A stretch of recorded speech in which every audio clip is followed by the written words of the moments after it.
so nervous, eh? So restless. Stop pacing up and down and come and sit quietly next to me. I am sitting next to you, Father. But you would like to be up and pacing around the room. You would like to be wringing your hands. You would like to be praying to God that your family don't make a fool of you and an exhibition of themselves. Huh? It's a sham, this sitting modestly next to me in your little monk's robe. I know you, Alyosha. You're my son. For all you wish you weren't. Now, don't protest. Aren't you going to protest?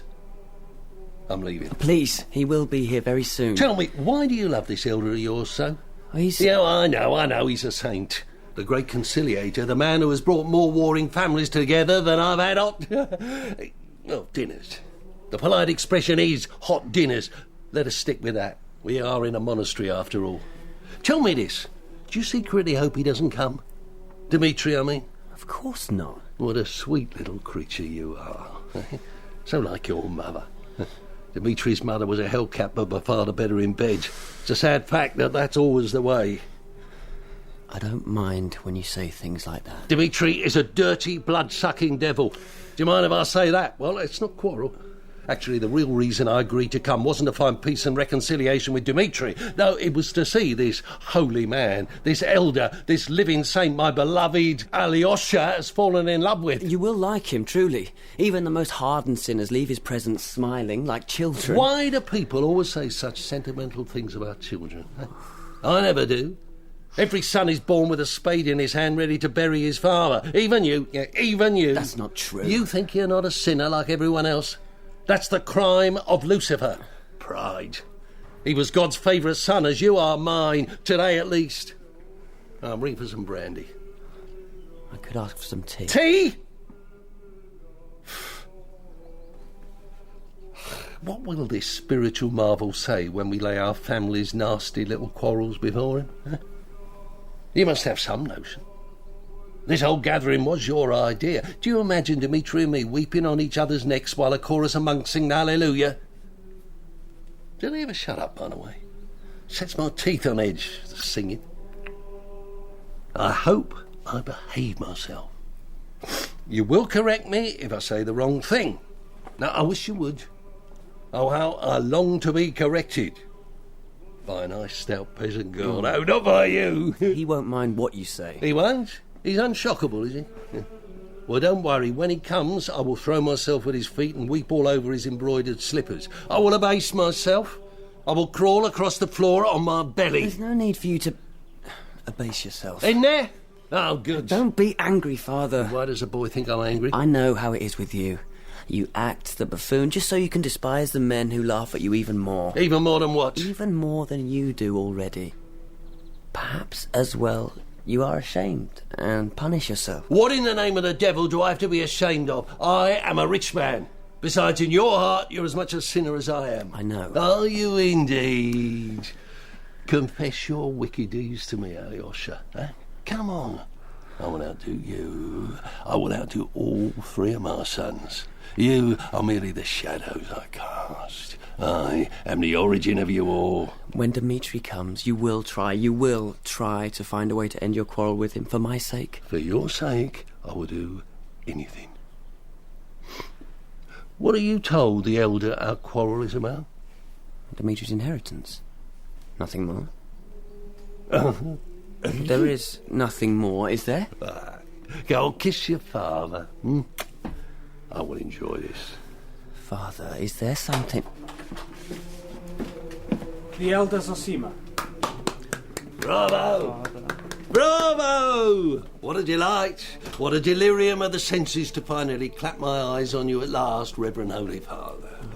That's why I clap my hands, so that my whole body can unite in a chorus of praise. Sit down, my dear friend. Sit down. Shouldn't I crawl across the carpet first and kiss your sacred slippers? Father. Yeah? Fyodor Pavlovich, it is an act of great generosity that you've come here today for the sake of your family. Generosity? Do I have to pay you as well? You monks, you're all the same. He has a nice face, I grant you, Alyosha. I will sit down. I will sit down, Your Honour, here on this lowly chair. That is the elder's chair, Father. Sit and be welcome. Is your brother here yet, my son? Not yet. Ivan is coming as well. That's my other son, the atheist. A real Bible-burning atheist. You met many of those. Perhaps you're one yourself underneath all that pious flummery, eh? Lovely word, flummery. Underused. Ivan is coming. You will find, my son, that I'm still in control of events. I'm not your puppet. I told him to come. Well, I spoke to him this morning. He didn't say anything. Ivan doesn't tell you everything. Your guests are here, little father. The curtain raiser is over. Now let the main act begin. Let them enter. Welcome. You are most welcome. My blessing on you both. In the name of the Father, Son, and the Holy Ghost. Introduce your brothers, Alyosha. The well-dressed one with the supercilious smile is Ivan. He comes to us from Moscow. And what is it you do, young man? I was a student until recently. Now he's a leading light out there, a writer in literary magazines, if you can imagine something so dizzyingly eyebrow. And you have come home to spend time with your family. That's what Alyosha says. Yes. Of course, we are all pitifully provincial, but somehow he endures. It's a pleasure to make your acquaintance, sir. Sir, he's an intellectual, forgive him. Reverend Holy Father, or Your Gracious Eminence. Those are the correct titles. Please. The other one is Dmitry, my eldest, the only child of my first wife. He wants his mother's money. What money? Didn't I lavish it all on his education, his commission to the army, his debts? I've all the facts and figures all written down. Somewhere. Alyosha, tell Elder Zosima I am sensible of the honour, that I appreciate it. It will all do no good, but tell him and explain to him. Will we begin with a prayer? Let us bless the womb that bore Elder Zosima. Let us bless that womb and the breasts that gave him suck. Let's bless those, especially... You are disgusting. You're drunk. Alyosha, we should leave. Nothing will be achieved. It will be just another squalid row. Don't go yet. Let us all be seated. My friends, it is all so simple, so plain, so straightforward. You must love one another. The sons must obey and respect their father, and the father must love and cherish his sons. A child could tell you that. Why have you come to me? I want my money. It is mine, and this fiend, this devil, this father has stolen it from me. Dmitry, please. Look at him sitting there smirking. He's enjoying this. Father has promised me that he will try to resolve this argument. He's promised me, Mitya. He's quite right.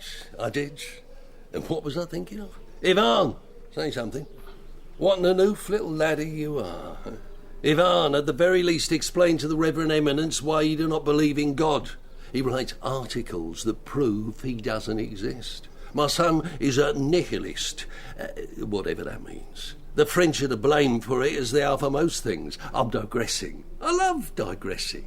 To return to the matter in hand.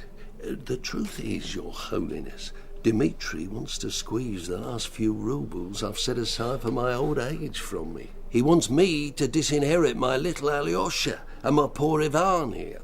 He wants me to ruin his brothers so that he can live a life of debauchery. That's outrageous. That's what I call it. What would you call it? My mother was a rich woman. Not by the time I'd finished with her. God, how I hate you! How I long for your... Excuse him, Elder. You're very kind to take such an interest in our family affairs. I'm sure you mean well, but... You're an interfering old fool. I'm merely translating. Elder Zosima, please read this. I have written a memorandum. It's a detailed account of my inheritance from my mother and the pitiful residue that my father says is left. Even that he refuses to give to me. What did you wrap this memorandum in? Sausage meat? It fell out of my pocket as I ran here. It's mud, that's all. You can't hand that dirty rag to the Holy Eminence. Have you no pride? He's a lout. Give it to me. Oh, you insect, you vile creature! Oh, we're off at last. Alyosha, go to the door and see. I bet there's a few monks with their ears pressed up against it. Let's give them something to gossip about. I'm leaving. Should never have come. Perhaps the rest of you enjoy making a public spectacle of yourselves. I do not. A public spectacle? We already are. The whole town is a babble with Dmitry's debaucheries. I'm jealous. His gambling debts, his drunken orgies. Do you know what an orgy is, Holy Father? I've some lovely pictures at home I could show you. No? His money is gone and now he seeks to extort more from me. Shameless ingrate. And that's not all he is. Innocent Alyosha doesn't know the half of it, does he? Mitya? Poor girl. You be quiet, or I swear to God... What is he talking about? What am I talking about? Katerina Ivanovna. That's what I'm talking about. Ask him why is he breaking the poor heart of that poor beautiful girl, his fiancée. Actually, she's not in the least poor. In fact, she's an heiress, which makes it all the more shocking. Don't you say her name. Don't sully it with your dirty, disgraceful mouth. Poor Katerina Ivanovna. Come, Mitya. Sit here beside me. Elder, you must stop this. Why don't you stop this? This is why your father agreed to come, to say these things. What? I would be interested to hear why Katerina Ivanovna's name has been mentioned. Would you? Why? First, let me explain who Katerina is to his saintliness here. She is the daughter of Mitya's old colonel, a decorated war hero. She's an orphan, an heiress, and here, all alone in our town. It's enough! It's never enough. Does my son behave honourably to her, does he? Or does he spend all his This time... is my last warning. No, sit, Ivan, help me. His time and his money trying to buy the favours of Grushenka, our local seamstress. I use that word as a polite euphemism. He spent a fortune on Grushenka, and all she does is laugh at him. Grushenka? We both laugh at you. Not as much as we laugh at you. Do you think that any money in the world will persuade her to sleep with you? You wretch! That's what he wants, at his age. This is disgraceful. He's right. Our boy is right. It's also disgraceful that even I must bow my head in shame. It's true, Holy Father, that we are rivals, my son and I, for the favours of a woman of ill repute. That is the real basis of our terrible quarrel. We are Karamazovs. The money means nothing to us. Pleasure is everything. Gross, carnal pleasure. Is this true? Of course it's true. Look at Dmitry's face. Does Katya know anything about this? Yes. Alyosha, listen to me. Yeah, this isn't quite the scene you'd planned, is it, my Alyosha? Which is a pity, but my version is much more dramatic and exciting. I must say, the elder's been something of a damn squib. I thought he'd add something more to the proceedings. Open the window, someone. He's going to faint. You're ill. No, not ill. Not at this moment ill. I should never have come back to this town. But you had to, didn't you? All those radical little outpourings were getting you noticed by the authorities, weren't they? I know all about it. Help me to my feet, Alyosha, my dear son. I'll take his other arm if you like. It's all right. I'll take him to his cell. No, not that way, Elder. What's he doing on his knees in front of our Mitya? I don't know. I give my blessing to you all, but to you, Dmitry Fyodorovich, especially. Why? I have done nothing to deserve it. Well, don't cry, Elder Zosima, sir. It's just the way we carry on. The poor man's upset. Don't look at me like that, Alyosha. It was all a bit of harmless fun. Come to your cell now, Elder. Please. I'll open the door for him. I can be helpful. Elder, seriously, I'm a little afraid of my sons. Tell me, what must I do to protect myself? Repent. Repent? Repaint? What the devil does he mean by that? Oh, well, we've had our fun. Time to go home, boys.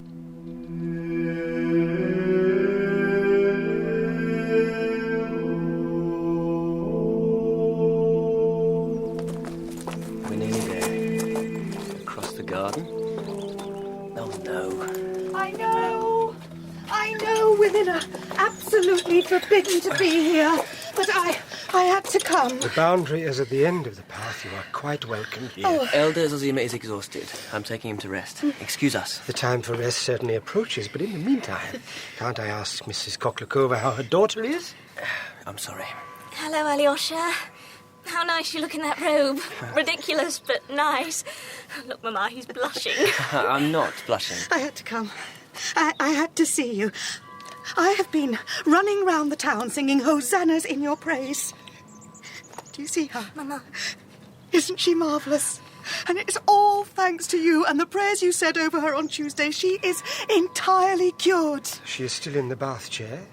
She has slept right through 3 nights without one of her fevers, and this morning she stood up for 15 seconds on her own, holding on to nothing. It was 7 seconds and I was holding onto the sofa. She contradicts me all the time. It's wonderful. You are a miracle worker. I am very glad that Lise is feeling better, but that is due to God's goodness and has nothing to do with me, my friend. Absolutely it has, and I will proclaim it from the rooftops. Let the envious beware. Oh, some of the monks are the worst. They say you aren't a saint at all, that you are puffed up with spiritual pride. They say all sorts of things against you. I would like to box their ears. Perhaps they are right. Perhaps I am guilty of spiritual pride. You're not. No one thinks that. Well, no one worth considering. Tell me, though, is it true, Blessed Father, that you yourself are very ill? Yes? I don't understand. If you're ill, why don't you cure yourself? God would want you to. What is the matter with you, Lisa? Stop annoying everyone by pulling those faces. Do you remember when we were children, Alyosha? Before my legs got bad, you would set me upon your shoulders and we would play the most marvellous games. I can't think about that now. No, of course not. I believe I will be able to walk again one day. That's all I want to say. You will. From his own lips, he has spoken. Let me kiss your hand. That's a promise. There is no need to kiss my hand. Alyosha? I'm very sorry, Lisa. It's just at the moment things are very difficult. There's been a dreadful row I have a message for you. For me? From a lady. From a beautiful lady. Much prettier than me. Who is the message from? I'm teasing him a little. He's become so tall. He looks down on me so. Don't deny it, Alyosha. You wish I would just shut up. It's from Katerina Ivanovna. What? She wants you to go and see her. She wouldn't tell us why. A woman with a most imperious manner and yet so young and so vulnerable. It's impossible to take offence at her. Not for me, it wasn't. She wants to see me. Why? I mean, I can't go. I can't leave the monastery. I can't leave the elder. You must tell her... That he will come and see her very soon. His time here is ending, as is mine. You will excuse me, my dear friends. I must go to my room and prepare myself. And prepare Alyosha for what is to come.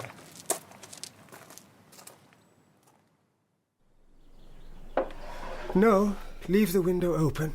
It's too cold for you. I like to feel the air, to hear the birds singing. My poor boy, that was distressing for you. And I'm afraid I must upset you even more. It is time for you to leave here. Oh. It is time for you to go back to... No, don't say that. Don't talk at all. Rest. Alyosha, listen. You cannot stay here. You cannot hide here any longer. Your family needs you. That is what I saw today. I can't help them. No outsider can help them. Besides, you are not meant to be a monk. But that's my dearest wish. To stay here and to serve you. Your wish should be to serve God, not me. I can't go back, not even if I wanted to. You have taken no vows. I don't want to go back. Everything is ordered here. Calm and beautiful. The prayers... the music. I even love the fasting. You are here because you are afraid. Oh, what are you afraid of? I want to be a good man. I see my father and poor Mitya, how they live, and I know that underneath it all, I'm like them, exactly like them. Perhaps Ivan is different. I hardly know him. They sent us to separate schools. But I am a Karamazov, in my blood and down to my bones. I can't trust myself. Good. Trust God, not yourself. Let me stay with you. How can you stay with me? You know, my dear child, I will be dead very soon. No, please, don't. It will be a relief. I am happy to go. It is wrong, perhaps, but I long to be free. Oh, don't worry. I will not desert the battlefield before my time. I won't, and neither must you. I cannot help your poor, turbulent family. You must do it. In my name, if you like. You are my son as much as you are his. I feel that. You must go out into the world and discover your nature. Is that your command? Go. Seek out your brother Dmitry and speak to him. He needs you. He needs you very much. I fear for him. Go. Now.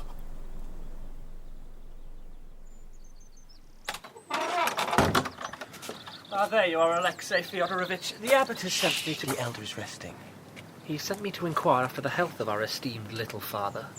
Why do you use that tone when you speak of him? Tone, Alexei Fyodorovich? What tone do you mean? You're not to go in, you're not to disturb him. I have taken my vows. I have taken my vow of obedience. I will obey the authority of those placed above me. I will obey the authority of the Father Superior. I will go in. No, you won't. This is what comes of it. This nonsense of living saints and holy elders. Brother Zosima is an ordinary monk. He has no legitimate title. Except the one God and the people have bestowed on him. Stand aside. He is sleeping. Let him sleep. Will you stand aside, or will you defy me? What I would like to do is strike you to the ground. But I don't. I won't. Despite the fact I rather think you'd like me to. You wouldn't dare strike me. They would expel you instantly. I'm leaving anyway. Well, it was always a joke. A Karamazov in monk's clothing. Had enough of it, have you? I'm leaving because he told me to go. The elder told me to go. I have to help my brother. Which one? The drunkard beast, or the filthy, free-thinking revolutionary? Please, let the elder sleep. You'll forgive me for waking him. He's a saint, after all. The day is coming when everything will be proved. Everyone will know he was a saint. And what will you feel then, Judas? He's not in, the old one, your father. He came in before, sweating and swearing as ever, and rushed out to make a little trouble in the town. He's looking for that brother of yours. Not a proper row unless half the population hear it. He likes nothing more than screaming himself hoarse. Soup? No, thank you, Grigory. I caught the other one up at your mother's grave last week. He might have washed the headstone while he was there. Is it true he's turned Jew? No, Ivan isn't a Jew. He was up at our mother's grave. I've said that. You want the summer house. The summer house? That's where he is, the one you're looking for. I told him to hide there, keep away from your father. Dmitry. And if you see Smerdyakov, tell him his mother says soup, and I say the wood wants chopping. Oh, thank God you're here. Come in. Come in, but keep your voice down. It's you that shouted. Oh, that's me, isn't it? I can't even listen to my own good advice. Did anyone see you? Grigory told me where you were. Oh, he's a good man. You're a good man.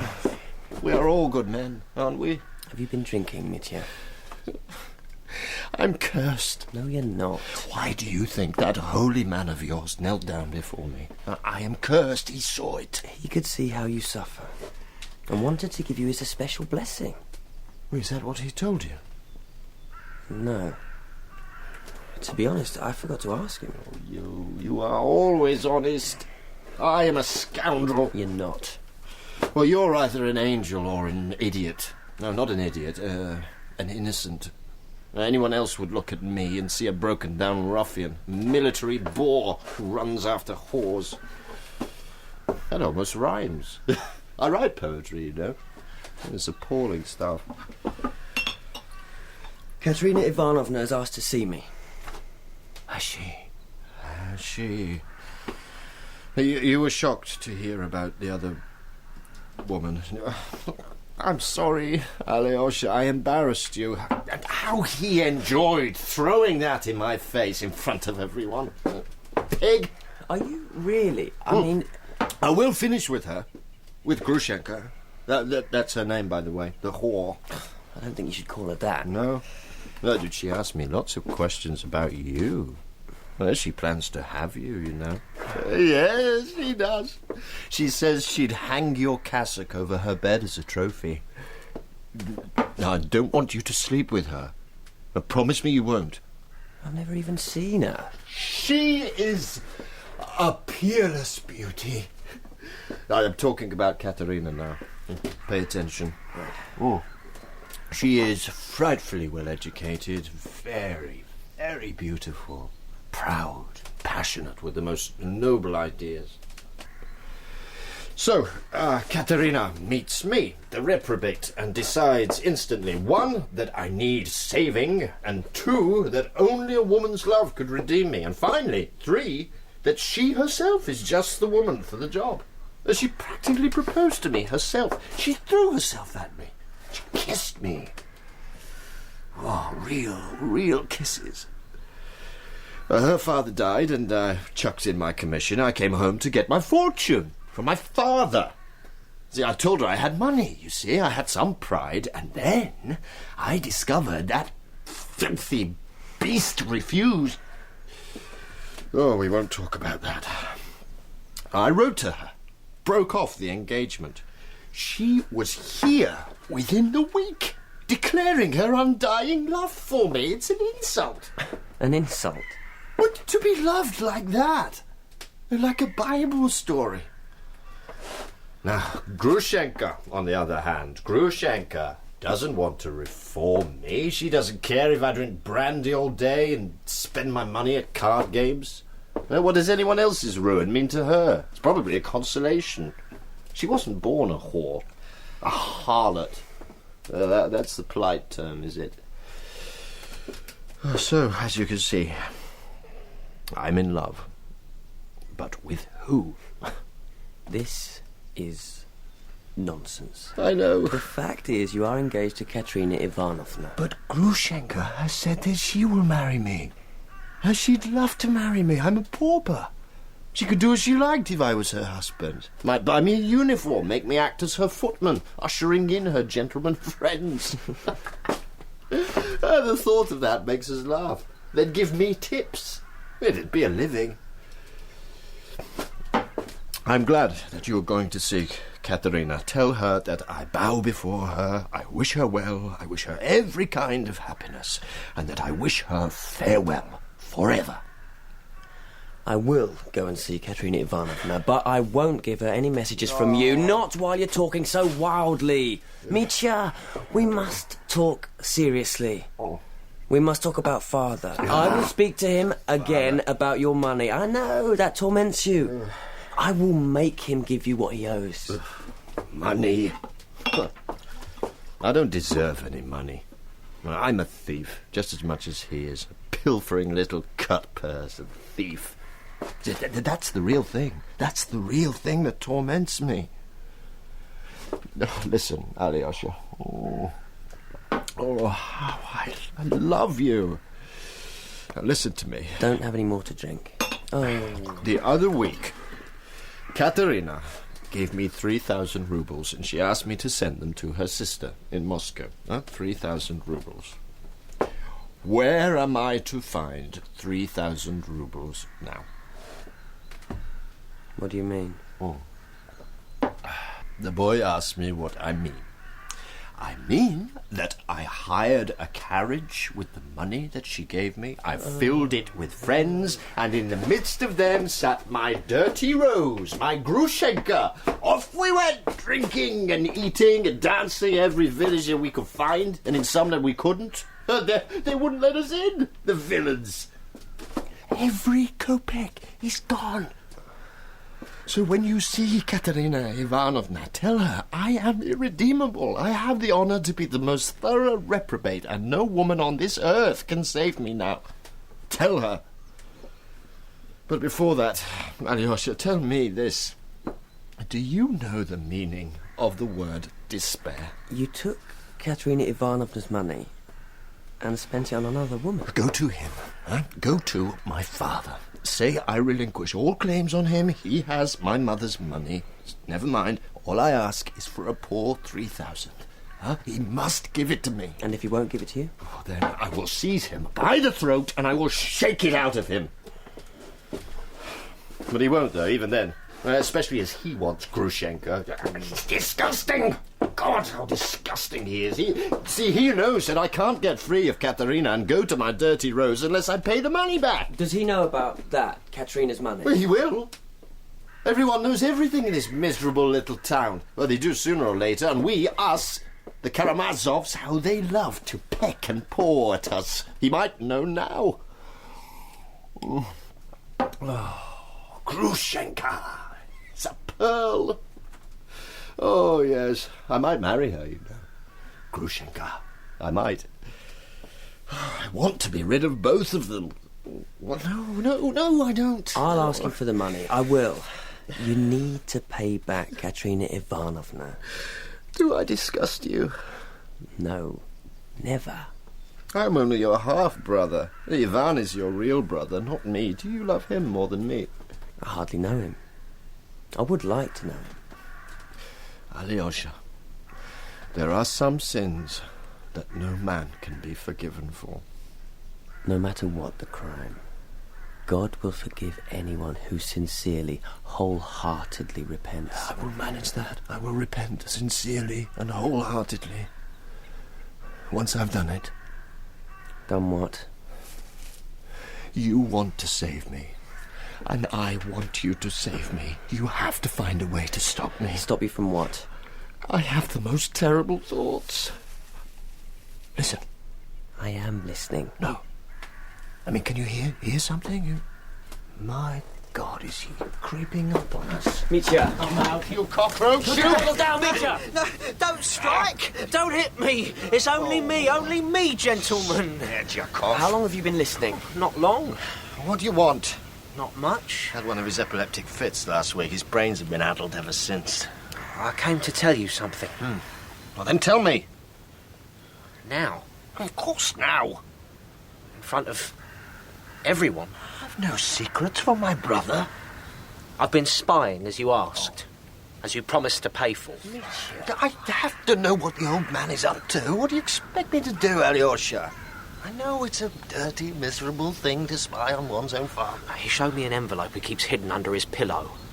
Your father did. It has writing on it. I can read. It says, "For my angel Grushenka, if she decides to come." He keeps it under his pillow. Oh, I already said that. There's money in it. A thick bit of money. He showed it to you? He had to. She had to know it was really there, so I could say I'd seen it with my own eyes. The master sent me to tell her that it was waiting for her. 3,000 rubles. 3,000 rubles? 3,000 exactly. I thought you'd like to know. You're sure it's that amount? Yes. It's a provocation. 3,000 rubles, he knows about Moscow money. Well, everyone knows about that. Huh? It's a small town. Everyone knows everyone's business. Do you suppose there's a soul hereabouts who doesn't know I am the son of the village idiot? Some poor, frozen creature that gave birth to me in a shed. You mustn't dwell on that. I won't, then. I won't give it another thought. Besides, haven't Grigory and Martha been parents to me? They have. Excellent ones. I should be grateful. Grateful she died, that is. What sort of a life would I have had with her? She did the best thing for me by dying. Sometimes that's the best gift a parent can give, their death. Thank you for bringing it to my attention. He wants to drive me mad. It's obvious. Grushenka won't come to him. She wouldn't. Not to him. 3,000 rubles! The master's back in the house if you want a word. Words? And what use are words? The time is over. I'll put my hands around I his... will go in and speak to him. You, stay here. You have to stay here. I will not endure this. Smerdyakov, go back to the house and tell the master I want to speak with him. He's eating lunch. Ivan Fyodorovich is with him. He looks the part, I must say. He doesn't swear.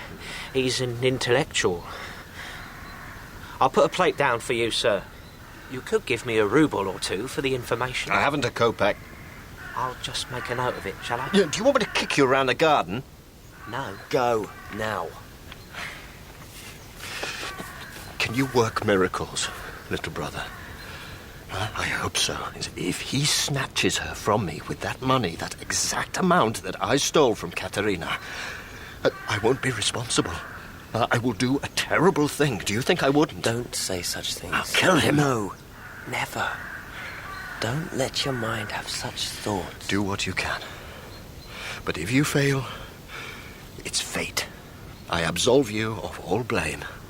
Go to Katerina, tell her everything, and I will go and find Grushenka.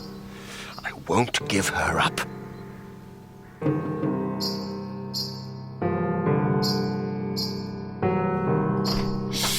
It's him. Oh, it's him. I thought it might be my Mitya. I went halfway round the town looking for him. He's hiding. He's afraid. Or ashamed. I'm winning. Now put away that cognac bottle, Ivan, unless our little monk would like a drop. A warming drop. Well? No, thank you, Ivan. I confess you something else.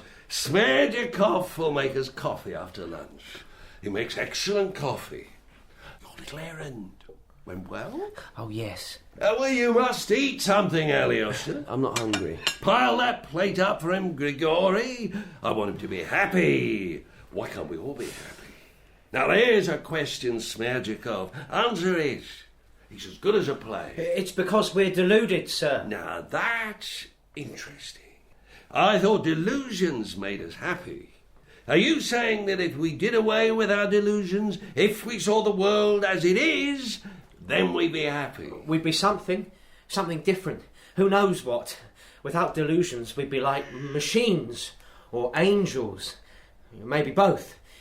Steam engine angels. Blasphemer. Dad's a bit conventional in his thinking. I can lay you out with one blow, boy. I can still do that. He can, Alyosha. I've seen him do it. But for how much longer? Grigory and I are old men. Our boys will one day wrest the crown from our foreheads, stab us through the heart. Ivan's smiling. Aren't you enjoying the thought, Ivan? Have another drop. Go on, Smerdyakov. He's talked enough. He should be making the coffee. He's trying to impress you, Ivan Fyodorovich. That's what he's up to. Ignore all this, Alexei. You should eat something. You look pale. Is your elder all right now? I think he's dying. Nonsense! Why does everyone talk nonsense? Answer that, Smerdyakov. I do it partly because I want everyone to think I'm a fool, and hence ignore and underestimate me. And partly because I am, in fact, a fool, and talk nonsense whether I want to or not. The boy's an oracle. He's a nasty little heathen who won't say his prayers just to upset his mother. Get out of the room, the two of you, immediately. Who wants to listen to other people's family quarrels? Come on, get out! Thank you, Master. Come on, you. Good day, gentlemen. You just say good day, gentlemen.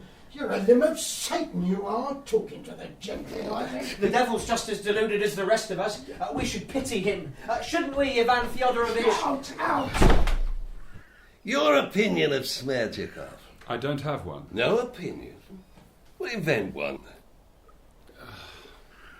My friends, my ex-friends in Moscow, would call him raw material, willing to do anything, say anything. They might find a use for him. That doesn't make him any less despicable. And yet, he admires you so much.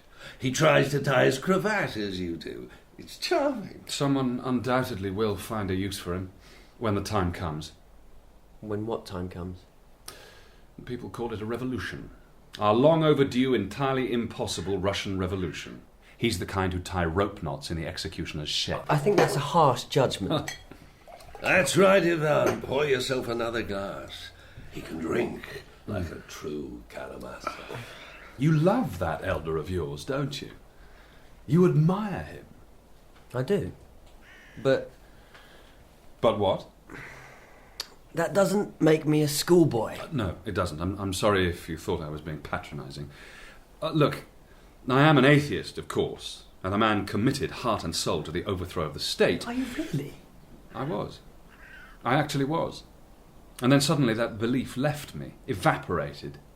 How nice it was to wake up in the morning with the most unshakable convictions. That's why he left Moscow. The authorities weren't pleased with him for what he used to write, no.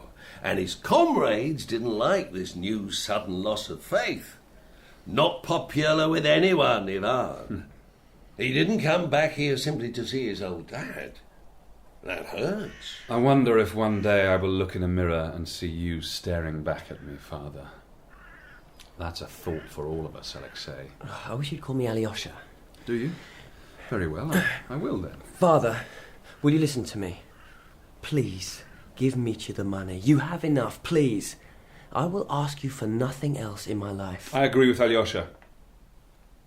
Let me give you a bit of fatherly advice, boys. Seeing you sitting there side by side makes me feel all paternal. And never look at a woman and think her ugly. They're all beautiful. Even the worst of them. They all have their little personalities, their little tricks. Take the whaler, your mother. What a woman she was for praying. The minute my hand went to the bedroom door, she'd be at it. And you know the shocking truth? Only once did I try to thrash all that mystical nonsense out of her. God! Don't listen to him, Alyosha. What do you mean, don't listen? I'm telling you, I only beat her once. Well, really beat her. You should be pleased, Alyosha.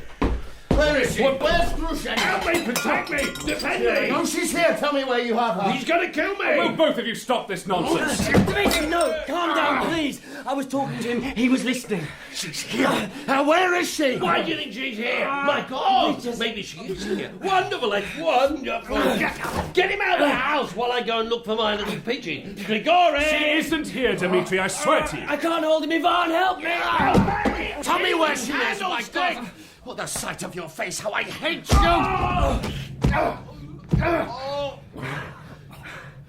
You madman! You utter madman! What have you done? What have I done? You must go. You must leave immediately. He's not dead, is he? No. Unconscious. Get out. Do as Alyosha says. Is she here? Alyosha, I trust you. No. Oh, I couldn't find her. I went to her house. I thought she... Well, next time the old monster may not be so lucky. Next time perhaps I will kill him. Old man, if you can hear me, I renounce you. I curse you. You are no longer my father. I'll run for the doctor. No. There's no need for a doctor. I've had worse beatings than that. I'm almost ashamed of him. Is he gone? That was quite a scene, wasn't it? Help me to my feet. Tell me that. Is she here? Grigory! Where is the old fool? He struck me, master. Me who used to wash him in the horse trough as a little boy. God damn them both. I wish they would murder each other. That's a terrible thing to say. You shouldn't be here. You shouldn't see things like this. Neither should I. Come with me. I have to stay and look after him. I don't. Is she in the house, Grigory? Is Grushenka here? The only female in this house is my old mafia. You need to bathe that head of yours. Stay with me, Alyosha. I'll get a basin and a cloth. Look at the state of this room. Has he gone? Ivan? I'm more frightened of him than I am of Dmitry. Of Ivan? Yes, of Ivan. He's as cold as the other. He's hot. Listen, go back to the monastery. You'll be safe there. I want to protect you. I actually do. It's a sincere feeling. The elder says I must go back into the world. Ignore him. I say go back to the monastery. But first, will you do one weensy little favour for me, will you? I will always help you, as much as I can. All that religion isn't wasted on you. A true Jesuit's answer. Go and see Grushenka. Tell her everything in your own words. Tell her that I too can do a noble deed. Tell her that I don't offer her money alone. Tell her I am willing to marry her. Watch her face when you say that. Tell her it's time to choose between us, between me and Dmitry. Will you do that? It will put an end to all this one way and another. It will end it. I haven't the stamina I used to have. I was a little afraid just then. I can admit that to you. He shouldn't have hit you. You're shaking. Go to her, but listen.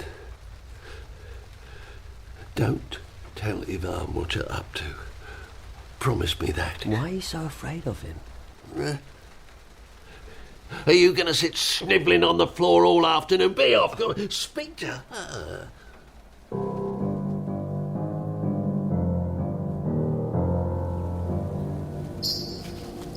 There you are. I've been waiting for you. What for? What for? What a question to ask. To see if you came out in one piece from the monster's den. What is that look, Alyosha? Has Father been saying things about me to you? Of course, I'd rather you weren't suspicious of me, but perhaps it's to be expected. We are both Karamazovs. You're right, I was suspicious of you, just for a moment. Where are you going? I promised Dmitry I'll go and see Katerina Ivanovna. She's not home. Well, You'll have to go tomorrow. I wonder what she'll make of you. I wonder how she'll feel listening to the worldly wisdom of a 20-year-old boy. You're not that much older than I am. Oh, you're right. I forget. Can we be friends, Alyosha? I'd like that. She won't be nice to you. Do you know her? A little. Enough. Never mind about that. I also promised Father I'd go and see Miss Grushenka. Oh, he asked me not to tell you. I forgot. How could I forget? He only just said it to me. Don't worry. I shan't say anything to meet you. Miss Grushenka, eh? He probably hopes she'll seduce you. What does he want you to say to her? Perhaps I'd better not say. They're drawing you in, Alyosha. Be warned. Any other young ladies on your list? Well, I saw Lise Khoklakova today at the monastery. I wasn't very kind, I think. Perhaps I should go and see her as well. Perhaps you should, little brother. You don't really think Dmitry would ever seriously harm Father, do you? It's an interesting thought, isn't it?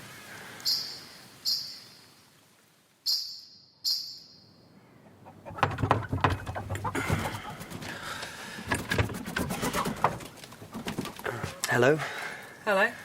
Is Katerina Ivanovna home, please? We gave you all up money the other week. My lot? The monastery?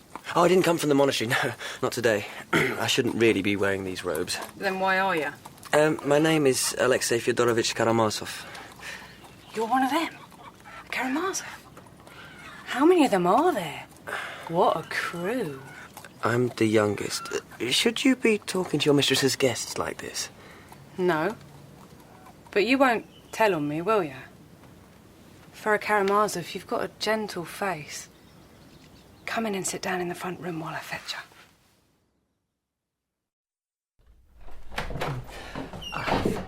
You are here. Katerina Ivanovna. Katerina Ivanovna, you must forgive this intrusion. My name is Alexei Thank God you are here. I've been waiting for you. Oh, I've come, or rather, I've been sent. He expressly told me to say Dmitry... He sent you, I know that. What is his message? It's a delicate matter. It doesn't matter, I know everything. Don't look surprised. Do you think because I'm a woman that I'm a fool, an ignorant fool who knows nothing? Of course not. You can sit down. We'll both sit down. I know everything, you understand, everything. I think so. I don't want facts. I have all the facts. What I want is your opinion, your view of the matter. He should have come himself.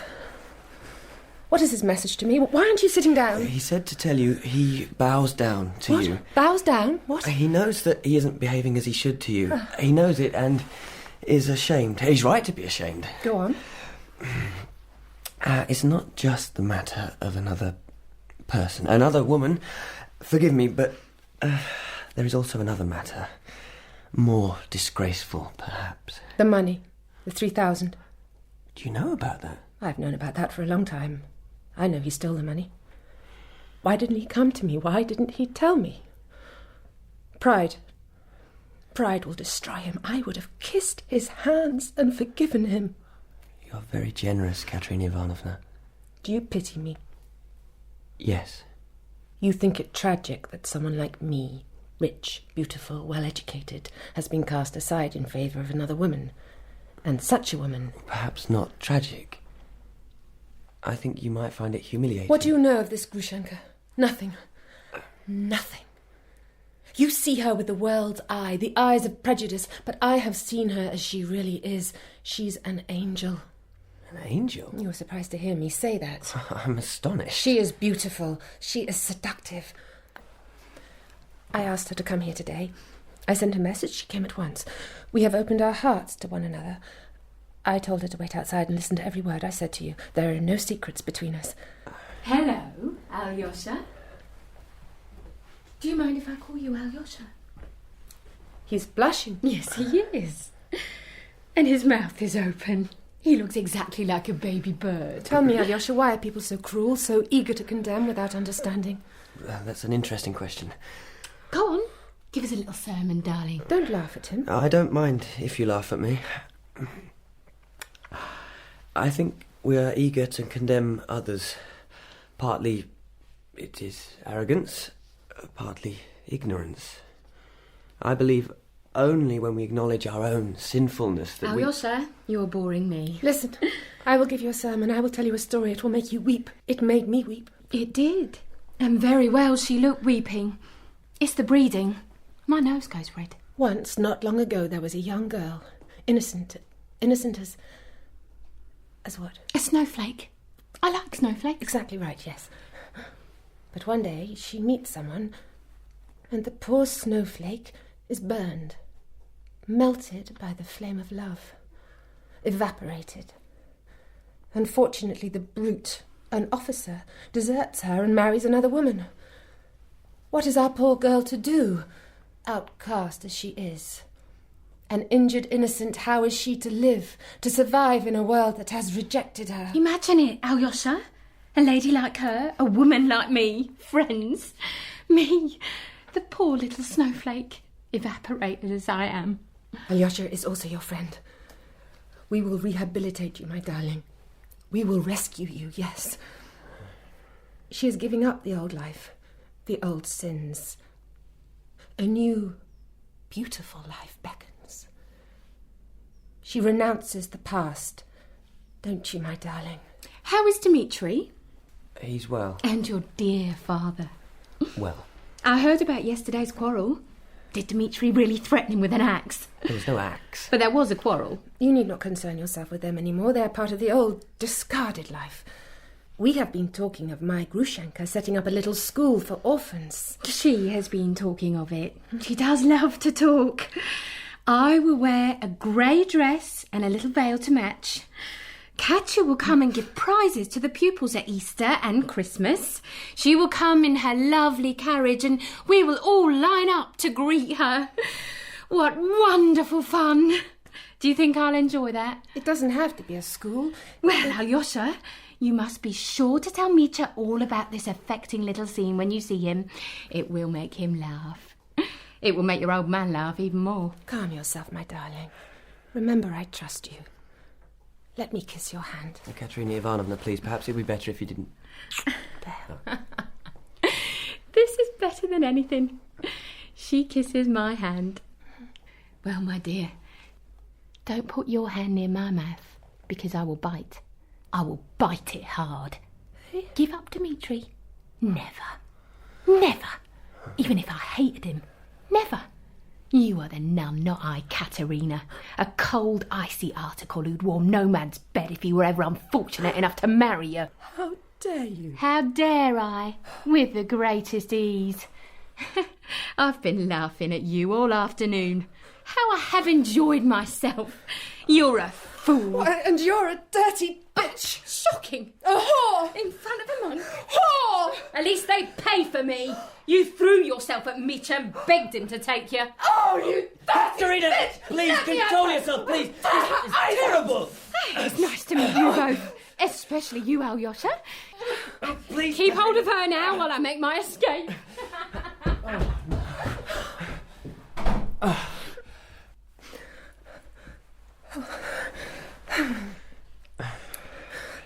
I did make a fool of myself, didn't I? Well, yes. But it doesn't matter people laughing at you. If you're trying to do the right thing, I believe that. Was I trying to do the right thing? You were trying to save my brother. I knew she was laughing at me all the time.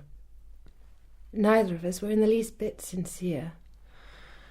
I value sincerity so much. Why aren't I honest and straightforward? She will tell everyone in the town. Do you love my brother? Mitya, I mean. Who else would you mean? Pardon? I didn't think a man like you would listen to rumours. Cruel, lying rumours. Did Ivan say something to you? Not a word. No, he never mentioned you, I promise. Oh, marvellous, I'm delighted. Perhaps you had better go. I'm sorry if I've said anything to offend you. Is it true he's dying, that elder of yours? It's a pity I never met him. I need someone to talk to. I need spiritual help. Does he hate women? He hates no one. Go back to him. Go back to the monastery while you still can. All your family are villains, all of you.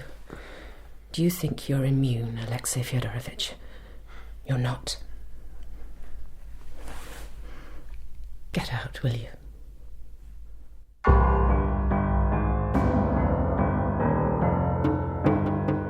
In episode 1 of The Brothers Karamazov by Fyodor Dostoevsky, Father Karamazov was played by Roy Marsden, Dmitry, Paul Hilton, Ivan, Nicholas Boulton, and Alyosha, Karl Prekopp. Lise was Emma Noakes, Mrs. Khoklakova, Rachel Atkins, Katerina, Juliet Aubrey, Grushenka, Katy Cavanagh, Grigory, Desmond McNamara, Smerdyakov, Joseph Kloska, and the elder, Sam Dale. The monk was played by Paul Richard Biggin, and the servant by Miranda Keeling. The Brothers Karamazov was dramatised for radio by Melissa Murray, original music was by David Pickvance, and the directors were Mark Beebe and Colin Guthrie.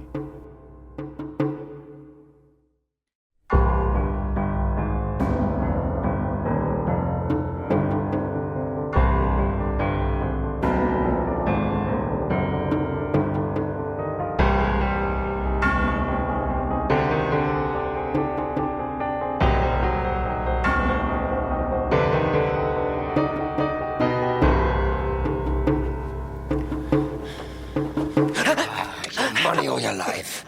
I have no money. Oh, you have to decide. Quick, your money or your life. What have you hidden in those monks' robes of yours, eh? Golden icons, I bet. Confess, little brother. Dmitry! It's all very well laughing. One day I may be reduced to that. Highway robbery. You frightened me. Oh, nonsense. You knew it was me all the time. How is he? Father? Of course, Father. He got a bad cut on the head. He was very shaken. To attack your own father is a terrible thing. I know, I'm ashamed, but if he gave me my inheritance, that's all I need. I could give back the money to Katy and be truly free of her. Do you think he'll give you the money now, do you?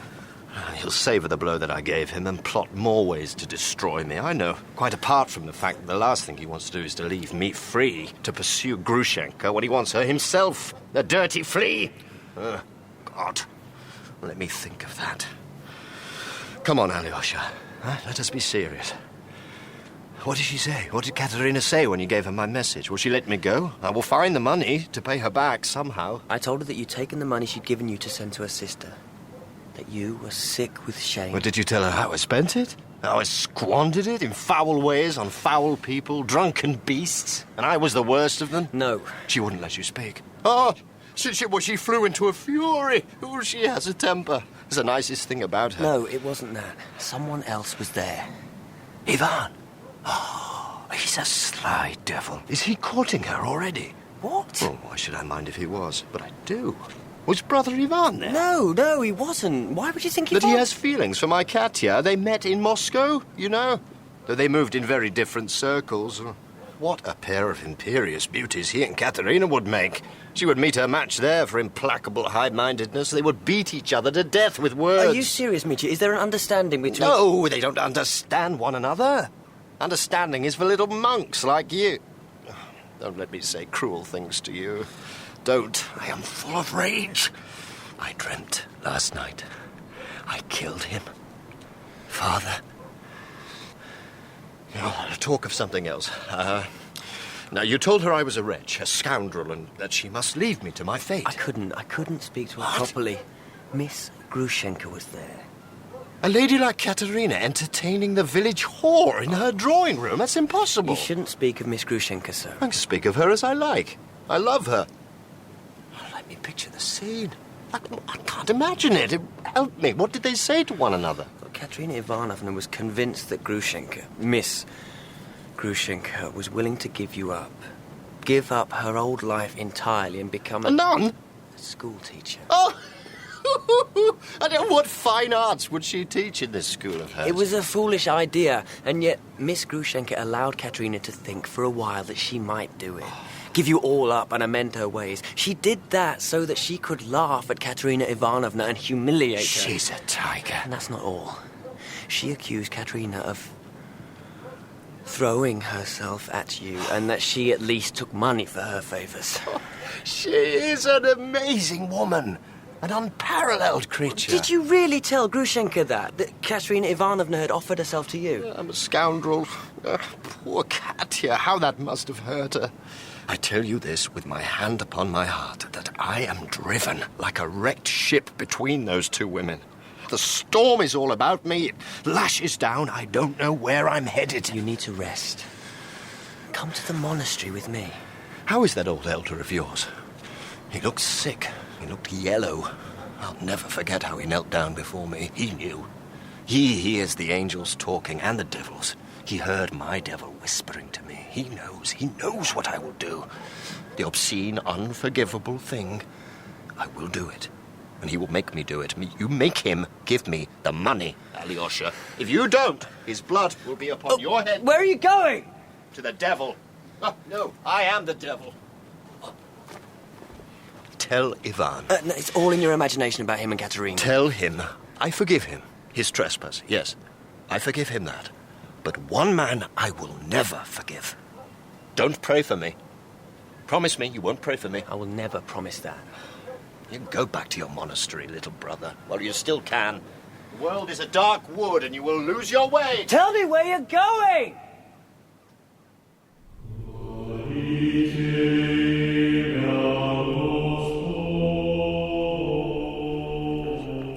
Father Paisy, what's happened? Why are all the monks gathered in front of his cell?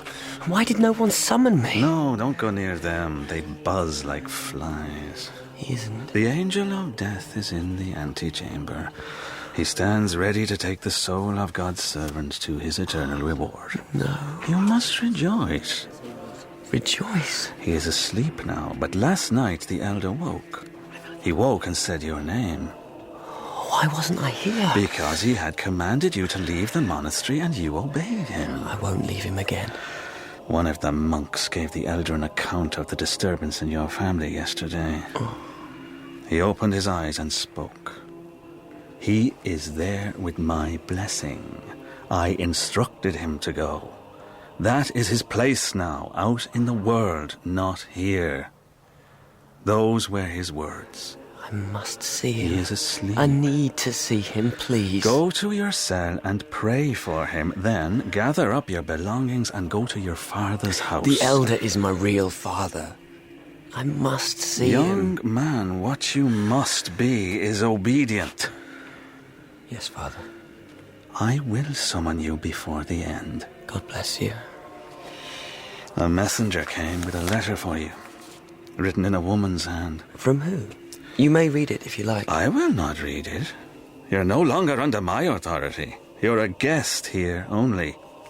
Take the letter.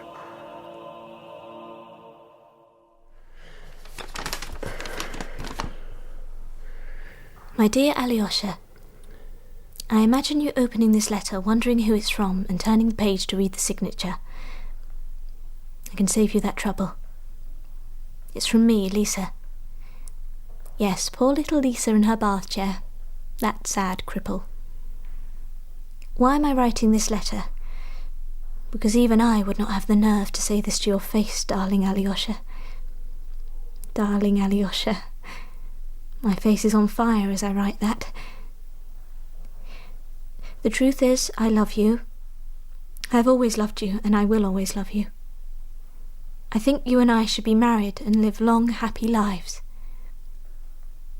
What do you think? I know tomorrow when you come and see me, I will laugh and protest this letter was a huge joke and mock you for believing a word of it. But I'll be lying. I do love you. You will come and see me, won't you? This is a love letter. Imagine me writing a love letter. I love you, Lise.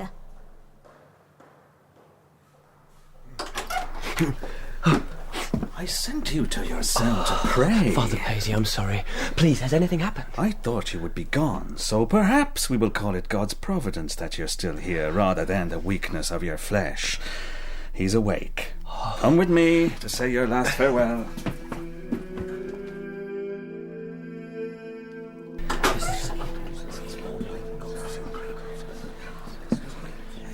I have brought the boy, Elder Zosima. I see him. I see him. Tell me why you are weeping, my beloved son. Because I'm a weak man. They're writing down every word I say. I must say only wise, comforting things. What can I say to comfort you? Don't go. I must give you your final blessing, my son.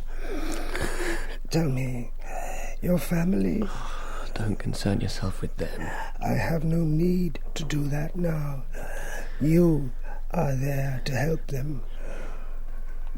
Come closer. Listen. Act like a good man. Act like one. Only God and you need to know. Know what, my father? Alyosha, save others if you cannot save yourself. Come away now, Alexei. Leave him in peace. You were speaking, Elder, on the nature of sin? Was I? I thought I was speaking of the nature of love. Pray for those without faith, without hope. What did he mean? He spoke to you, not me. I fear his death. Why?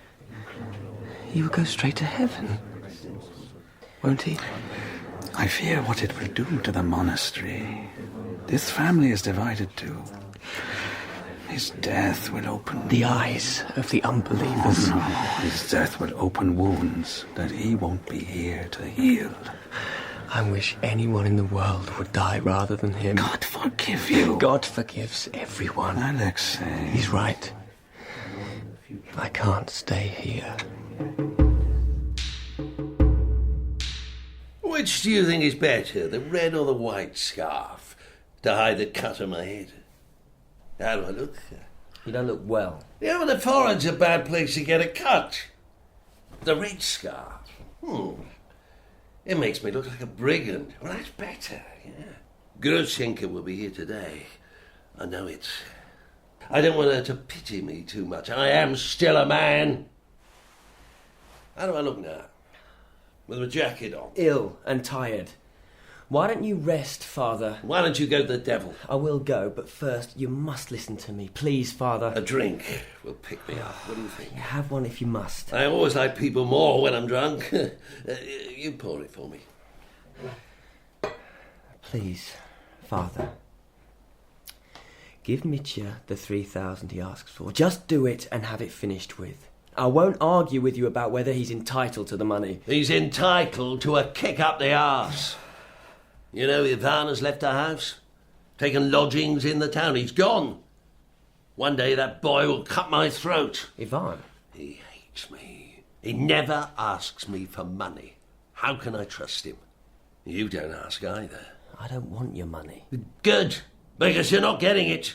None of you are. I'm 55 years old and I never was a beauty. I need every penny I can lay my hands on to get the pretties into my bed. They won't come for just asking. Not anymore. I intend to lead my grubby little life right to the end. Let me die a sinner. What use would a man like me have for heaven anyway? She will come. Mitya may have the looks, but he's a pauper. I am a rich man.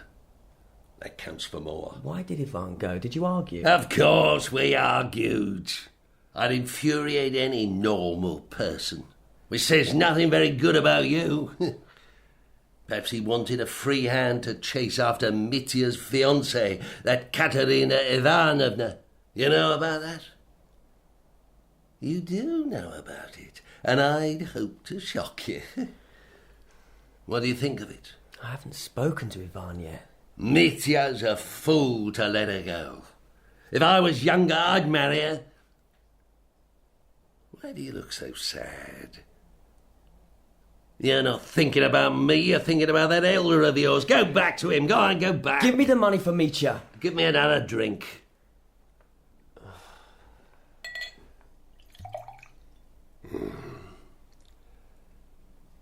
It's not as though I don't have the money.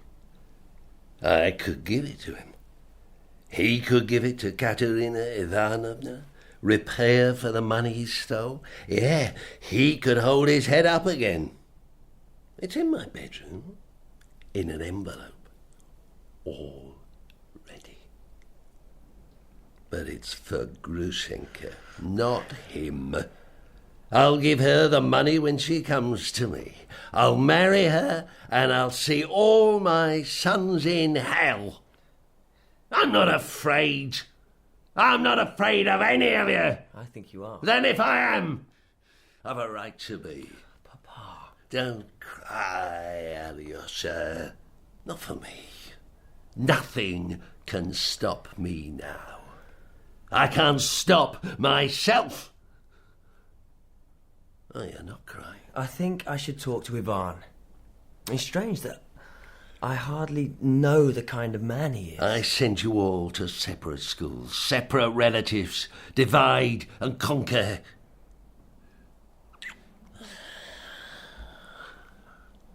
Why do you kiss me? Do you plan to betray me? No. You're my father. I never forget that.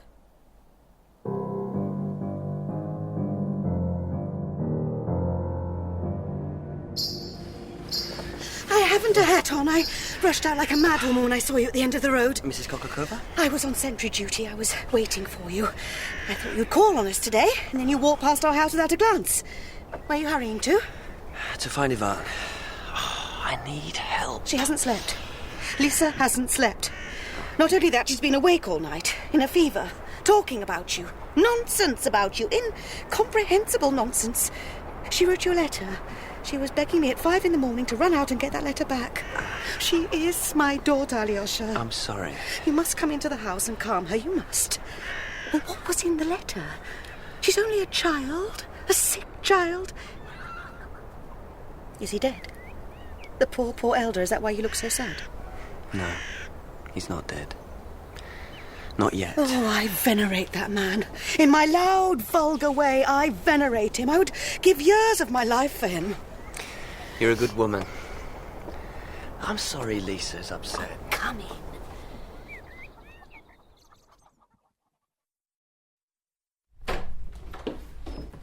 There he is.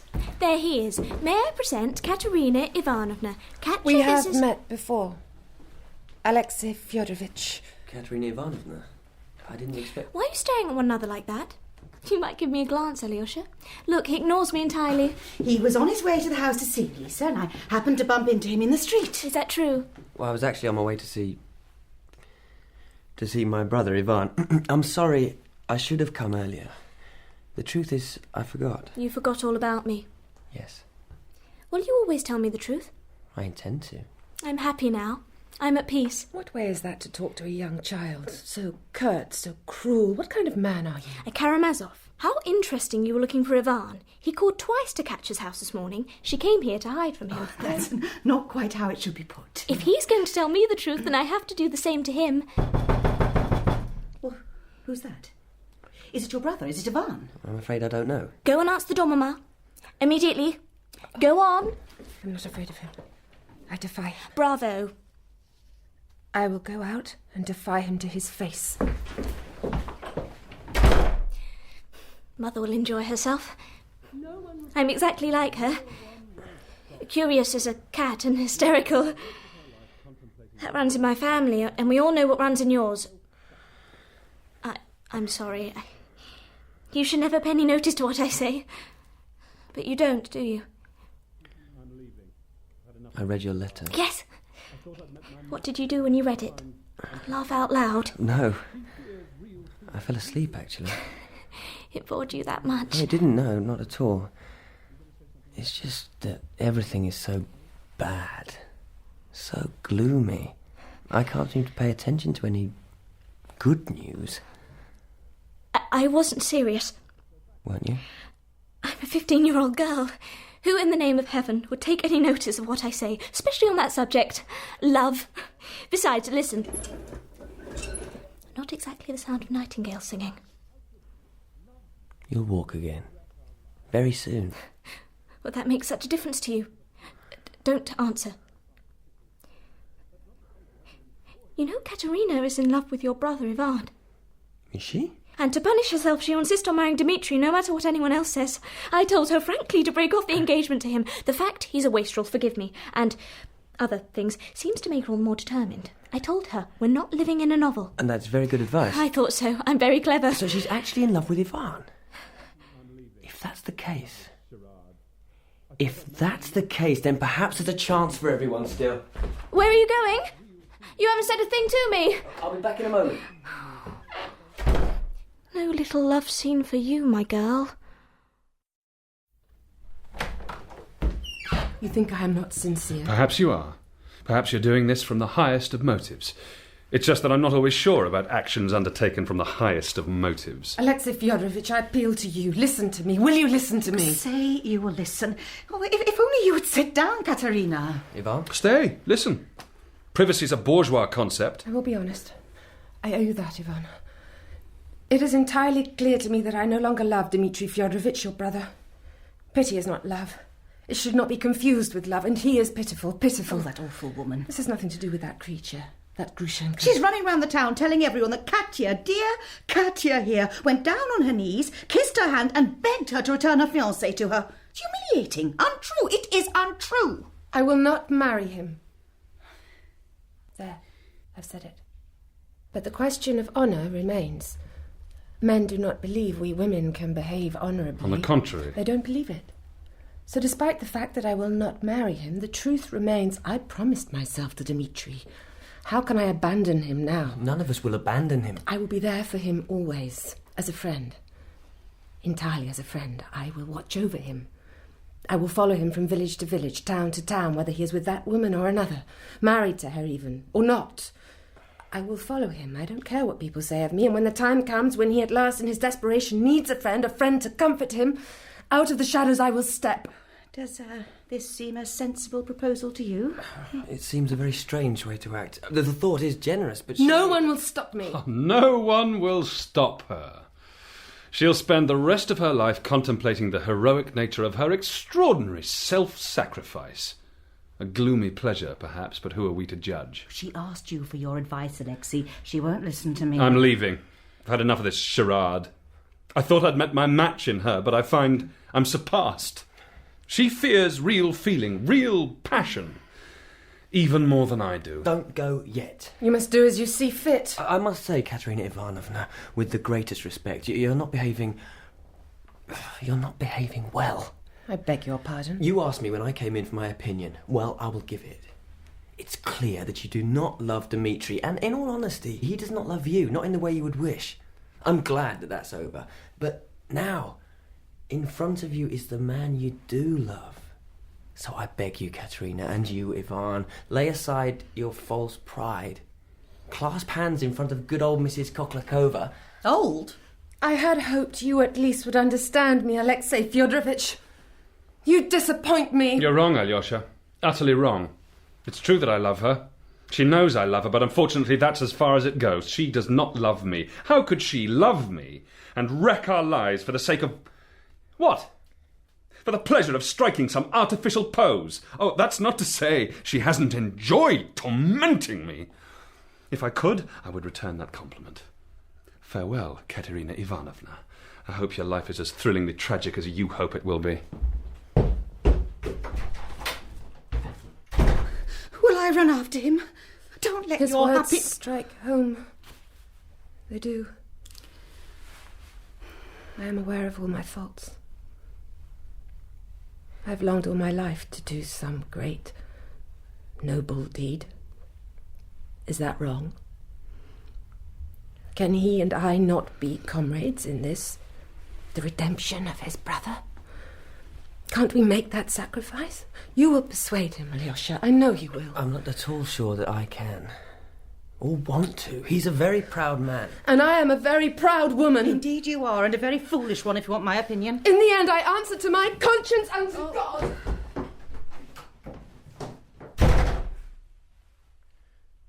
I've made matters worse. What I said was so clumsy, so naive. But also entirely true. Oh. It had that merit. Ivan is probably furious. I will go and beg his forgiveness. Alyosha, is that you? What is happening? Why is everyone running out of the house? I must say a word to Lisa first, if you will excuse me. Lisa, I must go and talk to my brother. I'll be back as soon as... Don't go. We were in I the will middle be back directly. Don't you dare leave me. I must. I hate you. Ivan! Please! Wait! Look, I know she's very headstrong, I know, but she loves you. I said too much in there, I know I did, but... Catch your breath. Must be hard to run in those robes. You're angry with me. Angry? That's all? I'd hate to think I was that easy to summarise. The world is a very complex place, little brother. There's still time to change your mind and go back to your nunnery. Laugh at me if you want. I have to leave this place. You could come with me. Come to Moscow. I can't. I wish I could help you. That's insulting. Besides, it's not me you're supposed to help, but poor Mitya. Why bother? They're two wild dogs tied in a sack. Let them savage one another to death. Let them. They are our father and our brother. Do you really fear that something will happen? People talk. And talk. Mitya is in despair. What's she like, this Miss Grushenka? I didn't like her. I thought you liked everyone. Do you like my Katya more? In the name of God, let's not talk about women. Change the subject. Grigory told me you've been to our mother's grave. Sometimes even I am sentimental. Perhaps you are a kind person who likes to present the world with a hard, a cold exterior. Look, I'm not the brother you want.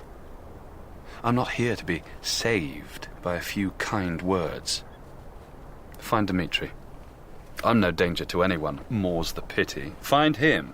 Perhaps he has the courage to act. I saw him earlier. I was with him last night. We can drink like heroes when we must. He showed me the exact way in which he plans to strangle our beloved papa. I hope he does. I hope he does. Have you ever been in love? Not yet. But it will happen. Perhaps it has already started. What do you mean by that? Mustn't get interested. I have to tear myself away from this town, literally, so that the skin is ripped off me. How I loathe all this melodrama. She's infected me with a taste for it. Why are we walking back to the house? I have to see Lisa. The cripple? Why? Is that the one you plan to fall in love with? Are you mad? Or is that a penance for all our sins? What do I care? I'm going. But not to Moscow. Find Dmitry again before nightfall. I really think you should. I meant what I said. That you hate me? Alyosha, I'm 15 years old, and that means I sometimes act like a child and sometimes like an adult. You must not blame me for things I say when I'm young. I'm sorry. I meant what I wrote in the letter. I love you. It is, at this moment, crystal clear. I have been thinking a great many things. I was only gone 5 minutes. I will always think more quickly than you. And what were you thinking? About you leaving the monastery. I was trying to imagine you in trousers and a waistcoat. I don't want you to wear a waistcoat with piping on the seams. Well, I won't then.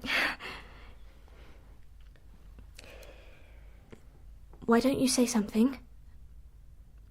What would you like me to say? I'd like you to talk of our future. Well, it will be a long one. We will grow old together. We will be an old married couple, and I'll have a long white beard down to my knees. Are you treating this as a joke? Do you think we are playing a game? Are you humouring a poor, sick invalid? Lisa, no, of course not. As I sit here, looking at your face at this precise moment, I'm falling in love with you. Truly. But you're not happy, are you? I would be. If I could stay here in this room. We could barricade ourselves in. I did once for 4 hours. Mamma threatened to get the woodcutter in to break down the door. Alyosha, I must tell you this. I don't like your brother Ivan. I feel I'm only getting to know him. And now he says he's going. He's going back to Moscow. I wish they would all go. A lot of them, your father and both your brothers. They drive you mad. You're so different to them. You must never think that. I'm the same as them. The elder protected me, Lisa. My heart is breaking. He's dying. I will console you. Would you like to kiss me? Yes. One day we will be happy, I know it. I must go and find Mitya. I love you. What good am I doing? None. Poor Mitya, if I'm all that stands between you and destruction. Now I sound like Katya. Does anyone understand women? Do they understand that? How could I have said what I said to Ivan and Katya? Why don't you just fall into each other's arms? Why aren't you content to be happy? Why did we ever exile ourselves from paradise? Because our souls are restless. Always restless. I made matters 1,000 times worse. You misjudged me, Elder. You did, I'm afraid. I'm afraid. I would exchange his life for yours in a moment. I would hold Dmitry's coat while he killed him, my own father. That's a sin. To even think it is a sin. To think is a sin. Why did God make everything a sin? What did you mean? Act like a good man. Act like one and only God and you need know. Know what? That I'm a hypocrite. A hypocrite, for God's sake. Is that what you were, Elder? I will go to the summer house. Perhaps Mitya's there. Or perhaps Grushenka will come. And I'll try and persuade her not to go to my father. Or to my brother. Will I offer her myself in exchange? You'd like that, wouldn't you? Priest boy. Were bound to win my heart. You sing so beautifully. Not everyone has a musical talent. Some people have no talent. I feel I'm only just beginning to discover what I can do. If I were an educated man, I'd have no limits at all. As it is, poor Smerdyakov is a bastard. The son of the village idiot born in a shed with no father, no friend, nothing. Still, I'll make the best of myself. Sing that one about the duel. The captain dying in the snow. Oh, I'd love to see a real fight. With swords and blood. And... That would be nice. It would be very nice. Someone is listening to us. Who? It's because of the fits. I know things. I feel things. I sense things. You're frightening me. Am I? There's no call to be alarmed. I was just trying to find my brother. Have you seen him, Smerdyakov? I take it, sir, that you're referring to Dmitry Fyodorovich, because if you are, I haven't. Oh, do you have any idea where he might be? No. And no again. I thought you said... What? Nothing. Do you know what he said to me yesterday? He said if I let Miss Grushenka into the house, into your father, he'd crack me open like a walnut. He called me a walnut. On his behalf, I apologise. On my own orphan behalf? I accept. Do you have any idea where he might be? Please, if I had any money, I would give it to you. And I'd gladly take it if you did. He's meeting your brother Ivan at the Capitol Inn this evening. Is that true? Ivan Fyodorovich sent me with a message for your brother Dmitry an hour ago. I left it at his lodgings. You weren't going to tell me. 3 counts. You asked me where he is now? Don't know. I left a message for him. Did he get it? Don't know. And asked if he did get it, would he go? Don't know. Hardly worth telling you that. Besides, I'm afraid of your father. If he knew I was running errands for you boys, he'd beat me. Why didn't Ivan tell me to arrange to see Mitya? Life is a great mystery. Anything else, sir?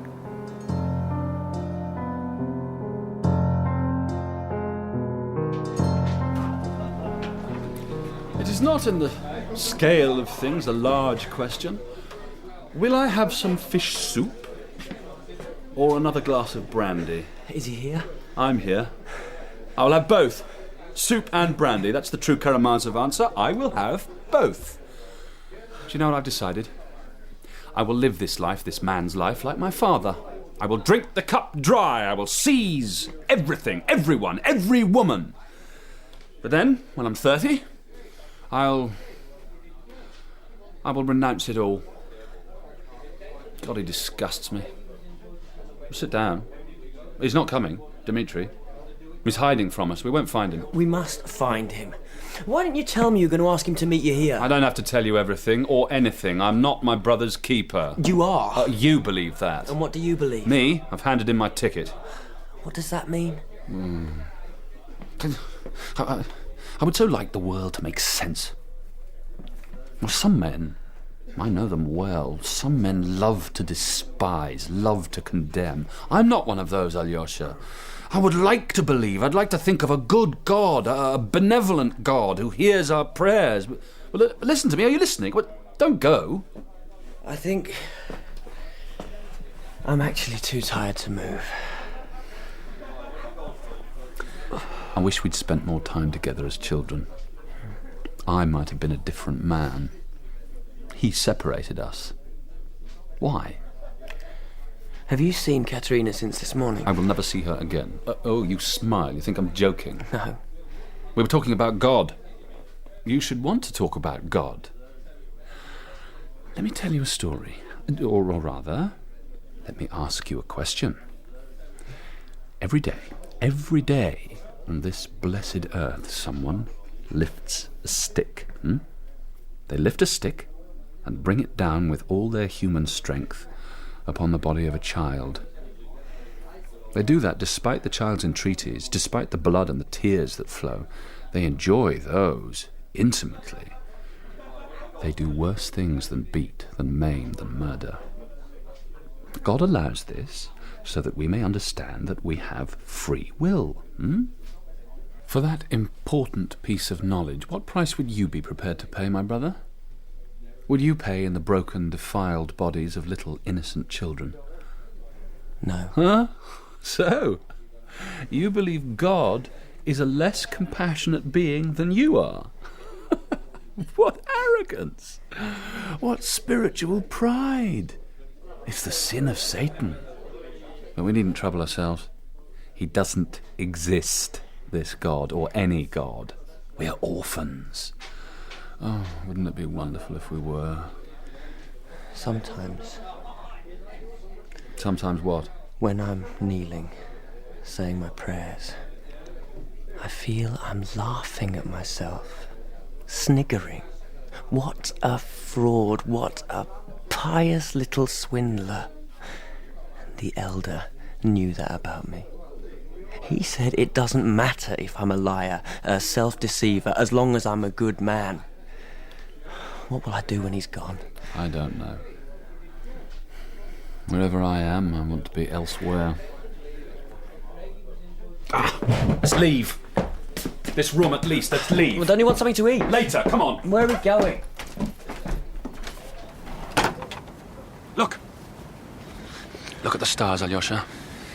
What business of ours are they? This is where our paths divide. This is it. You must go in that direction. Go back to the monastery. I will find Dmitry. We'll find him together. You've told me I am my brother's keeper. Very well. I will find him. It's better that I find him alone. I won't mention Katya. I will tell him not to kill our father, that I understand exactly why his hands itch for the axe, but to hold back. Hold back, Dmitry. That's what I'll say. Nothing will happen tonight. Go to your monastery. Kiss your saint farewell. I'm your older brother. Go. Thank you. You'll do better than me. Mitya will listen to you. Go! And get your old saint's blessing. That was nice. Yeah. Listening to you two talk.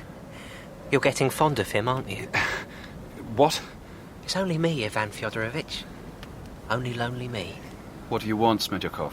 I've come to give you a message, sir. From whom? From me, sir.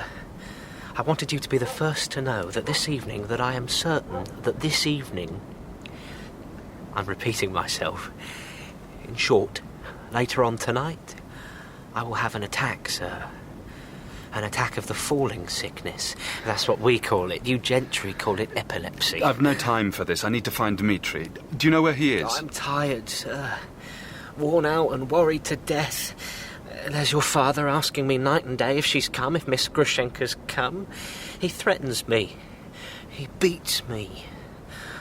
I can't sleep. And there's Dmitry saying I must tell him when she comes to the house to your father. If I don't tell him, I'll be the first he'll kill. Between the two of them, they are driving me mad. I'm sorry for that. Oh, it doesn't matter.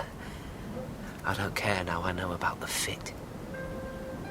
It'll happen just as I'm going down to the wine cellar. I'll fall. I'll be unconscious. I won't know a thing. What the devil are you talking about? You can't predict when you'll have a fit. I can sleep for days after a big one. It'll be a big one. You're going to pretend to have a fit? The thing is, I've told him about the signals. I've told Dmitry. Your dad sent me round to her house with a note. All the details were in the note. I can read. You read a private letter? Oh, it's no trouble, sir. It's not for me to criticise the master's handwriting. The thing is, Dmitry knows all about it. I don't understand what you're saying. I told him. I had to. All about the signals. He had his hands around my throat like this, look. Hey. Oh, for God's sake, you clown, you'll hurt yourself. What signals? I'll tell you. If Miss Grushenka comes, if she comes in the night, she's to rap at your father's window like this. Too quick and too long. He won't answer to anything else. He's terrified. He's terrified of your brother. Dmitry won't do anything. Not really. Not for a woman like that. It's not just the woman, sir. It's the money. He's thinking of the 3,000 in the envelope under your father's pillow. He wants that to pay back Miss Katerina. Of course, he's also thinking that if your father marries Miss Grushenka, and he's daft enough to do it just for spite, then when he dies, who gets their hands on your old dad's fortune? Mrs. Karamazov, that's who. He thinks of that. Dmitry, never fear. You should think of that as well. Not a penny for any of you. I don't care about that. Of course you do, sir. Of course you do, and who can blame you? I don't want people blaming you. Not for anything. So, go to Moscow. The way you keep saying. Leave us to our fate. Leave me to my fit. We won't know a thing, either of us. Not a single thing about it, whatever happens. I'll be safe in my cellar, and you'll be in Moscow. When it happens. When what happens? This is all nonsense. I'll go when it suits me. The lightning has to strike, sir. It does. It does. Tonight is the night. It is. I know it, absolutely. You must save yourself. I must save you. Give me your arm, sir. I'll walk you to the station. Just to the station, mind. You'll have to manage from there. We can't be seen together, can we? No. You're exhausted. You're drunk. You're heartbroken. I know about that. Come along now. None of this is your responsibility. Let me help you.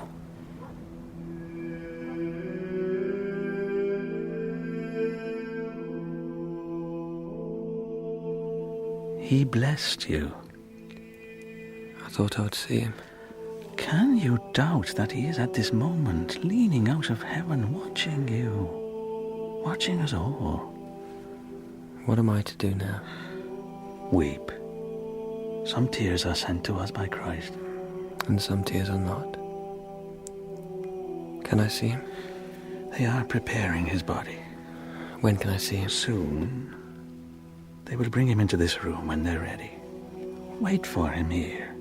Pray for him here. You are fortunate. Always remember that. He gave you a path. He gave you the world to work in. They are ready to bring the body in, Father.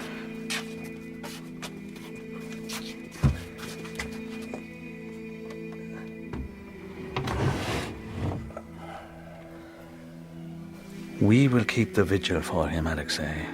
You will stay with us this last night. Goodbye, my father. Dear man. Rest in peace.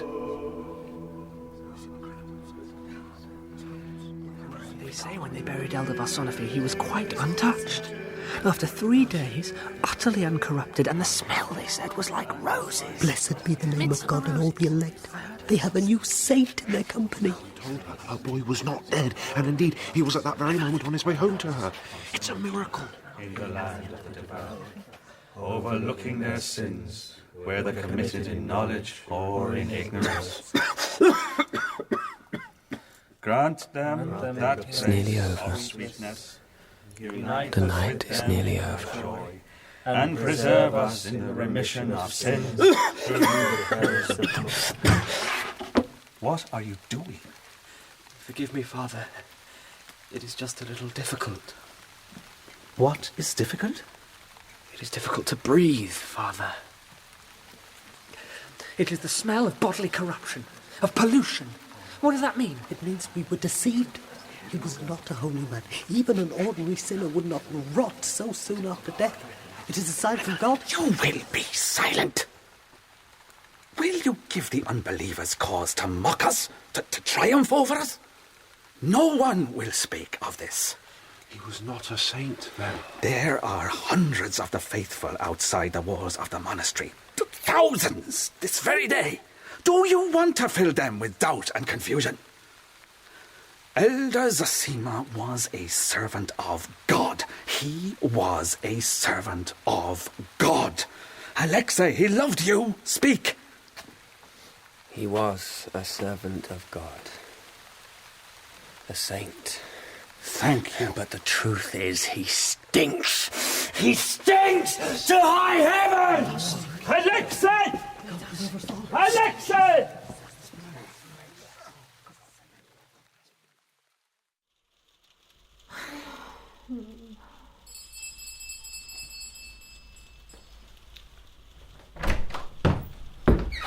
What do you want? Is that the tone of voice to use to me? I pay your wages. What do you want, Miss Grushenka? I don't know. I don't know what I want. That's the problem. A transformation. A total transformation. That would do. Or failing that, I would just like something to happen. I'm bored. Oh, no. Not that. Will I answer it? I better answer it. He kicked one of the panels out of the door last week. How do you know it's Dmitry? Listen! It'll be me that will feel the first blow if he's not let in quickly. Answer it then. I suppose we will have to have champagne. Bring it.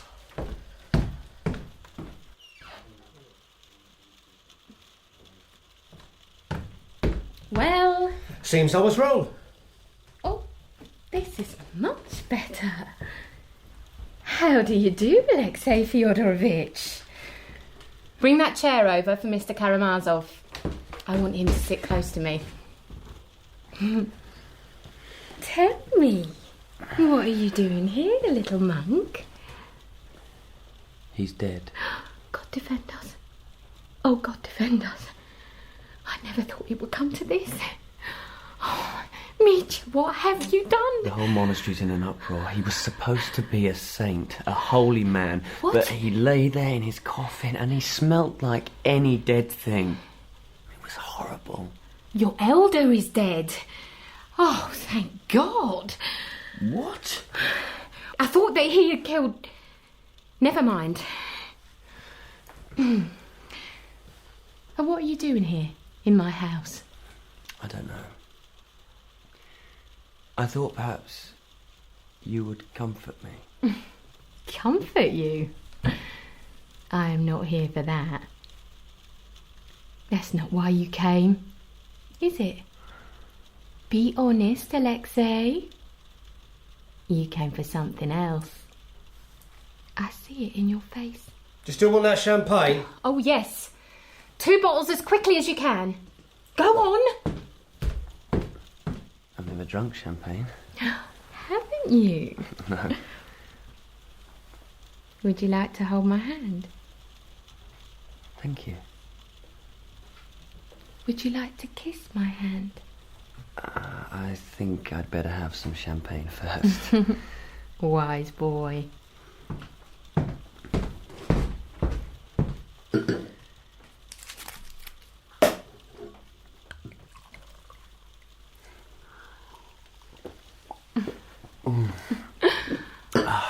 What are you waiting for? Go! Mistress, long ago when I first came here, you told me that if ever a message came from a certain individual, if a message came from him, no matter what the circumstances, no matter who was with you, I was to come immediately. No.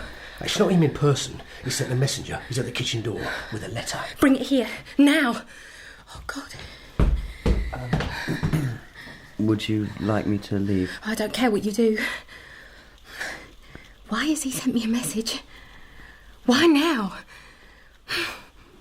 Can it really be from him? Who's the letter from? My lover.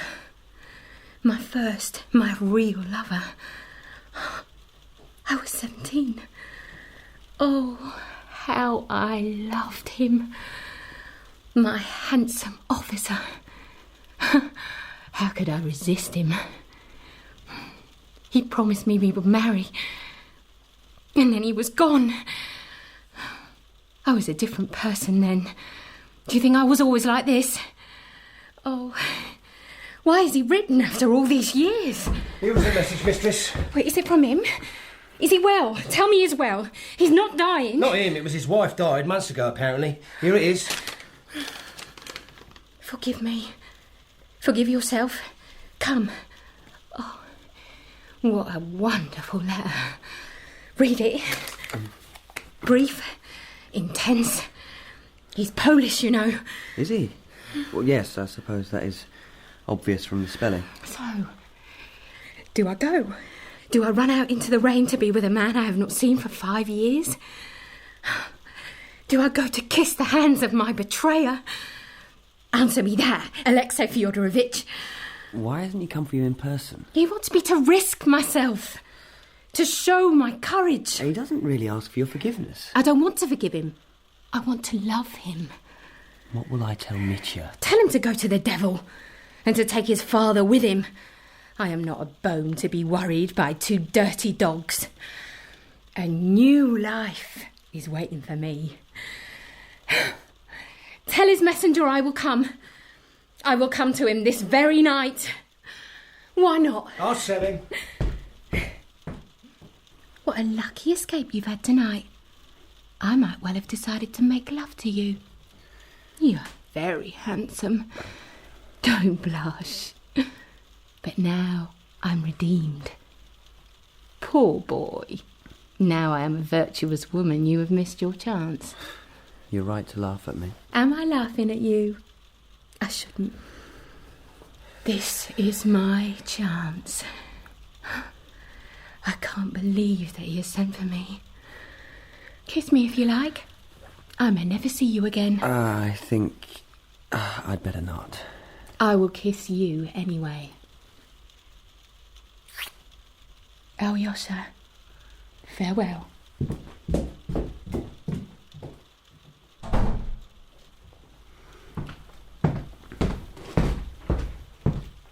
Gone? Gone.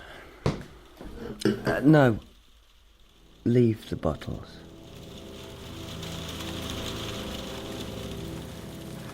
Look at him. Father, preening in front of the mirror. I can see you. He must think she will come tonight. My Grushenka, my darling little... I can't call her that. I can't call her mine. I'm engaged to that saint, that slab of plaster. Beautiful plaster. Poor Katya. If only I hadn't stolen your money, but you'll have it back. I will get it back. Now, I must pray.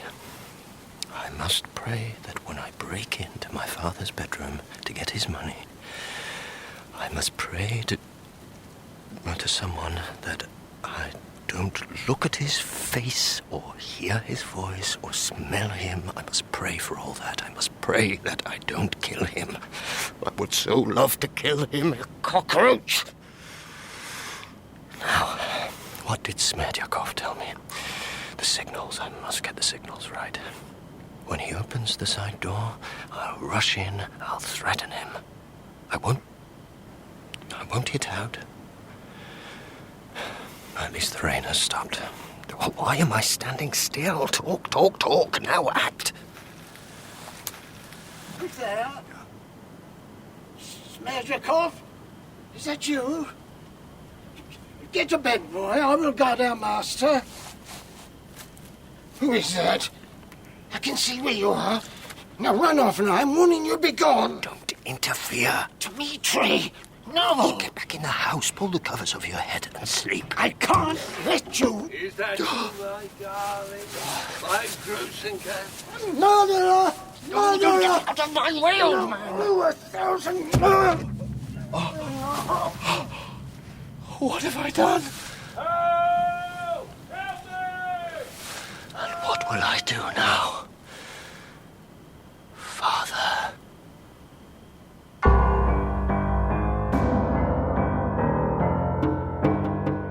In Episode 2 of The Brothers Karamazov by Fyodor Dostoevsky, Father Karamazov was played by Roy Marsden, Dmitry, Paul Hilton, Ivan, Nicholas Boulton, and Alyosha, Karl Prekopp.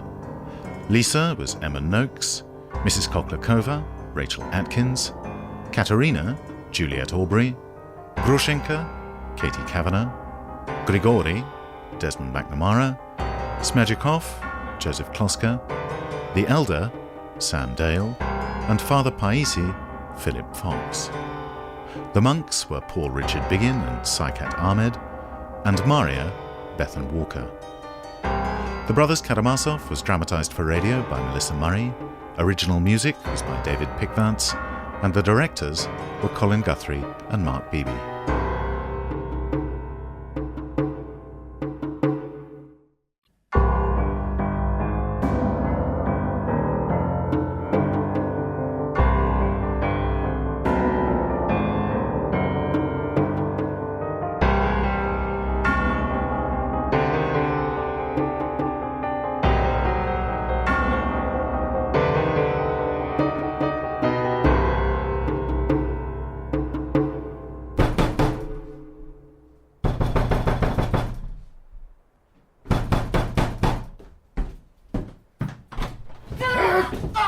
Don't lie. If you value your life, don't lie. Sir! She's not here, is she? She's not here? No, sir. Have pity, Dmitry Fyodorovich. Have mercy. Where is my Grushenka? I must see her. She's gone, sir. In a carriage. The officer sent for her. She went. Officer? What the devil do you mean, officer? The Polish one. Her first friend. The one who Scotland all those years ago. He repented, wanted her back, and can't breathe. Oh, my apologies, old man. I'm calm. See how calm I am. She's got a mockery. Please, don't kill me. Do you know what's on my hands? Don't know. Don't want to know. That's blood. How'd you get blood in your hands? In the usual way, I fear. Don't tell me. It's human blood. It's an old man's blood. For her. I did it for her. And she's gone. What officer? Polish. That's all I know. Please. Don't be afraid of me. I warn you. Sir. She used to comb my hair. Call me her Mityenka. Will you remember me in your prayers? Night and day. Now, what do I need now? Pistol and the hire of a carriage. There are no guns in this house. No, but there is one at my lodgings here. Here, just have some money. Oh, did I ask you to pray for me? You did.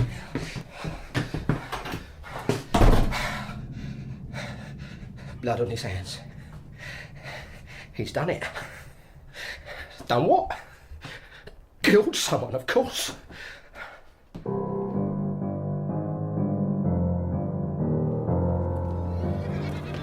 Are those the best horses you have? They are. Oh, you're a liar. I could blow your brains out. Why aren't they harnessing the damn horses? They're afraid of you, sir. Oh, and you're not? Huh? Harness them, you fool. I have to go. I have to finish this. I have to... Oh, you will? Will I call for a doctor, Dmitry Fyodorovich? I'd be very happy to call for a doctor. I am not ill. Oh, I'm tired. I'm very tired. For 2 kopecks, I would lie down in the stable straw and sleep like a child. I would. God forgive me. How long to Mokroy? 3 hours. I'll get the carriage ready. Would you like something to eat, master? To drink? It's the strangest thing, huh? I look like a fool. I act like a fool. And yet I'm not one. You want to get me drunk. So drunk that I fall asleep in the nice warm straw while you rat, you run off to alert the authorities. I won't run anywhere. I swear it. Well, I will. I will run to her. To Grushenka. I will confess everything to her. Now, what's your name? Andre. Well, I will take a drink. Just one. Just pour me one and then smash the bottle immediately in case I'm tempted. I won't be tempted anymore.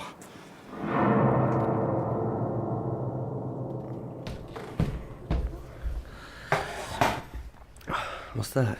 It is my poor sainted mother's remedy for the hangover. A hot towel round head, a cold glass of vodka and a plate of pickles. She liked a drop of vodka. Does it work? Does it matter? Drink. I'll pour you another one.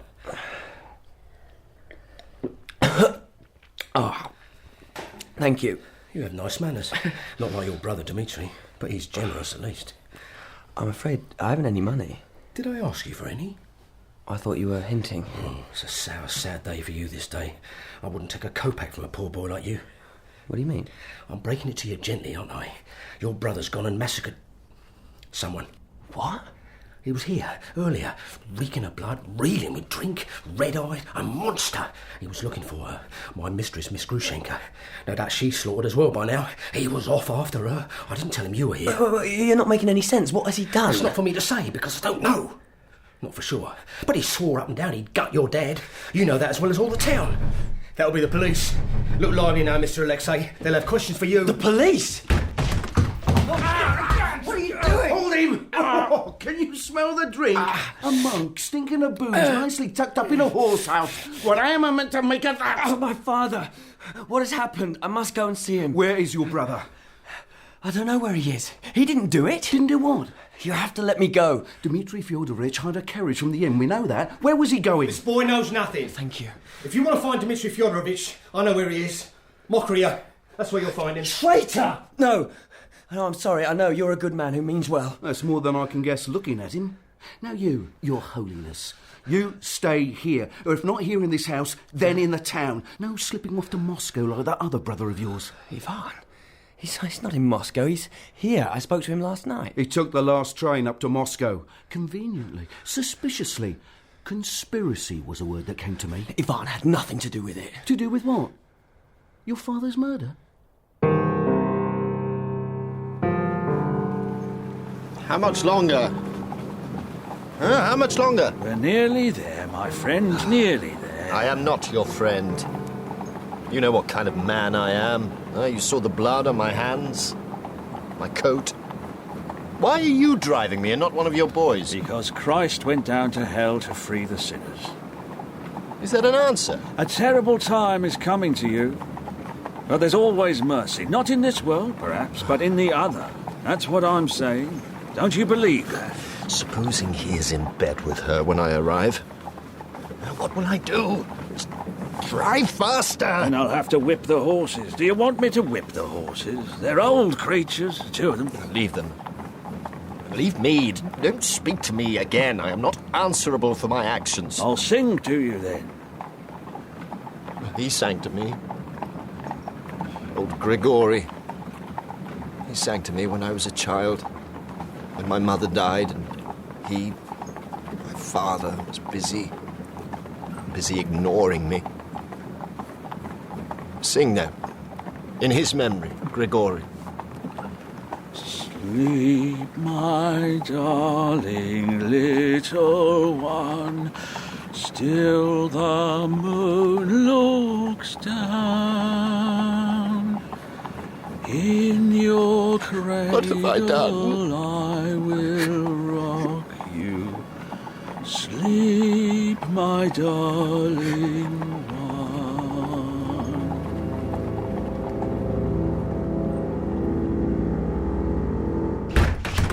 Is there anyone alive here? Is there anyone awake? Hello?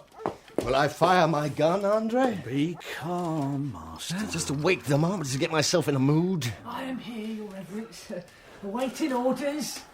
I know you. Timothy, isn't it? I've been here before, haven't I? I came here on a little spree, didn't I? Oh, yes. Trifon. My name is... Call me what you like, Master. How much did I spend? Thousands? Thousands! Don't be afraid of him. Give me the gun, Master. I'll keep it for you. Is she here? I can tell from the colour of your dirty face that she is here. Where is she? Who? I need a whip to beat this man. You fetch it, Andre. Miss Grushenka? Why, she's upstairs. Sleeping, Master. She was playing cards with the gentleman. But it bored her. They bored her.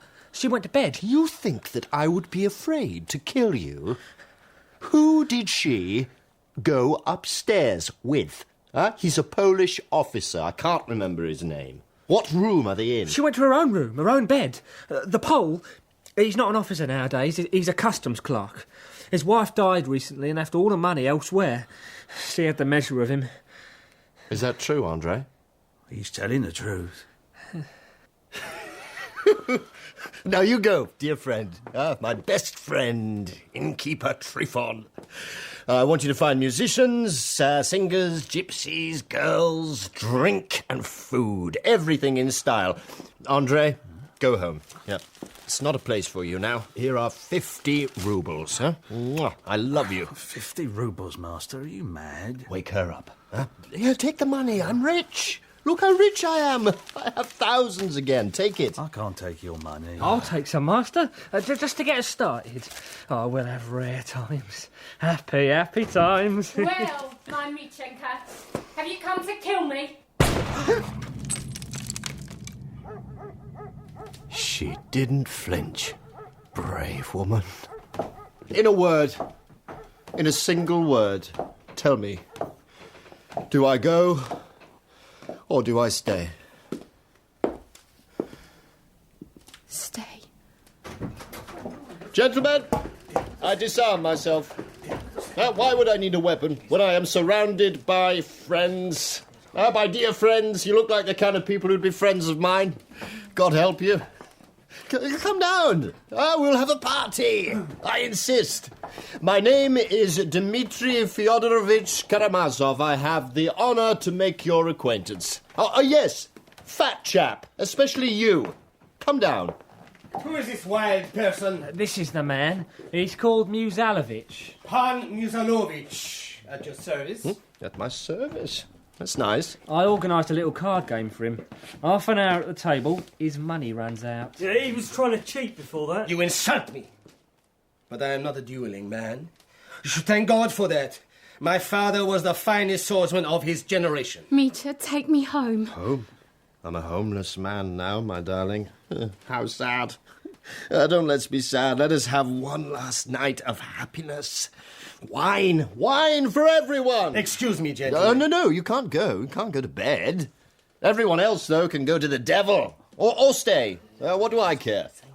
But you, Pan Musialovich, I've only just met you. I have 1,001 questions to ask.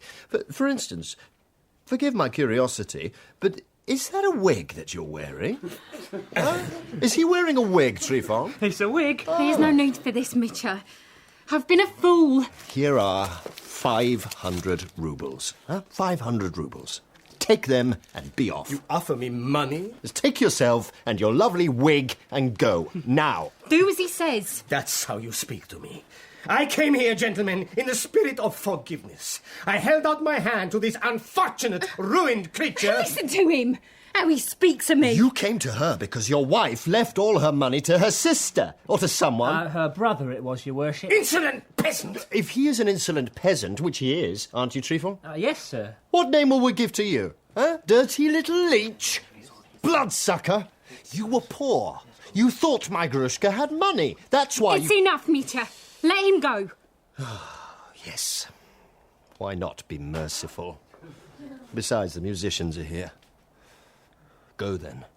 Go, if you value your life. I am a gentleman. I leave of my own accord.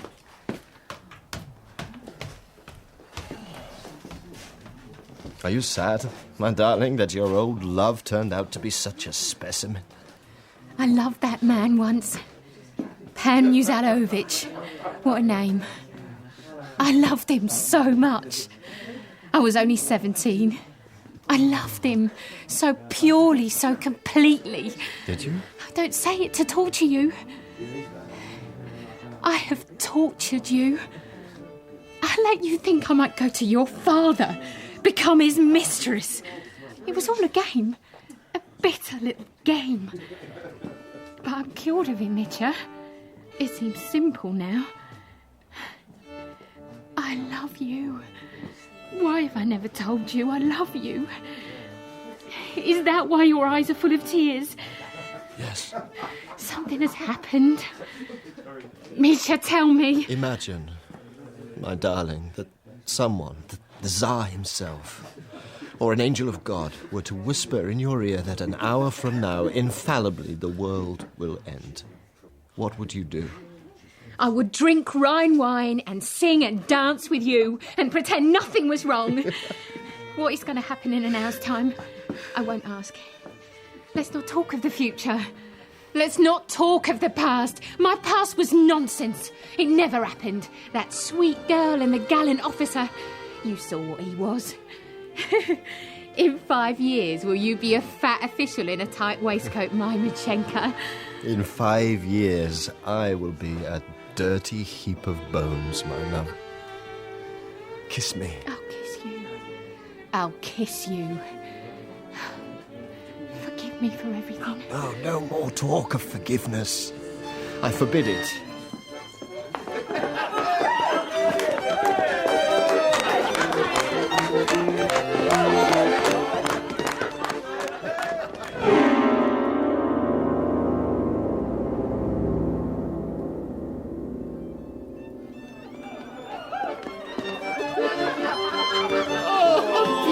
You dance, all of you. Like gazelles. I've never seen a gazelle.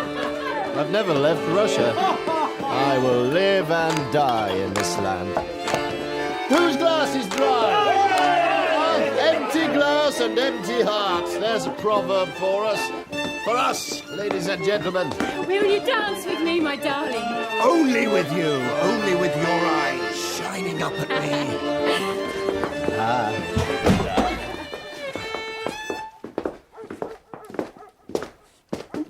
Play on. Now play on. I've paid you to play all night. The time for dancing is over, Dmitry Fyodorovich. Is it, by God? Another 100 rubles, then. Play on. What are you doing here? My name is Mikhail Makharovich Makarov. I know you. Yes. It's too late for that. There are 20 men outside the door. Dmitry Fyodorovich Karamazov, I arrest you for the murder of your father, Fyodor Pavlovich Karamazov. What? Why? That's nonsense. Nonsense? Well, it is true. I can't deny that I wanted to kill him. I boasted of how I would kill him. I went to the house to kill him. Look at them, staring at me. Well, look your fill. I did not kill him. Grushenka, I did not kill him. It was me. I goaded him into it. I'm responsible. You must hang us both. If it were within my power, madam, I would certainly grant your wish. You, rabble, clear the room. I didn't kill him. I killed... God saw me do it. I killed Grigory. Put me in chains. Put me in irons. I am the guilty one. The chains and irons I can manage and will. I warn you now to be quiet. Oh, don't listen to her. She knows nothing at all. She's innocent of this blood. I admit the murder of our servant, Grigory. I did not mean to kill him, but that is of no matter. I did it, and he is dead. Well, he is hurt, seriously hurt, but he lives, and he will live, according to the doctor. Now, your father on Sir, the... Yes? Forgive me for a moment. Alive? Did you say alive? Grigory Vasiliev is alive. Your father, on the other hand... Grushenka, take my hand! It's a miracle. Take my hand. It is not the hand of a murderer. He looked after me as a child, you know. He was kind to me. I'm weeping, gentlemen, because I am a child again. I'm innocent as a child. You deny that you murdered your father? In my heart, I am guilty. Write that down, Constable. But no, I did not kill him. Do you know of anyone else who wanted to kill your father? No, no one hated him as I do. And will you tell me what provoked this passionate hatred? Jealousy. They quarrelled over me. Yes, so I've heard. I've heard a lot of things. For instance, there were quarrels about money, weren't there? About your inheritance? Dmitry, I think you should be careful what you say. Yes, quarrels. The sum of 3,000 has been mentioned? He owed me 3 times that sum, at least. No, 4 times, 10 times. The 3,000 that you mentioned, that was in an envelope under his pillow. He had written to Grushenka. He was going to give to her when she went to him. Why am I telling you this? Listen to me, Dmitry.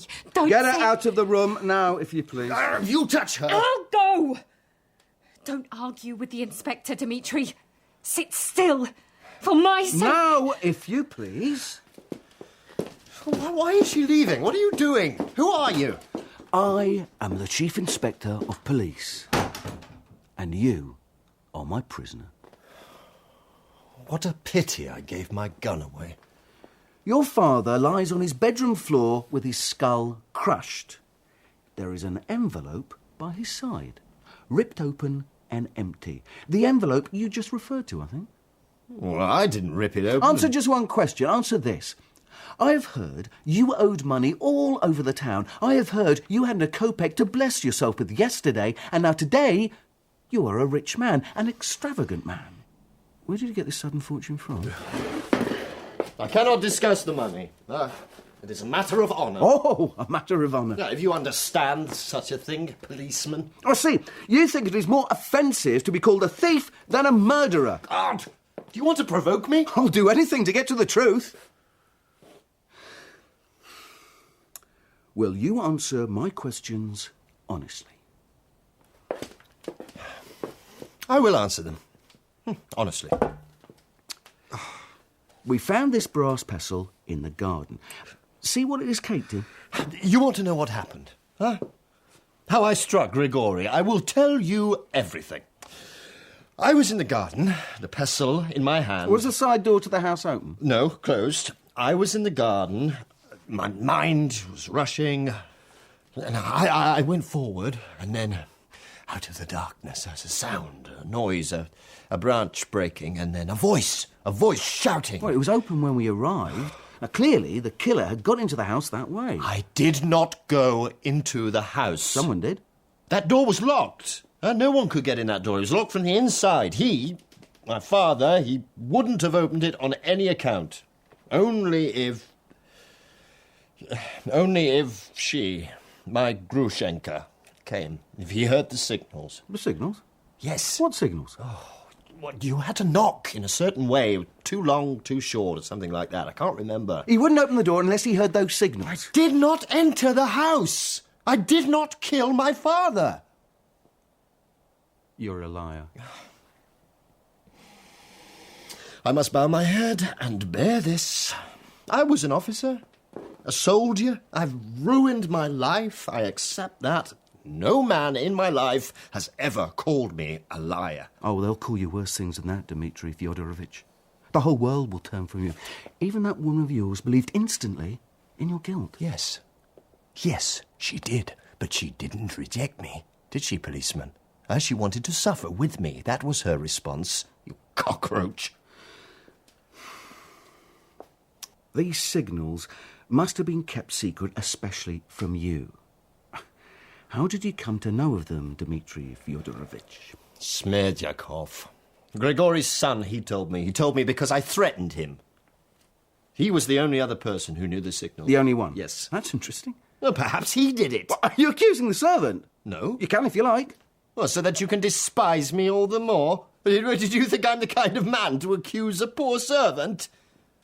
You can despise me all you like. You want to know where I got the money for tonight? Weeks ago, my fiancée... Your fiancée? You know! You know everything! You know about Katerina Ivanovna. She was my fiancée. And she entrusted me with a sum of money to send to her sister in Moscow. I took the money. I spent it here in this very inn. Yeah, you're right. I know about that. I told everyone I spent it all, but here's the truly shameful thing. I kept half of it. I hid half of it away so that I'd have enough if Grushenka came to me. I had enough to run... You kept 1,500 roubles hidden away? Yes. What admirable self-discipline. And you such a, oh, forgive me, wild, uncontrollable creature. Or so you like to appear to be. It was a shameful thing to do. No. I won't call you a liar again. No, I think you are. Bring in the landlord. He looks like a keen keeper of accounts. Let's ask him about the money.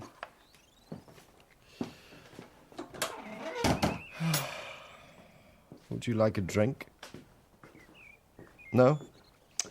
Help yourself. We are alone. Can I ask you, as a fellow human being, one with compassion, if you can promise me that she, my Grushenka, won't come to harm? She won't be punished in any way. I'll make no bargain with you. Your Honour. There's no need to kneel, innkeeper. Forgive me. I'm old-fashioned. How might I help you, sirs? Some weeks ago, Dmitry Fyodorovich with an entourage arrived here and spent 3 days in a long drunken orgy. Is that so? Could be. What is an entourage, master? I am also an old-fashioned man. Constable, kick him. He came here with his old friends and found new ones. Horse thieves, swindlers, card sharps. They came in flocks and droves. The whole village was in an uproar. Again. Oh. How much money did he spend here? I tried to protect him, but he just gave handfuls of notes to anyone who asked. I was thinking of the bill, but he paid me. He paid me handsomely. Did he spend 1, 2 or 3,000? Think. More than 2, sir. I'd stake my life on it. It's not your life you've staked. That's enough. The truth is plain. You killed your father and you robbed him. You're a murderer and a thief. Look at this. It's the money you gave Miss Grushenka's servant. Your father's blood is on it. What do you say? To you, nothing. Can I speak one word to her in private before I go with you? No. Guard the prisoner!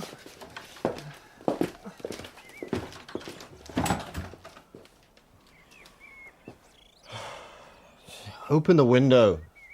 I'll do that, Master. Is that you? The man who drove me here. I've forgotten your name. Oh, that air is beautiful, thank you.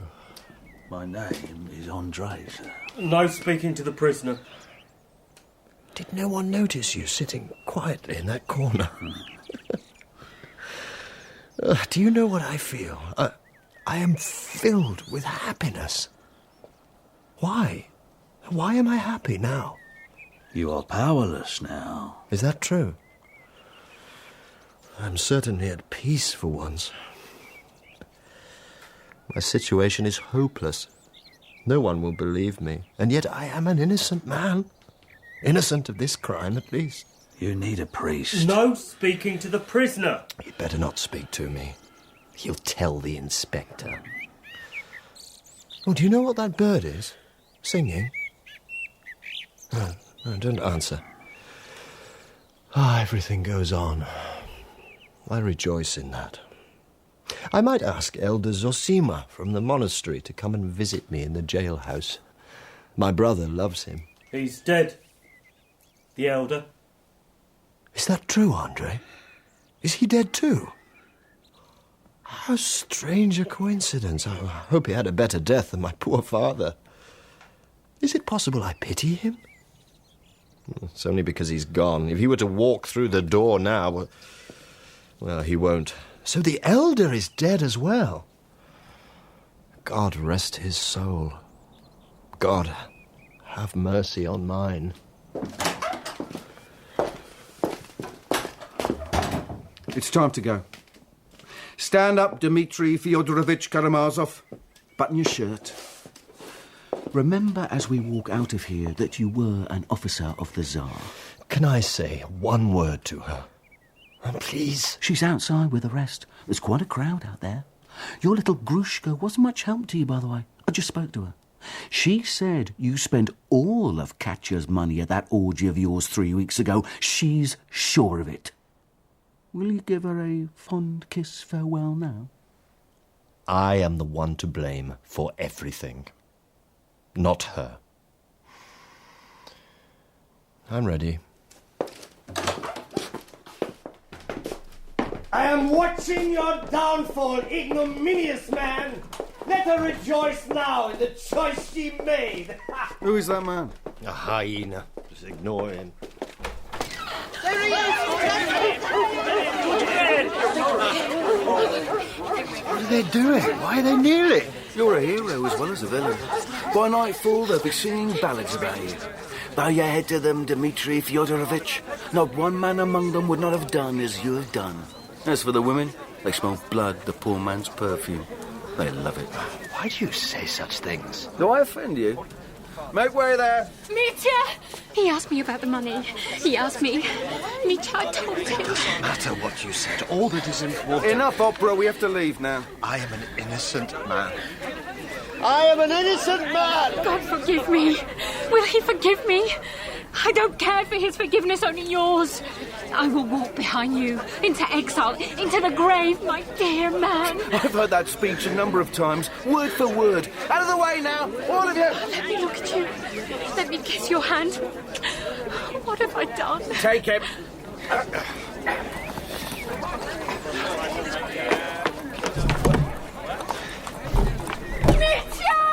Right! Listen, Grushenka! Go to him, go to Alyosha! Go, he will help you! Drive!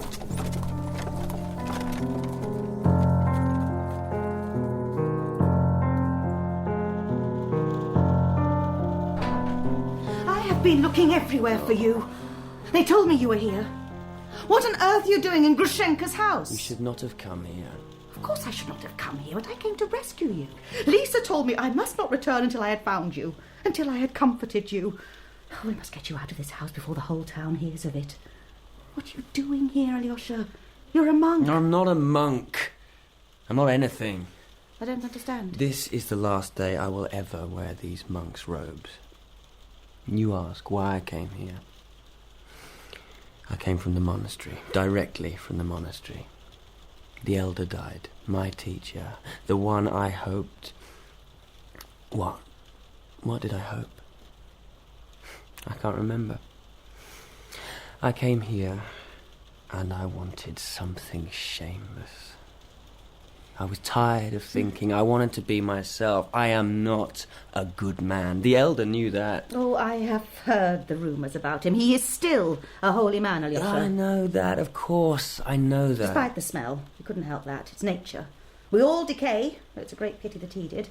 No one expected it. What a terrible shock that was when I heard.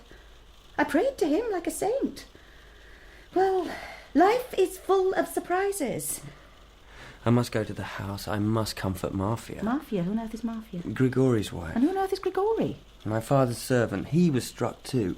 He may die, an innocent man. Oh, he's injured, but not that badly. And he's probably not that innocent either. Look, never mind about him. Come back with me. Poor boy, you poor orphan. Yes. I am an orphan now.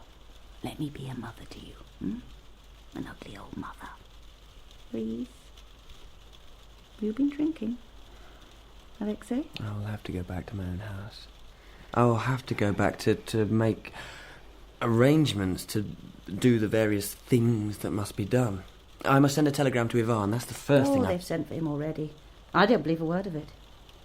A word of what? Just because a man is a free thinker, it doesn't mean anything. He had nothing to do with it. He was on a train at the time with hundreds and thousands of witnesses. The malice of the human race never ceases to amaze me. They even say that you might have... That I... You look like a man, not a boy sitting there. I must go and see Grigory. I must beg his forgiveness. You have done nothing. I know that. We're all the same. Us Karamazovs. The same tune sung in different keys. We're all capable of anything.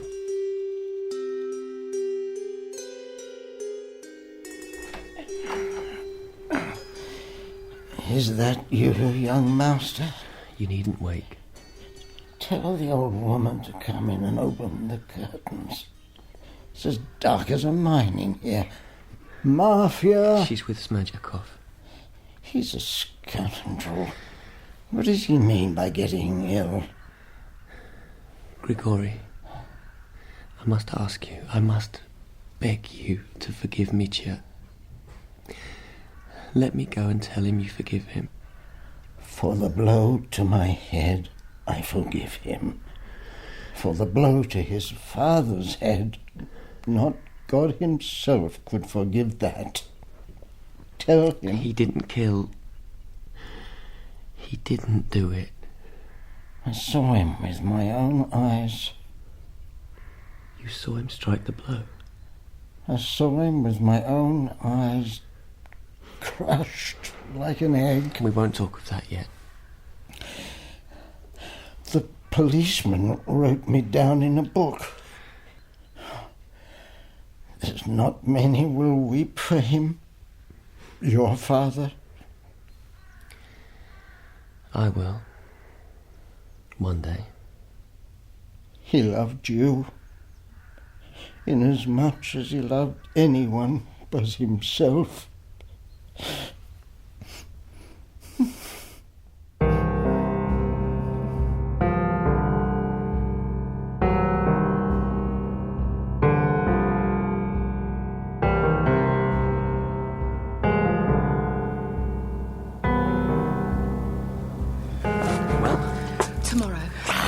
Why won't Mitya see me? It's been days since I spoke to him. What's wrong? Grushenka, what is wrong? Perhaps he will see you tomorrow. He is in one of his moods. All morning I baked him pies. I am not the kind of woman who bakes pies. Nevertheless, I made these, and do you know what he does? He asks me if they are poisoned. He quarrelled again. The quarrels are what keep him in spirits. Do you want one of these damn pies? He asked me about you. I told him you were well. It's good meat. Someone has to eat something. I told him my old Polish flame had written to me asking for a loan. I thought it would make him laugh. What cause is he to be jealous? I'll give him cause. It's cold. I'll walk you home. Through the town? In front of all your respectable acquaintances? I am a Karamazov. Entirely unrespectable. I know what he'll do. He'll insist on going into the court and speaking for himself. If he won't see me, you must insist on talking to him about a lawyer. Oh. Tomorrow. We're running out of time. We must get him a good lawyer. For the love of God, don't speak to me of lawyers. I beg you. But someone must speak of them. Oh, someone has. What are you talking about? Katya, the lovely Katerina Ivanovna. She's gone behind your back and mine. She has produced a wonderful lawyer, the most expensive money can buy, and a doctor. A doctor from Moscow, a brain doctor who will swear in court that Mitya is mad, that your brother is guilty but mad. How am I to compete with that? With these poisoned pies? Oh, yeah.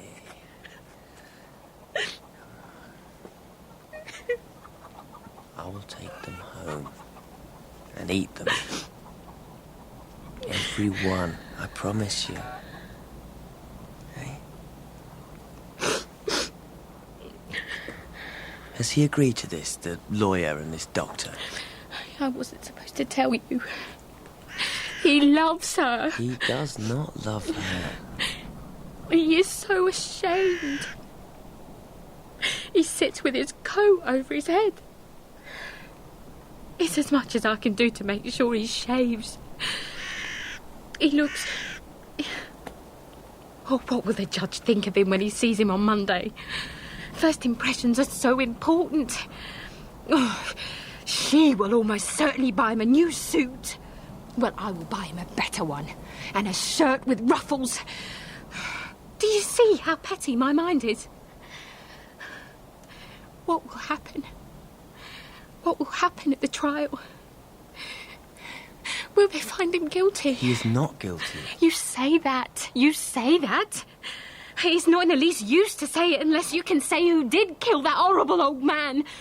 Oh, Alyosha, forgive me. No, he was a horrible man. Still, he... Still. Exactly. Still. Do you think that Mitya will ever stand in court and allow some doctor to call him a madman? Even to save himself from Siberia?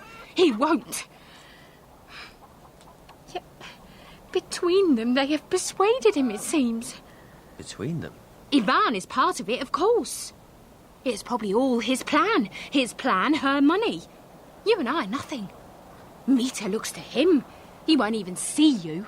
So, little Alyosha, are you jealous as I am now? Yes. That's what we're like, human beings. Monday. The trial starts on Monday. Perhaps it is a wise decision. The doctor. All the evidence... Oh, I spit at their evidence. Grigory's testimony is all against him. And Smerdyakov saw nothing. He couldn't speak in court anyway. He hasn't fully recovered from that fit he had. Supposing Mitya did do it. In madness. In an attack of complete madness. Would you ever wonder that? If he did? He keeps telling me he wants to go to Siberia. He wants to be found guilty. He says he's a guilty man. He is not. You believe in him. I try to. Perhaps that's why he turns to them. Ivan and Katya don't. No, they don't, and that makes their company much more bearable than mine. With me believing he can't give up. He would like so much to give up. So, he will either do as they wish, hide behind this doctor to save himself, or walk into the court and declare himself a guilty man, and whatever happens, you must not allow him to do that. It's not me he listens to.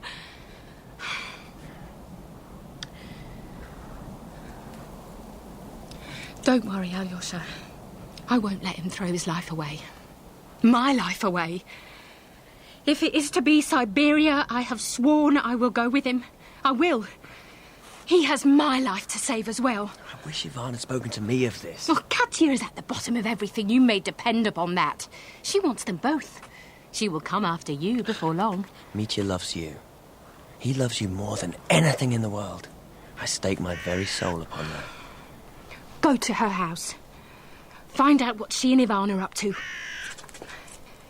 Remember, you are my friend now. Alyosha! If I were 2 foot taller, I'd box you around the ears.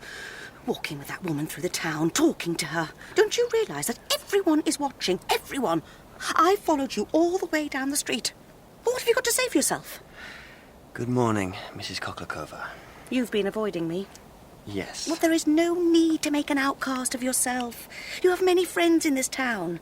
Or you would have if you didn't consult with the likes of... She is my brother's fiancée. Fiancé? There's a word. Oh, you look so thin. Motherless boy. I really haven't the time to worry about you. Lisa has been ill.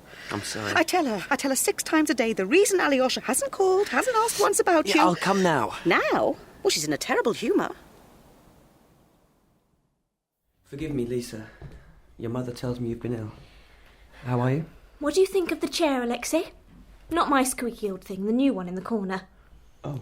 Mother is going to get it carried into the courtroom. She's worried she might faint in an ordinary chair from hearing all the details. Do they give very graphic details? I certainly hope so. She's very excitable. I've embroidered myself a new cushion. When they wheel me in, I will be sitting on it in honour of the occasion. In honour of your family. I have told you 1,000 times you are not going to the trial. And I will ignore what you say 100 million times if needs be. I am going. It is the social event of the season. Do you think me very heartless, Alyosha? Perhaps a little. I meant to say Alexei, not Alyosha. I'm not a child anymore. That's a pity. Why? You were a very tender-hearted child. And you were a kind boy who would never have done a cruel thing to me. You can't imagine how comical you look in that waistcoat. You looked ridiculous in your monk's robes, and now you look comical. You really must make an effort on Monday. They are sending down correspondence from the Moscow and St. Petersburg newspapers for the trial. The trial of the year. Mother has ordered us 3 new hats each. Oh, I've done nothing of the kind, too. And Alyosha doesn't condemn me. He knows I'm a vain, worldly woman. He also knows how much I care for him. I can walk across the room now. With sticks. In the morning. I'm not ill. I'm very glad to hear it. Are you? Well, yes, I suppose you might well be. Who wouldn't rejoice to hear that a young, tender-hearted, crippled girl was learning to walk again? It is absolutely no compliment to you. I am sure the elder is praying for her in heaven. I saw you at his funeral. I saw you at your father's funeral as well. What an extraordinary coincidence, them both dying almost at the same time. Do you feel that? Do you feel God is testing you? That all these events are a way for God to test his little Russian Job? You're angry with me. Perhaps I deserve it. You offend me even more by mentioning it. I haven't the patience. I shall never have the patience for you.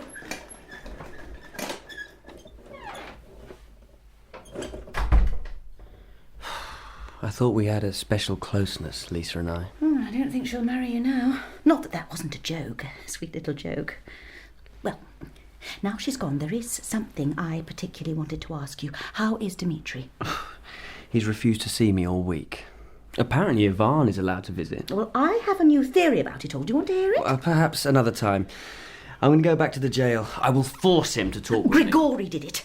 Yes, he did it. After your brother hit him, he was dazed, confused, and in his madness he picked up the pestle your brother dropped and rushed into the house. Did what he did to your poor father. But none of this is what I wanted to talk to you about. It's about Lisa and your brother. You must not allow her to come to the trial. Oh, it is not always easy for parents to control their children, as you know. But it is Ivan I am speaking of. He came to the house the other day. He'd come to call on me, and finding I wasn't home, spent a few minutes talking to Lisa. Well, what could be more ordinary? But this morning, suddenly at breakfast, she turns on me and screams. Yes, screams across the table that I must never allow Ivan Fyodorovich to enter this house again. Well, what do you make of that? I'm worried about her. Please, Alyosha, talk to her as a friend. Well, I don't think she wants to talk to me, but I will try.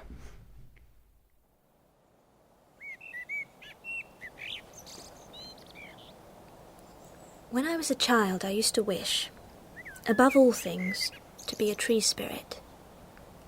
I would fall in love with a beautiful woodcutter who would chop me down. I used to cry about it. Delicious tears. I sent your brother some sweets. That was kind of you. You don't ask which brother. I know what Mama was talking to you about. One doesn't need to eavesdrop in this house. Everything is so obvious. We won't marry now, will we, Alyosha? And it was such a nice idea. But you are not a woodcutter, however beautiful you are. What are you thinking? How lovely this garden is. You live a privileged life. You think I should be ashamed that I'm not poor. I am. You're thinking of that elder of yours. That dream is done. For you, anyway. What does it matter if we sin? If we sin terribly? It matters. Why? Because then we are condemned by God. You say that like a man sleepwalking. Poor Alyosha. Perhaps I should marry you. Perhaps we could make ourselves deliciously unhappy and have hundreds of religious scruples every day about everything. I'm so unhappy. You're bored, which is not the same thing. You say that with such a kind smile I could almost forgive you. Can we talk frankly to one another? Have I ever asked you for anything? Have I? No. Dear Lise. Don't ask me. Don't ask me that question about Ivan. It is ridiculous. You love me. I will love you all my life. I want you to take this and give it to him. To Ivan. Don't read it. Of course you won't read it. If you gave me a letter to deliver to another woman, I would tear it open in a moment.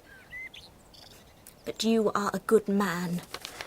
No, I'm not. Alyosha, if I asked you to, would you save me? Yes. But from what? What would you save me from? That is the terrible mystery.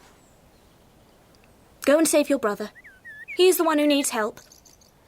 You spend too much time with women. Do you like her? Grushenka? Yes. Oh, what a noble answer. Brief and manly. Go. I won't say another word to you. Very well.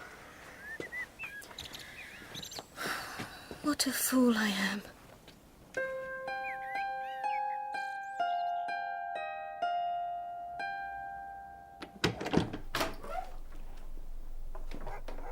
Dmitry?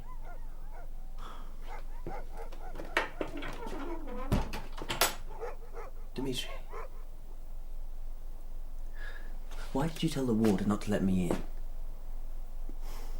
Oh, Mitya, won't you speak to me? Have you so completely given up hope? Oh, you look so pale. An old friend came to see me today. Do you remember Rakitin? He forced his way in like you did. God, you'd think a man could be let alone in a prison cell. Do you know what he wanted? He wanted to interview me, to write up my case to launch his literary career. I declined the honour. I also hit him. It was a pleasure. My temper doesn't improve in here. I have not learned humility. I haven't. I won't. Will we talk about the trial now, brother? Will we talk about the plan that Ivan and Katerina have? All that is immaterial. They will condemn me. I long for that. Do you understand why? Yes. Yes? You long for something... Change. Rebirth. Resurrection. It is impossible to be a convict without God. And if we have banished him from our minds, our lives, this world of ours, we must seek him in the broken places, in the lost places. Ivan the revolutionary wants to pull heaven down to earth. I want to raise up hell to heaven. What rubbish I talk. I don't think Ivan is a revolutionary anymore. He has lost his faith. I have no idea what he is, or what he's up to. He told me something. He said our father was a pig, but he had the right ideas. He lived entirely for himself. Oh, that's wrong. That is wrong, isn't it? Yes. What do you think of his plan, his and Katy's plan? Guilty but mad, innocently evil. Well, it's a plan, isn't it? It might work. Do you think it might work? It might. I don't. Whatever they do, the lawyers, the doctors, let them do their best or their worst. We know how it will end. I suppose there is a chance. Oh, what a torment even the slightest scrap of hope is. What a relief it will be when they condemn me. Tell me this, do you think Ivan really cares what happens to me? I don't know. She won't give me up. Have you heard that? No, she will follow me, footstep by footstep, all the way to Siberia. Which one? Both of them. My Grushenka and that hellcat, that vixen, that noble creature, Katerina Ivanovna. She will make my trial her martyrdom. I will bear it. I will grind my teeth, but I will bear it when she gets on the stand and makes her heartfelt, wonderful speeches. Just make sure that you sit where I can see you, little brother. The sight of you might calm me. It might, just. Katy and Ivan, both of them believe me guilty. You know that? Yes, I know that. What a moon-headed idiot you are to believe me innocent. You are the only one in the whole world who does. Why? Listen. I will tell you the final secret. The real master plan. Come closer. I swore to him that I would tell no one. Grushenka knows nothing of this. Katy insisted on that. I can't tell you the details. I've forgotten them all. I forget who I am in here. But I can tell you this. This one word. America. Yes, once the trial is over, once I am found guilty, he plans to get me out of here, out of prison, out of Russia, and all the way to America.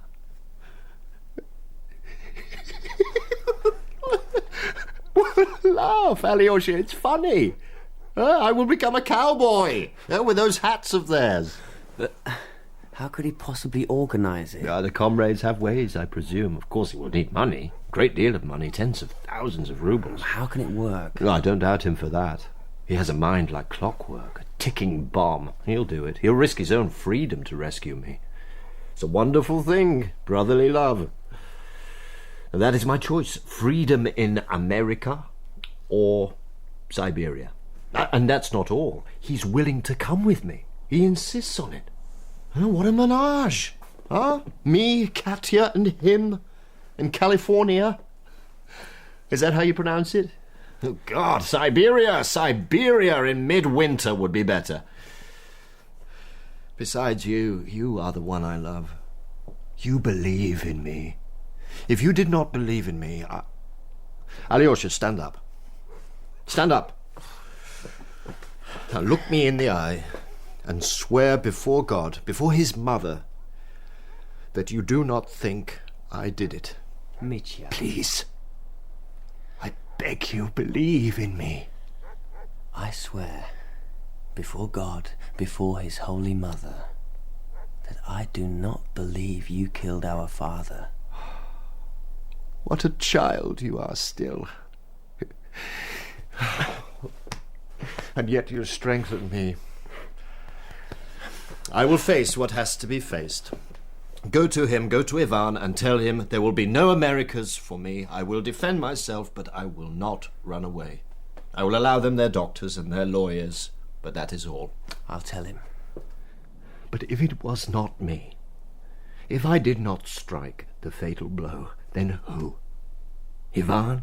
Or you? Well, it was one of us. It was a Karamazov. Don't let them blame Grigory. I won't let that happen. I will find out the truth. Will you? I will find out who killed him, no matter what the cost.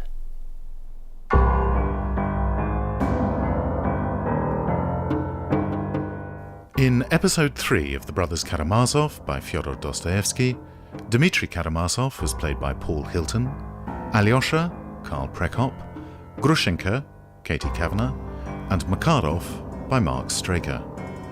Lise was Emma Noakes, Mrs. Khoklakova, Rachel Atkins, Grigory, Desmond McNamara, Aubrey, Philip Fox, Trifon, Paul Richard Biggin, Muzielovich, Sam Dale, the constable, Psychic Ahmed, and the revellers, Bethan Walker and Miranda Keeling. The gypsy dances were played by the Virtuosos.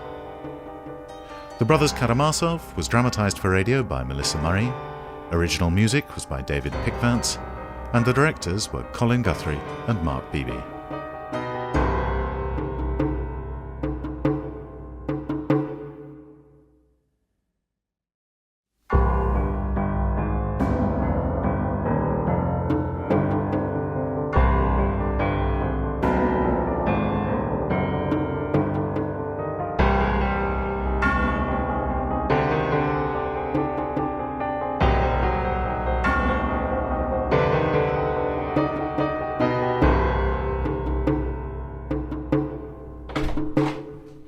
Madam, Alexei Fyodorovich Karamazov to see you. What are you pretending to be? An English butler?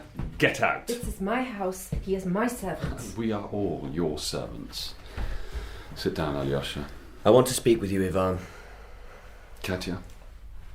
Are you going to order me from my own drawing room now? I need to talk to him. The trial is on Monday, and I've only just heard that you have taken charge of Mitya's defence. I'm trying to save him. Of course you are. I didn't involve you with our plans. Because you wouldn't approve. He knew you wouldn't approve, but what other defence does he have? Only a madman would murder his father. The man we've hired, he is the best doctor in Moscow, the very best. He will convince the jury. Mitya didn't murder our father. Ivan, I would like to talk to you.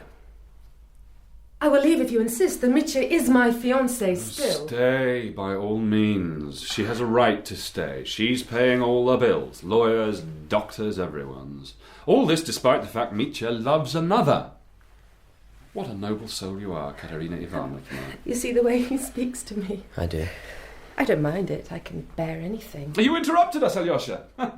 We were in the midst of yet another discussion of Mitya. His ruin, his redemption. His redemption. How beautifully she speaks of that. The eloquence of her voice. A man could listen to her all night, all day, like a nightingale. What is it you want me to do? Tell me. You can't want me to abandon your brother now, at the hour of his need. How could I want that? No, of course I don't. I don't want to deprive you of your hour of glorious, humiliating shame when you stand in the witness box and reveal all the intimacies of your heart. Everyone's heart. Mine, even. Will you tell them that I love you? Will you tell them that you offered yourself to my brother as a holy act, of course, as a willing sacrifice? How can you say such things? How can you torment me? That was a long time ago. Before all this. All our histories are like that now. Before the murder, after the murder. Alyosha, I will do anything to save Mitya. My other feelings have no effect on that. I swear it. You can trust me. Do you trust me? I trust you. I take my leave. An hour every morning in her company is my ration. More than that I cannot endure. Oh, I wish. Don't make wishes. What's the point? This isn't a fairy tale. No one will end up living happily ever after. I've never seen him so agitated. So unhappy. Katerina. You see how it is for me. I am caught. Trapped.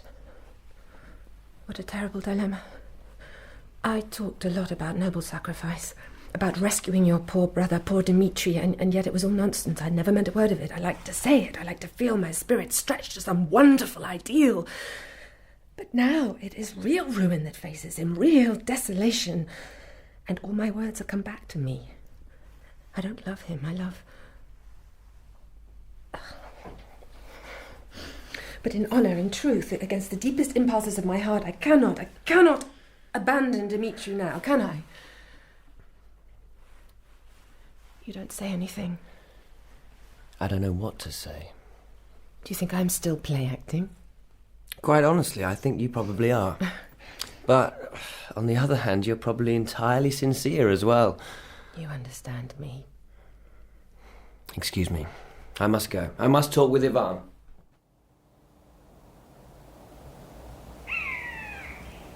You took your time?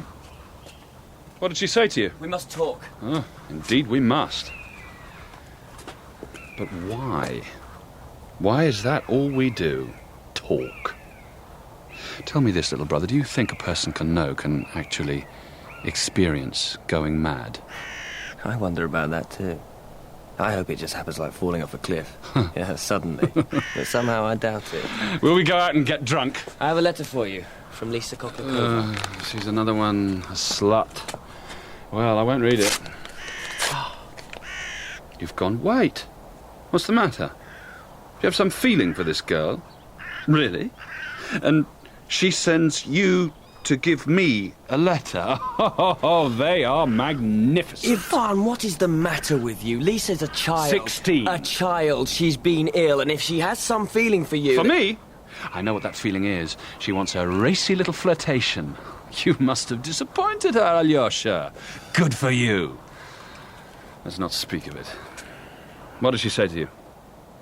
Do you mean her or Katerina? Of course, Katerina. Don't be stupid. I must ask you not to talk to me like that. Why not? What'll you do? Fight a duel with me? Hit me over the head with something? Oh, tradition's important. Let it be a blow to the head. Oh, Alyosha. I saw Mitya earlier. He told me about your plan, about escaping to America if it goes badly for him. He wasn't supposed to tell you. He doesn't want to do it. He'll allow you to use this doctor and to have your lawyer in the courts represent him. But that's all. If he is found guilty, he will endure his fate. Very well. He knows that at the moment things do not look well for him. Ivan, listen! We must talk. He knows, everyone knows, the chance... There are no chances for him. They'll find him guilty. For the very simple reason he is guilty. He's a monster. No. Between ourselves, we can say that. He's a monster who killed a monster. And you and me especially. What are we? Monsters. You didn't kill him. What? You didn't do it. Kill father. Is the boy delirious? Of course I didn't kill him. I was on the train to Moscow. Why did you go on the train that night? We were talking early that evening. You didn't tell me you were leaving. You actually think I will account for my movements to you? You were on a train to Moscow. I was drunk, asleep in a chair in Grushenka's house. In Grushenka's house? Alyosha! I'm genuinely shocked. She wasn't there. Still? Yes. Why did you go on the train that night? I was lucky. Otherwise, who knows, they might have arrested me. They would certainly have suspected me. Oh, but Mitya is altogether a more satisfactory prisoner.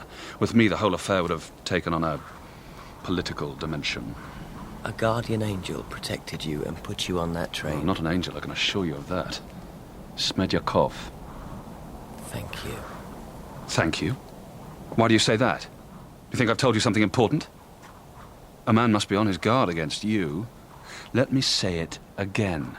I had nothing to do with his death. When you're alone, you don't believe that. You don't believe it. You think you did it because you wanted to do it. It's the same thing, wanting to do something and doing it. Is that what you think? Yes. I think that about myself. Oh, I thought you were the good one among us. Did you want him dead as well? Of course. The Karamazovs are all monsters. I should listen to myself. Do you see him? Have you seen him? Who? Ivan? What's the matter? I'm not a child. I'm not a peasant to see ghosts. But I've seen him. Father. Oh, my poor brother. Oh, you're very kind. Do you know what I'd like to do now, at this minute? Do you know what I feel about your pity? Let me tell you this. Katerina has a piece of paper that will prove mathematically that Dmitry did it. The murder. I mean logically, not mathematically. What do you say to that? I don't believe it. Oh, he doesn't believe it. Tell me this. What do you believe? Who do you think did kill our father, who art in hell, I hope? Who do you think did kill him? It had to be one of us. Us Karamazovs. Yes, I think so. Not Mitya? No. Not me? No. What are you saying? Are you saying that you did it? No. Do you still believe in God? After all this? Yes. But perhaps he's not the God I imagined. I want nothing more to do with you. I want nothing more to do with your conscience or your God. I will try to help Mitya. I gave Katya up for him, although he spits in her face. Oh, she loves that. I spit in her face now as well. I spit venom. I want her to suffer. Ivan. Don't touch me. Don't speak another word to me or I will strike you down. I will strike you down. Go and see Smerdyakov.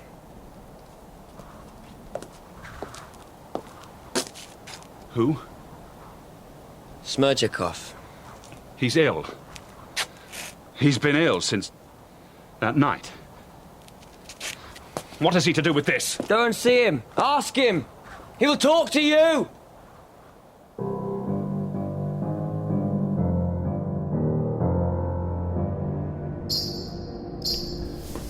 If Smerdyakov is that ill, why isn't he in a hospital? We tried to take him. Flung himself on the floor and had another fit. Terrible fit. Thought his throat would burst open with the screams. No one comes to see him. I myself come only every second day. His mother sees to him. Perhaps I'd better not disturb him. And don't be afraid. He speaks of you. What does he say? He talks about you a lot. About me? Why? Hasn't Alyosha been to see him? Not once. He won't come near this side of the house. Smerdyakov is a scoundrel, a buffoon. But I'm glad that one of you has come to see my son. Forgive us. My mafia does my forgiving for me these days.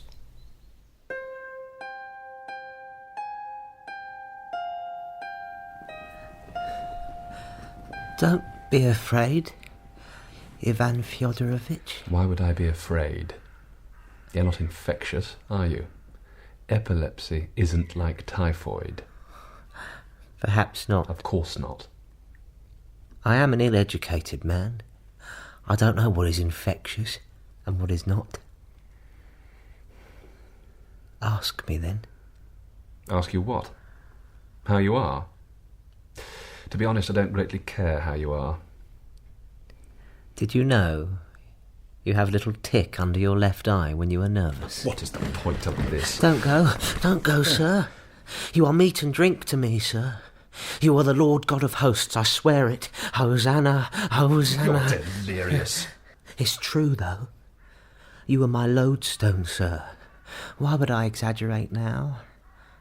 Now that I'm dying? You're not dying. You're malingering. You've been in bed all these weeks. Keeping out of harm's way. And the police. They're not idiots, for all we would wish them to be. They couldn't quite believe it was a coincidence that I had a fit. Not just an ordinary fit, but the King and Queen of seizures, and knocked myself unconscious the very night your poor dad copped it. But they never broke me, sir. They never wavered me. I held up. Every time they asked me, I said the same thing, the same words. They brought doctors in. Your name was never mentioned by me, sir. And why would my name be mentioned by you? I never told them that I predicted it all to you. I told you the very night, before it happened, that I'd have a fit. The night I put you on the train. You can't predict fits, sir. A first-year student knows that. How could I know I was going to be ill? I even told you it'd be in the cellar. That I'd fall down the cellar steps and knock my head. You can see the scar, if you like. I don't want to look at the scar. You're having a hard enough job just looking at me at all, aren't you, Ivan Fyodorovich? I'm as handsome as any of you. And I got you on that train. Never forget that. I made sure you were safe. No one suspects you. What nonsense are you talking? Perhaps it's me that's delirious. I'm lying in a bed somewhere in the midst of the most fearful nightmare. I think that often. Do you suppose we're lying side by side? I could bear it better if we were lying side by side. Your head's hurting, isn't it? You're sweating. He comes to see me, you know. Who? What are you talking about? You know, him. Why me? You're as guilty as I am. You left him to his fate. You left knowing he'd be killed. That's why I told you about the fit, the cellar, to see how you'd react. To see if you wanted it to happen. If you wanted him dead. You admitting to me that you killed him? That's not the sort of thing a sane man, an intelligent man would admit, except under torture. But I would admit anything you like if you tortured me. Would you like to torture me, sir? You're an insect.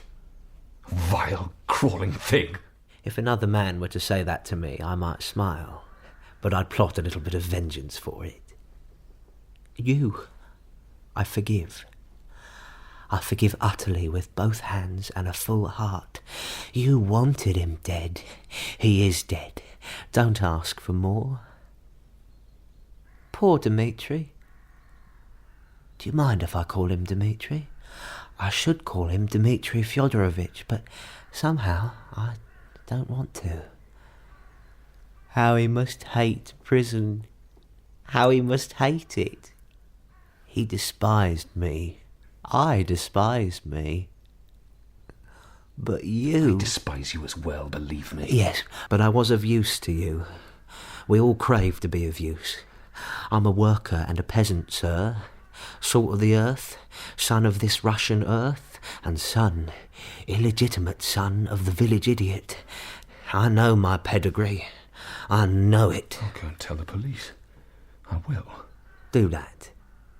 I don't mind what you do as long as you're happy. Long ago I decided to love you. To love you like a brother. What will they say when you tell them, I wonder? When you tell them everything? Will you tell them that there is no God, and because there is no God, all things are permissible? What? You said that to me once. I didn't. Take a drink of water, sir. You were discussing philosophy with your house servant. He was in awe of you, the educated Moscow man.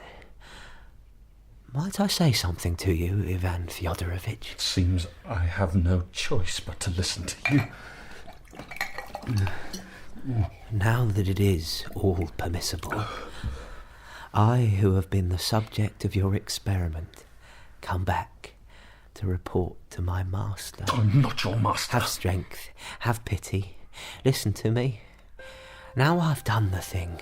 If I did it, I admit nothing. But now it's done, I discover this beautiful fact. If it is all permissible, then equally it is all meaningless. I am endlessly eating that dead thought, and it is endlessly eating me, remorselessly.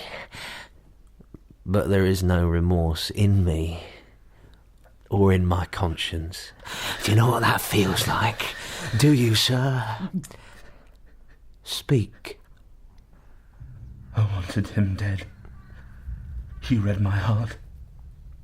You were my instrument. I admit it. I had reasons of my own as well. I had more courage than all of you, than all the Karamazovs. I alone dared to do what you all dreamed of. And what a nice nightmare I've landed you all in. Off already? I've more to tell you. Details. But you don't look well. Perhaps I was infectious after all. Come back soon. And tell Mafia I'd like pancakes for lunch.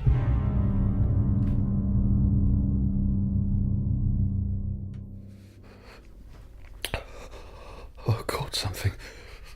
Absolutely caught something. I'm ill. Fever. Oh, my forehead. Shirt wringing wet. I'll just lie down for 10 minutes. 5 minutes. Then I'll go to the police. How did I get back to my lodgings? Oh, devil only knows. You walked. Most people thought you were drunk. What'll I say to the police, though? What'll they think? I've no evidence that Smerdyakov did it. They might think the whole thing's a plot to save Mitya. They might.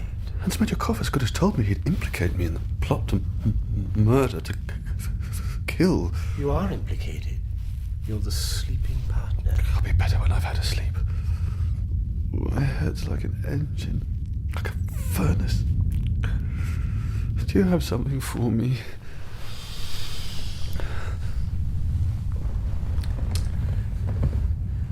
What would I have for you? Medicine. Medicine? Why would you imagine that? I need something to make me better. I can't lie here sick. I have things to do. Oh, you have to help me, Doctor. You think I'm a doctor? Oh, I see why. My brown jacket. And for some reason you associate brown jackets with doctors. Intriguing. If you're not a doctor, who the devil are you? The devil. Don't talk nonsense. I must, if I'm to be understood by the likes of you. I'm hallucinating again. You have such a bad conscience. It's a pleasure to be around. Twist and turn, twist and turn. Trust me, I am the devil, fleshed out by you and wearing this rather unattractive brown jacket. If you are, you're a mere figment of my imagination. I object to mere. Of course, the way I look is entirely your responsibility, but I am more than mere appearance. Ask Alyosha. Don't speak of him. Leave him alone. He's losing his faith, you know. But he still believes in me. Bless him. One day, you never know, I might count him as one of my own. He's an idealist, like yourself, but he has better manners. Would you like to talk to your father? Oh, no. He's eager to speak with you. Eager as anything. Keen as mustard. I don't believe in you. Never mind. I believe in you. These things don't have to be reciprocal. Like love. What do you want with me? What do you want with me? You imagined me. For an atheist, you're awfully obsessed by all this religious hogwash. The devil doesn't use words like that. I have no dignity. Sad, but true. I'm going to think about something else. It's a shame you won't pray to God. I'm curious about him. Does he really exist? Perhaps he might appear. You'd have a thrilling religious experience and turn into a little saint. Poor Alyosha would be jealous. You'd like that. If you mention Alyosha again, I will kill you. There's one of you in prison? Oh, he has the funniest ideas, Mitya. He thinks that suffering will redeem him, that Siberia will somehow set him free. The fool. I enjoy him. And you, of course. I like you. I love you. Such cruelty, such coldness, such malice. Yes, I am all of those things. Cruel, cold, malicious, lustful. There's a cure for it all, you know. My patent medicine. A nice little knife, a tight little rope, a lead bullet buried deep into the brain, and then silence. Perfect peace. And then who would you have to torment? Dear boy, you breed like bacteria. Do you have such a thing as a cigar or a drop of something? It's a cold night. Yeah, sorry. Don't apologize. Under no circumstances apologize. I never have, and look what happened to me. Prince of the world. Would you like that? Would you like me to tempt you? I'm ill, aren't I? Very ill. He has more courage than you. Who? Poor Smerdyakov. There he goes now. Dingle, dangle. What do you mean? Will I stroke your head? Will I comfort you? Would you like me to sing you a lullaby? Will I get your mother here and make her sing for you? Leave her in peace. Poor dead dear, what a life she had. What a life she had with your father. How she despaired. That's the worst sin of all, they tell me.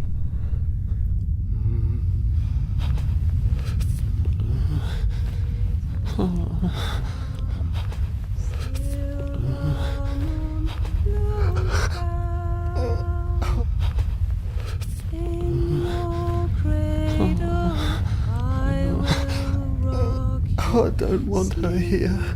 What have you to do with my mother? Leave her alone. For pity's sake. sake, leave her alone.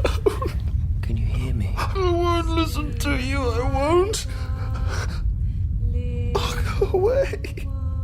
For God's sake, go away. I can't, Ivan. You have to listen to me. Here. Drink this. You all right? I'll send for a doctor. Oh, no, doctor.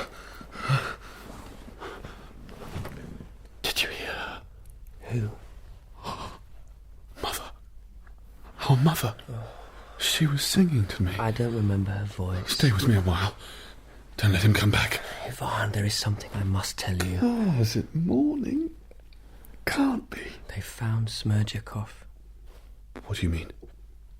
Poor Grigory found him and sent for me. Smerdyakov has hung himself. There's a letter in his pocket addressed to you. No, rest. You need... We have to get the letter. We have to open it before the police get there. Come on. Come in, masters. Come in.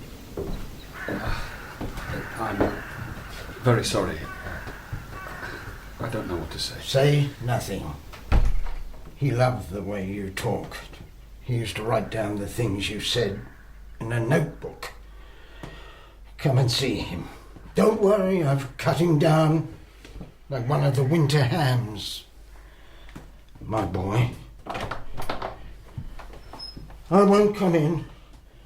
My mafia will want to get in and wash him soon. Have you sent for the police? I sent for you. This is your house. This is your affair. Go in. He looks ugly, but you'll forgive him that.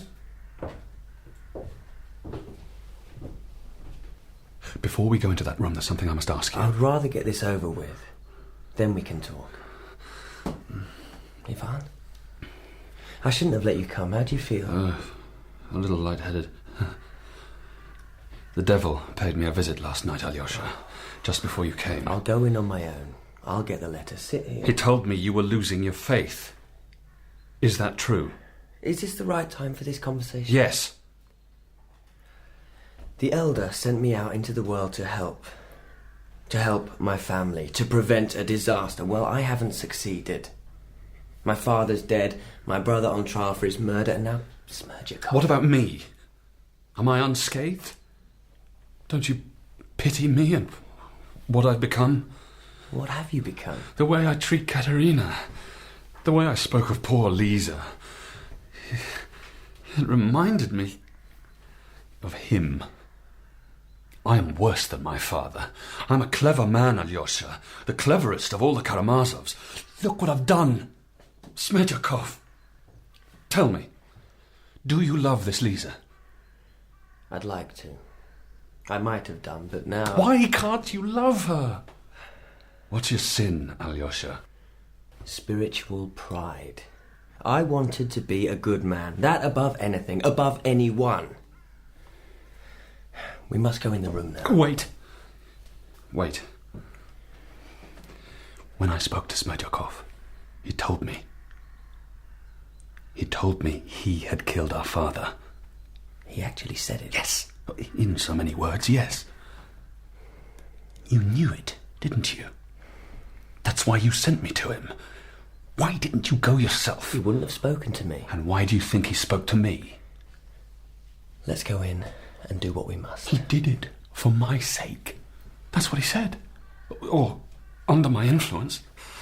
He made sure I went on the train to Moscow that night so that no one would suspect me. But I should have suspected me. I should have suspected him. I did. I knew. I could have stopped him. I didn't. It's a hard choice for you now. Do you want to sacrifice one brother for the sake of another? I'll confess. Don't worry. I will confess. Ivan, you are not a murderer. Let's go in.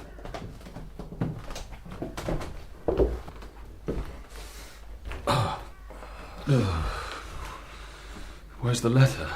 I don't know. Open the window. Don't look at his face. Didn't Grigory tell you where it was? He said he found it in his pocket. Perhaps it's still there. I'll have a look. No, I'll do that. Please. Oh. It isn't here. Is there nothing one can do about his face? After a while it'll look different, more relaxed. What a happy thought.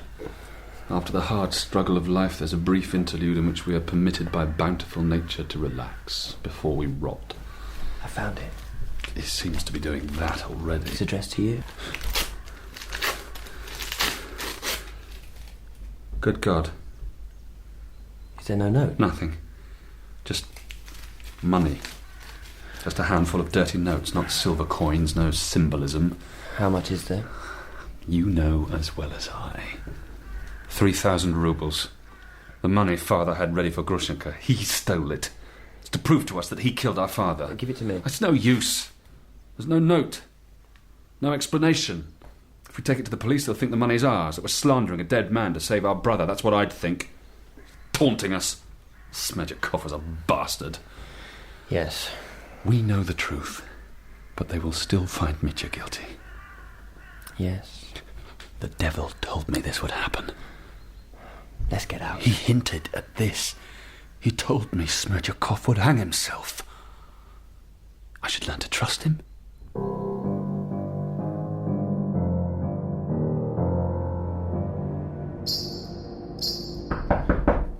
There's no point in telling me not to come in. I'll give you 1 minute to get dressed. Come in now if you like. You're already up. No, I see you never went to bed. Oh, this is a dreadful business. Could you keep your voice down a little? I've only just got him to sleep. Who? Ivan. Oh. He has a fever. You know the front door of your house is wide open. I just marched in. Is there something you wanted, Mrs. Khoklakova? I would not have intruded today of all days, the first day of the trial. Now, is it true that Smerdyakov hanged himself? I have told Lise nothing, and you mustn't say a word to her about it. We're all having nightmares. He played the guitar, apparently, Smerdyakov. Ludicrous for a man in his station in life. Still, suicide, it's a dreadful thing. I had to come, Alexei. Oh, don't look at me that way. She said she would come by herself. She would roll herself down the street in her wheelchair and scream under your window until you came down to talk to her. She would have done it too. We both know that. She must speak with you. She's downstairs. Wait here with him until I come back. If he asks, tell him that the doctor won't come. Promise me that. Well, doesn't he like doctors? They make him nervous. Oh, I had an aunt like that. Her leg was the size of a mountain, but still she What time is it? 2 more hours. Yes. It will be a relief when it starts. What will he plead? You must be brave. Now, go downstairs and be kind to my Lise. Stay with him. Don't let him come to the courthouse. Tell him I said he was to stay here. But then I'll miss it. I'll miss everything. Do this for me. You're a kind woman. I wish I wasn't.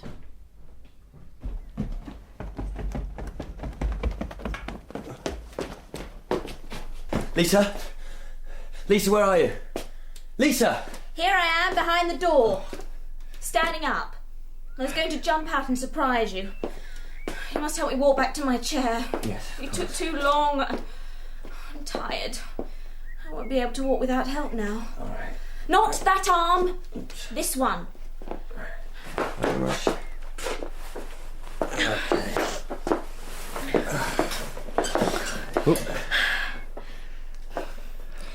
Are you angry with me? No. That's because you don't care about me. If you cared about me at all, you'd be furious. Playing hide and seek at a time like this. I would like nothing better than to play a nice game of hide and seek at the moment. Is he still in the house? The dead man? It's very gloomy in here. Let's go out onto the veranda and listen to the birds sing.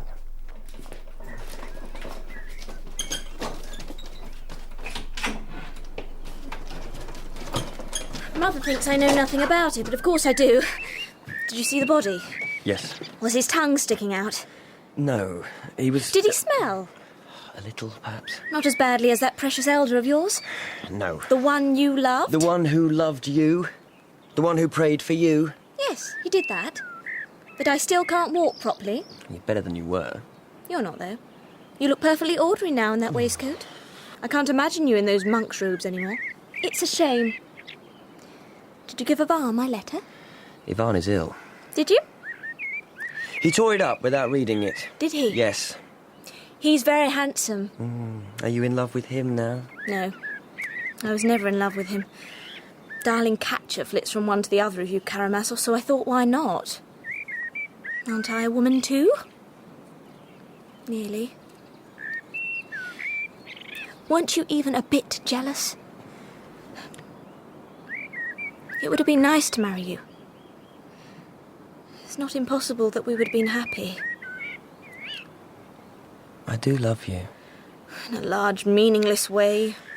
And the way God loves us all. It's not enough. What's wrong with you, Alyosha?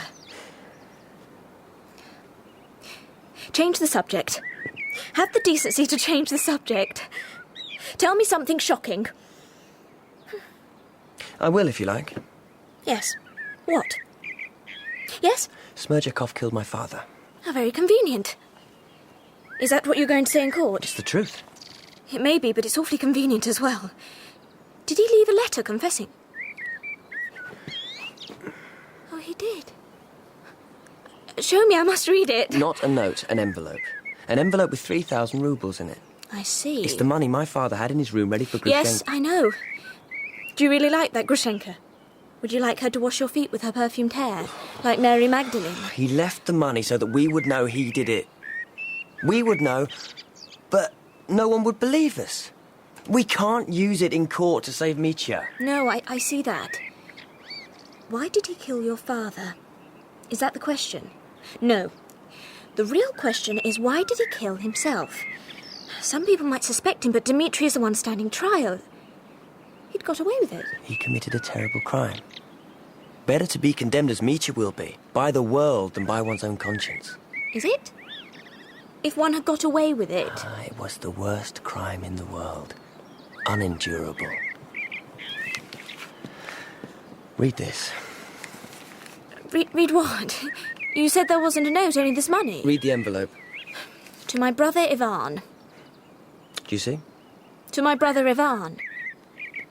He was our brother. Ivan's brother, and mine, and Mitya's. My God. His mother was the village idiot. No one knew how she became pregnant, who the impregnator was.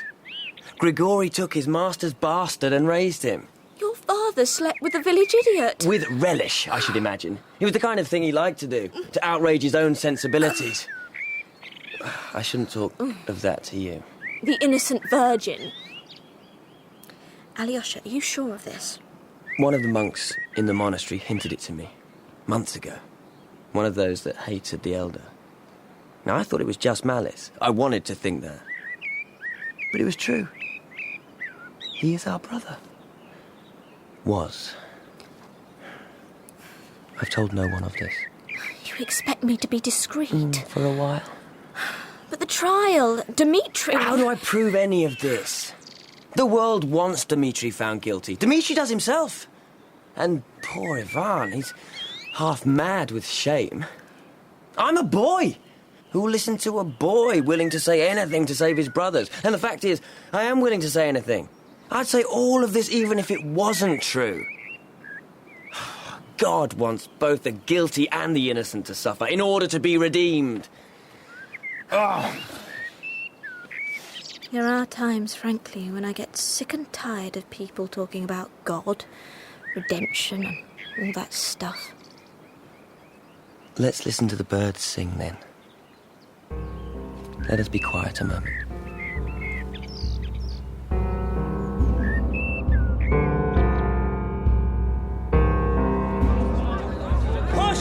Push on, where we are. They'll be starting soon. There's nothing to be gained shoving. We'll get in. Seats in there are going for 10 rubles. Proper theatre prices. Moscow theatre. 10 rubles? But 15 for front row. But mind yourself. If you fall, you'll be trampled. Hey, I think they've started. Prisoner at the bar, do you understand the indictment? Have you read it and examined it? Certainly. Certainly. Prisoner at the bar, do you plead guilty or not guilty? I am guilty of many things. Depravity, drunkenness, and the most terrible thoughts. I wanted him dead. I admit that, frankly. Oh, you should be ashamed of yourselves coming to watch this, to gloat at me. You should be ashamed. You're right. You're right. I won't be provoked. Oh, this damn collar! It's too tight. I'm sorry, Your Honour. They have me dressed like a doll. Why the devil am I wearing these gloves? You're going to reprimand me, Judge. Quite rightly. There's no need. I hate being reprimanded. To the indictment. The prisoner at the bar declares on his oath, on his word of honour, that he is not guilty. I am not guilty of the murder, of the theft. Dmitry Fyodorovich is a scoundrel, but he is not a thief. He is not a murderer, no. We will proceed with the evidence of the witnesses. It is the understanding of this court that one of the witnesses took his own life last night. The servant, Smerdyakov, will not appear. Dead? Smerdyakov? Hung himself! To a dog, the death of a dog. I am Mr. Fechukovich, Dmitry Fyodorovich's lawyer, and it is my turn to ask you questions. Do you understand? I understand. Let me first express my sympathies for the tragic death of your son. Let's get on with it. She wants me home. His mother. I will indeed get on with it. How many glasses had you drunk on the night of the murder before you were struck by an unknown assailant? I'd had a glass. A single glass? Good. Vodka or raw spirit? I brew it myself. Still, a single glass, even of the strongest home brew, won't befuddle a man too much. One glass. Maybe I had more. So, you were asleep, drunk, you heard a noise and rushed into the garden. It was dark. Somehow you noticed your master's private door to the outside was open. You told the police that, didn't you? I saw it. It was open. How is your eyesight, by the way? Can you see how many fingers I'm holding up? God gave us all the same numbers of fingers, rich and poor alike. Bravo, Grigory! Good and faithful servant. Don't let this dirty lawyer upset you. You speak out. My client is distraught, Your Honour. I am not. Stop harrying Grigory. If you are my lawyer, then I order you to stop. Don't look at Katerina Ivanovna. She may pay the bills, but I am the one on trial, not her. You obey me, villain. Dmitry Fyodorovich, yes. It is this man's evidence that he saw you coming from inside the house after murdering your father. Do you understand? Yes, I must destroy his credibility, I must. No, Grigory, you are dismissed. Go home, mourn for your son. Pray for me. I'll tell Mafia to pray for you. I won't do it. Can I go then? You may be recalled at a later date. You can go. Let me warn you, Mr. Karamazov. I won't test your patience again, Your Honour. It was my intention to call Ivan Fyodorovich my client's brother next, but I have been informed he is indisposed. Very ill, in fact. What's wrong with Ivan? Alyosha! I would be very happy to give my evidence next. It's the doctor, is it? Buffoon. Number of symptoms that allow one to reach the ineluctable conclusion that Dmitry Fyodorovich performed the actions on the night in question in a state of separation from his moral being. He has no recollection of the events because he, the conscious man, was not there. Are you saying he was possessed? On the contrary, dispossessed. See, Judge, it's nonsense. Nonsense. I am not a golem, sir. I am a man, like you are. Go back to Moscow. Go back to Berlin. Of course, initially, the patient always rejects the diagnosis. He's not the only one. Lunch, I think. You must answer the question. He told me. I knew he was very angry with Father. He had reason to be, good reason. And he threatened to kill your father, yes? You must answer me. He didn't mean it. But you admit he said it. Well, he was provoked, very provoked. And at the time he said it, did you think he was bluffing or joking, or did you think he meant it? I think he believed he meant it. And perhaps I did as well, at the time. You thought him capable of murdering his father, your father? Yes. But he didn't do it, I know that. You know that? How? Because I know who did kill my father. It was our house servant Smerdyakov. I see. It is the truth. It's easy for men of our class to accuse the servants of all kinds of misdemeanours, but this is murder. We must have proof. What is your proof, Alexei Fyodorovich? I'm afraid I have no proof. None that a court of law would accept. Thank you very much, Mr. Karamazov. Your loyalty to your brother does you credit. Judge, you must believe me. I swear to this before God. Alyosha, you are a saint. I am a sinner. Don't be upset. No one can save me. Who would want to? Send me to Siberia this instant. They can't shut old Mitya up, can they? I heard that Smerdyakov cut his throat and wrote out his confession in his own blood. Well, maybe he had help cutting it. Maybe. Those Karamazovs, they're capable of anything. Hey, that's the beauty, the fiancé. I considered the 3,000 roubles I gave to Dmitry Fyodorovich to be a loan. No, you gave him the money to send to your sister. He stole it. You've said this yourself, in public, in front of witnesses on many occasions. It was a loan, and one that I'm certain Dmitry would have repaid. And if he had not, it is no one's business how matters of that kind stand between me and my husband. Your husband? I am vowed to him. We are married in the eyes of God. I will say now as well that never once in my presence did he threaten to harm his father in any way, despite his father's terrible treatment of him. Thank you, madam. Perhaps this court will hear things about my fiancé, my husband, private matters involving people, females. Let me make clear now before the court that I, of course, and absolutely forgive and will forever forgive him. I forgive him for his indiscretions. Oh. Yes, I do. I am not ashamed. I am your wife. If your honour would call for a priest, I would marry him now. Knowing all I know, knowing everything. He is innocent of the crime of murder, and I will prove it with my own body. Would I offer my hand to a killer? For the love of God, will you be quiet? Yes. Yes, I will. Thank you. I have spoken. What kind of a question is that? I'm merely asking if you're dressed in black, very fetchingly in black, because you're mourning the death of your patron, Fyodor Karamazov. He was not my patron, whatever that means. And no, I am not in mourning for him. He was not your patron. Would you prefer the word protector, then? Talk as you like. Use whatever words you wish.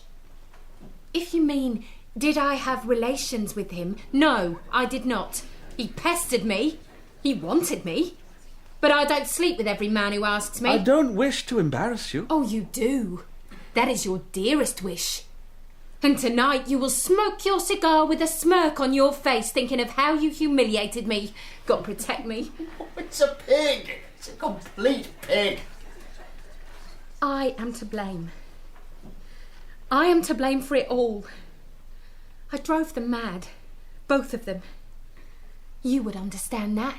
The pleasure of tormenting those in your power. Yes, I did that.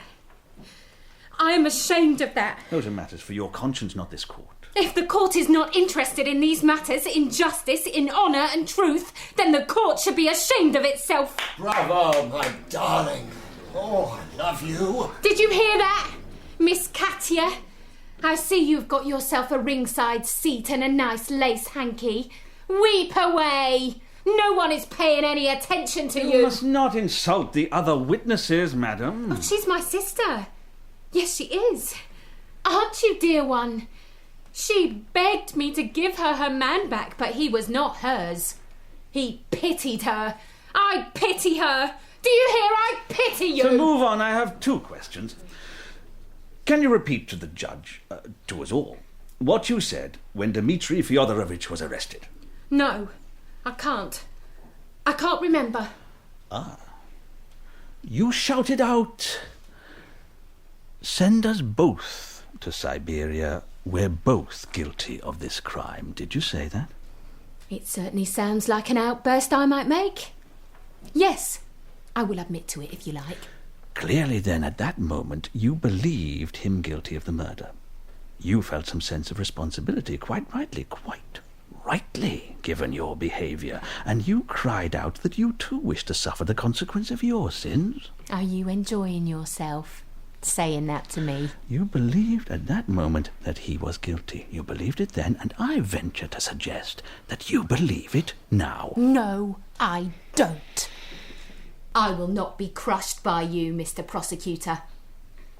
I cried out that we were as guilty as one another, my Mitya and I. He is mine for all the lace hankies in the world. Yes, we are guilty as one another. Exactly. So that must mean, as I am innocent of this murder, that he also is innocent. That is what I said. That is what I meant. Make way! Make way! I'm here at last. I couldn't find a comb, Your Honour. You're ill. You're too ill to be here. Let me explain to the judge. Who are you? It's me, Alyosha. No, you're an impostor. My brother's a monk. I've left the monastery. What is going on, please? I'm here to give my evidence. If it so please your gracious majesty. I'm joking. I'm joking. Look, ask me anything. Ask me what you like. How can I have a glass of water? If someone would give me a glass... He's going to faint! No, I'm not. I'm not going to faint. I'm going to tell the truth. I must tell you the truth. My evidence is important. What is it you have to say, sir? Are you wasting the court's time? He's ill, Your Honour. Perhaps tomorrow might No. No, better today. My father was alive some weeks ago and then he died. Smerdyakov was alive yesterday. He's dead today. In fact, we'd better hurry. Who knows how long I have. Do you have anything in particular to tell the court about the matter? The tragic murder of your dear father? The tragic murder of... Your Honour, you can see. He doesn't know what he's saying. He hardly knows where he is. I know where I am. I know who's on trial here. We are princes, my brothers and I. Princes. We are living in a fairy tale. Absolutely in a fairy tale. Once you understand that, everything's clear. There were 3 brothers who lived in a land in the grip of an evil king. Dmitry is the eldest brother, the bluff, impulsive one, brave, a fighter. Oh, but he's not the giant killer. In all the stories, it's the youngest son, the good boy who's kind to animals, whom everyone loves, who kills the monster and sets us all free. But Alyosha, he's innocent. He's not the hero of this story. I am. It's me. What are you saying? I have the money. I have the 3,000 roubles that were stolen from my father's room the night he was killed. Bailiff, take them.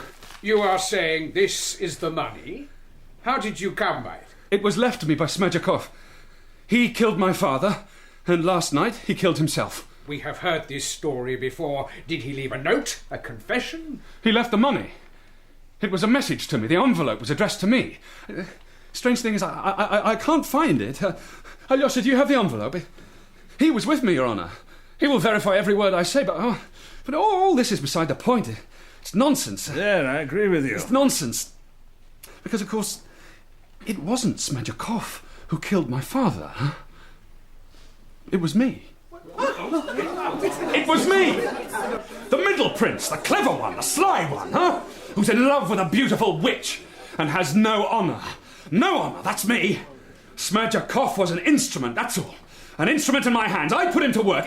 Is there a man in the room who has not desired the death of his father, I desired it. Oh, how I desired it. He doesn't know what he's saying. You are overwrought. Look at them enjoying all this. I like Nero. I love Nero. If the mob had one head, I would strike it off. I pretended I loved you, you rabble. I wrote such lovely words about you, about your essential goodness, about how one day noble men would lift you from the mire and you would be as gods. You're beasts! Fit for an avatar and nothing else, do you hear me? This is madness! I won't let you do this! I won't let you sacrifice disguise yourself. I confess before God that I killed my father. Take this young man and arrest him. You had better do that. Oh, thank you. Thank you from the bottom of my cancerous little heart. Get your hands off him! Hold that prisoner! Ivan! What's happening? Why have they arrested Ivan? He's innocent as that thug that's the murderer. Thug? I thought Dmitry was your husband. I thought your ladyship was vowed to him before God. Don't you address me. Don't even speak Katerina, to me. I beg you, sit down. Sit down and be calm. We can't allow this to happen. Help me, Alexei. The judge will take no notice of what Ivan says. He's ill. Anyone can see he's ill. Please, Katya, you will make matters worse. Ivan, I will save you. It's here in my pocket. What? The letter. The letter from Dmitry that proves he's guilty. I held it in my hand as I stood and lied for him earlier. I perjured myself for him. Now I will tell the truth. Prosecutor, whatever your name is. Madam? I must speak with you. What is our little Tsarina up to now? Your Honour, I must speak. I must be heard. Recall me to the witness box. I have the proof, the incontrovertible proof that Dmitry Fyodorovich is guilty of the murder of his father. I have it here in his own hand in black and white. A full confession. Bitch!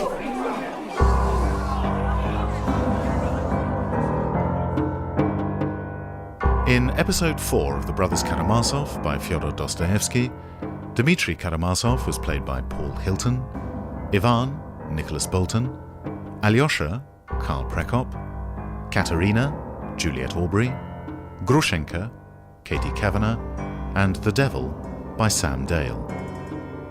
Lisa was Emma Noakes, Mrs. Khoklakova, Rachel Atkins, Smerdyakov, Joseph Kloska, Grigory, Desmond McNamara, the judge, Ian Masters, the prosecutor, Philip Fox, and Fechikovich by Mark Straker.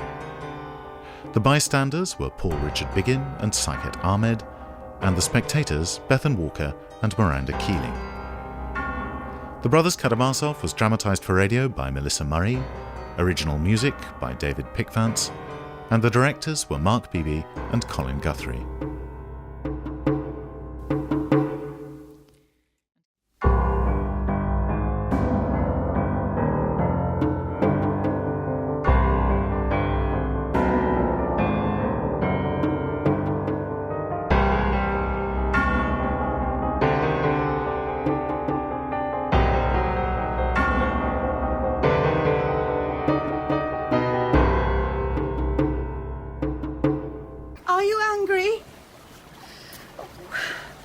Could you be anything but angry? But I swear to you, dear Alyosha, I did my best to stop Ivan from coming to the trial. He's not thinking about that. Not at the moment. Are you? You should go home. I will not go home. There was no one in the house to help me, no one. He got up, he insisted. I could see he was still ill, feverish. It's not your fault. Oh, I told him you'd asked me to stay with him, that you'd left instructions that he was not to come here. He didn't even bother to argue. He just kept asking me for a comb, of all things. What happened? What did Ivan do? He gave evidence. And? He accused himself of the murder. How extraordinary. Why did he do that? I don't think he even knew where he was. The judge should never have let him speak. Of course he had to speak. Everyone must perform. It's a circus. The audience is avid with curiosity. They wanted to hear him. I'm sorry, I missed it myself. You're right. They want to satisfy their curiosity, not to find the truth. It's horrible how little it interests them. The truth. It's not about justice, any of this. Are we really so cruel, so indifferent to the suffering of others? What did Dmitry do? Did he try and stop him? Or was he thrilled? Did he see a glimmer of hope for himself? No. He stared at Ivan. He said something. I can't remember. I think he was shocked at the state Ivan was in. No one should have paid any attention to what he said, but the atmosphere in there was almost as feverish as Ivan was.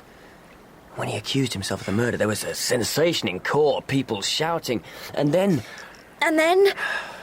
She must have thought he was in danger. She? Katya. Oh, of course, Katya. She must have thought that the judge might seriously suspect Ivan.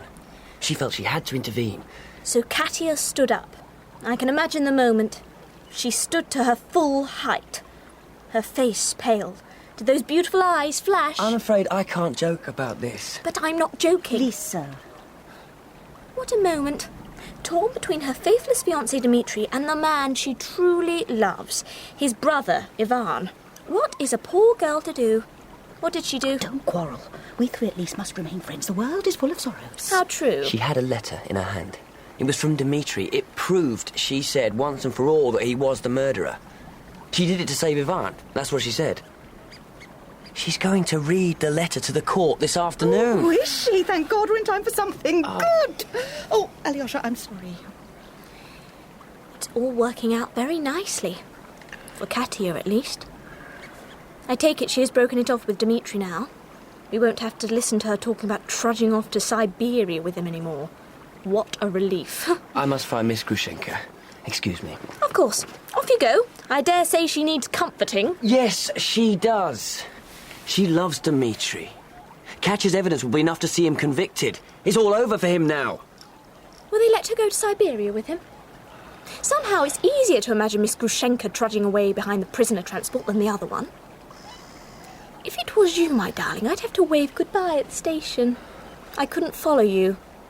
I'd have to have arms like pistons to will myself all that way. Just as well you're an innocent man. Excuse me. Oh. Why do you behave like that to him? Like what? Cruelly? Insensitively? In the hope that he will suffer, of course. Lisa. In the hope that he will suffer for his own sake and not always for the sake of others. Poor Alyosha. I wonder what will become of him. Lisa, that idea you had that you might marry him, that was just a piece of youthful foolishness, wasn't it? Yes. No. It doesn't say much for this world that I am the best prospect that poor boy has, and yet I am. If he had the sense to see it.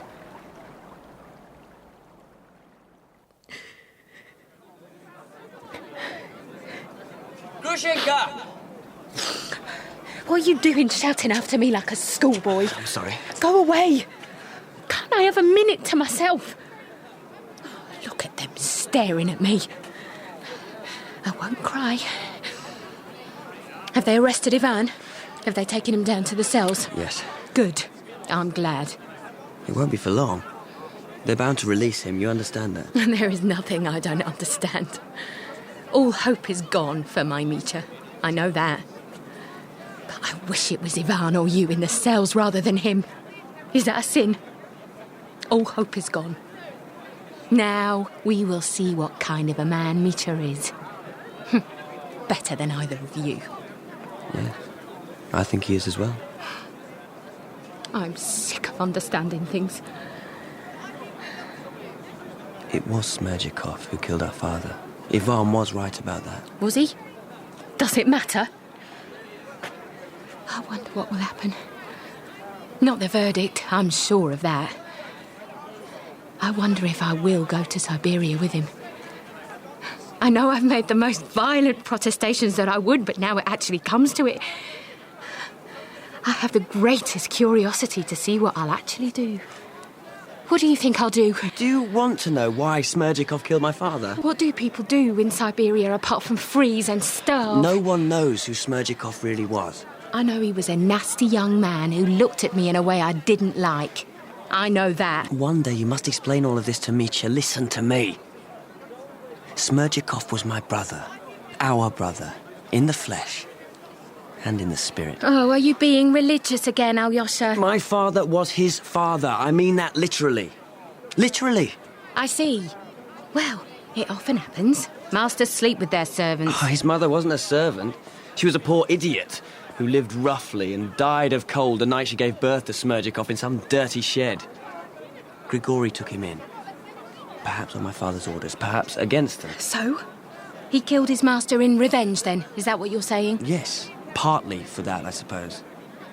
I'm going to tell the judge about Smerdyakov, that he's our brother. I have to, even if he thinks I'm lying. My family's already disgraced. Another sordid little secret won't matter now. Nothing will matter when Katerina Ivanovna reads out Dmitry's letter. It's too late now for any intervention of yours or mine. We must bow our heads to fate. Besides, what kind of an end to the story is that, your version? Even if it is true. Can you imagine what the Moscow papers would make of it?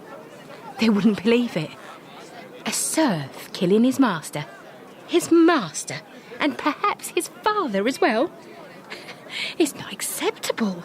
It's too political in these troubled times. Mitya is the man. Obviously he is the man. A dissolute member of the ruling class. A bit of a pig, perhaps, but one of ours gone astray. A private tragedy. Far better that. He'll be punished for his greed and violence. In a week or two, it will all be forgotten. It won't mean anything. That's the story everyone wants. You look surprised. I'm sorry. You look surprised that I, a woman like me, could think such things. Could think at all. I see the family resemblance. With Smerdyakov, yes. All you Karamazovs look at me in the same way. Except him. Except Mitya. And he is the coarsest of you all. Let's not give up hope. I'll go and speak to Katya. Try to persuade her not They won't let you near her. I've tried already. I would have thrown myself at her feet and begged her to be merciful. I would have wept and wailed. It would have made a magnificent scene. I had it planned. She'd be really enjoying herself. And then I'd snatch the letter out of her hand. I'd snatch it, rip it into pieces, destroy it. Though actually, I'd much prefer to destroy her. Rip her to pieces. God.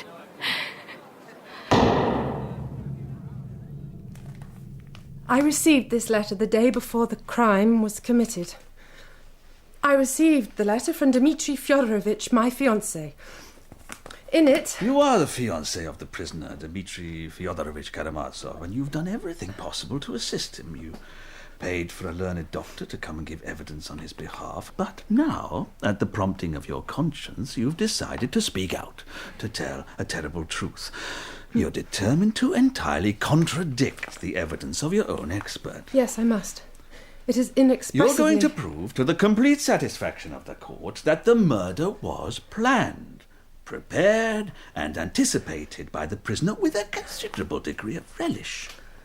Relish. May I read the letter, please? Here's a man who stole from you, who consorted with harlots, flaunted his relationships with them publicly, and yet you remain true to him. You refuse to abandon him. You refuse to separate your destiny from his. You were prepared to do anything. Anything at all to save him. I would have done anything, yes. That's true. But now I must abandon him. I must turn my back on him. I must betray him. Ivan is innocent. And that is your motive in acting as you do now. You refuse to see an innocent man ravaged by grief for the death of his father, outraged by his brother's actions, falsely condemn himself in a moment of madness. Your sentiments do you nothing but credit. I must make my confession. I love Ivan. I love him. But I would have renounced him. I had renounced him, but I cannot see him accuse himself in this terrible way. I have made my choice. Your Honour, I beg you, release Ivan Fyodorovich. Must more people suffer for the crimes of this man? This fiend? This is extraordinary. This is preposterous. Are we at a murder trial or a pantomime? Let me assure the court that despite this unexpected, bizarre turn of events, I will defend my client. I must object. Sit down. If you are my lawyer, sit down. Let her say whatever she likes. It's all true. I'd forgotten about that letter. Read it, Katya. I forgive you. It's nice to have a chance to forgive you instead of it always being the other way around. If Your Honour... By all means, let us hear the letter, if the young lady is ready. I am ready. I will speak the truth, only the truth. Dmitry sent me this letter, written, as you can see, on the back of a bill. A bar bill. He hated me when he wrote it. He was ashamed of himself. He has every reason to be ashamed. He had run off after some vile creature. Don't laugh, Grushenka. Don't laugh. That vile creature! You see her sitting in the front row in all her finery. Her disgraceful finery. Listen to me! When I gave him the money, the 3,000 rubles to send to my sister, it was a test. I knew he intended to desert me and run off with her. I looked him in the eye. Could he be so ignoble as to take this money? Steal this money from me and run off that very afternoon to seduce this female? Yes. Yes, he was that ignoble. True. Every word is true. He knew I would forgive him. I had sworn to forgive him everything. Let him disgrace himself. Let him degrade me. I would not desert him. I told him that. He was sure of me. So he wrote the letter, knowing I would keep it hidden. You misjudged me there. I'd forgotten about the letter. He knew I would keep it. And that the letter would torment me. That it would torment me forever. He is a man who enjoys the suffering of others. How exactly would possession of this letter torment you? I got this letter the day before he killed his father, and I did nothing. He made me his accomplice. That was his plan. For the rest of my life, he would torment me with that fact. That is very evil. Oh, the pleasure he would have casting it in my teeth. The pleasure. He would have reproached me with it for the rest of my days. Yes. He doesn't deny it. Look how he hangs his head. Katya. Listen. This is what he wrote. I know where the old goat has his money. I'll get it and I'll get him. He won't escape me. I'll knock the old devil's brains out, I will. I'll do it this week. You see? He planned it. Do you accept the letter is yours, that you wrote those words? Yes, I wrote them. I was drunk when I wrote them, but I did write them. And I did mean them. But God was good to me. God looked after me. I did not strike the blow. I swear it. Katya. You must not harass the witness. We hated one another, you and I. Yes, we did, but even so, even when I hated you, I loved you. In a way, I did. You, on the other hand, never loved me. I was merely a scourge for you to whip yourself with. Why, Katya? Why did you deserve such punishment? What sin do you harbour in your soul? Sin? The sin of wanting to rescue you! Of wanting to defend you from yourself! The only reason you wanted me was for my money!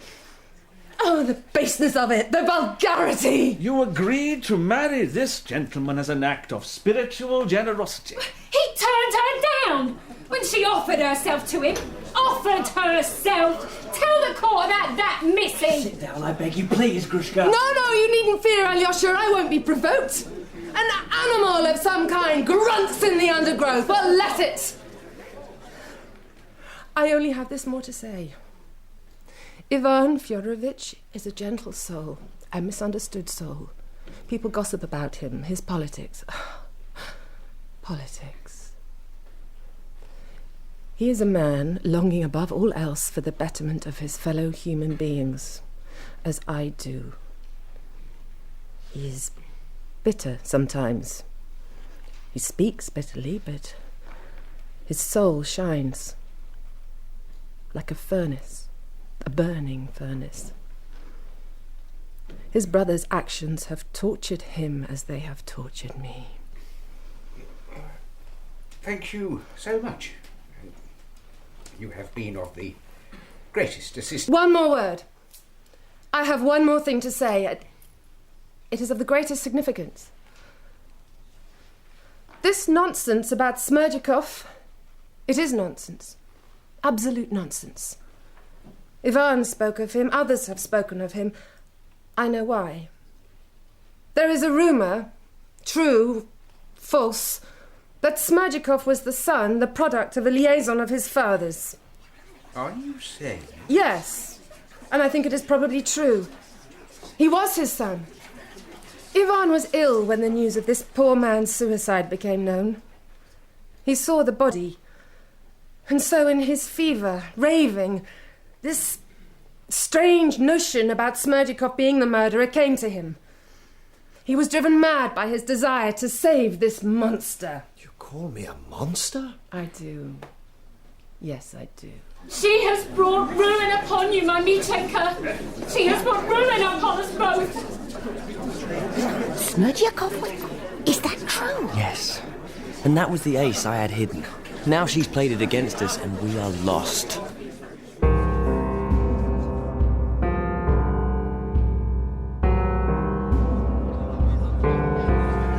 Of course they will. No, I'll take my oath upon it. They won't convict. Did you hear the evidence? Did you listen? Evidence?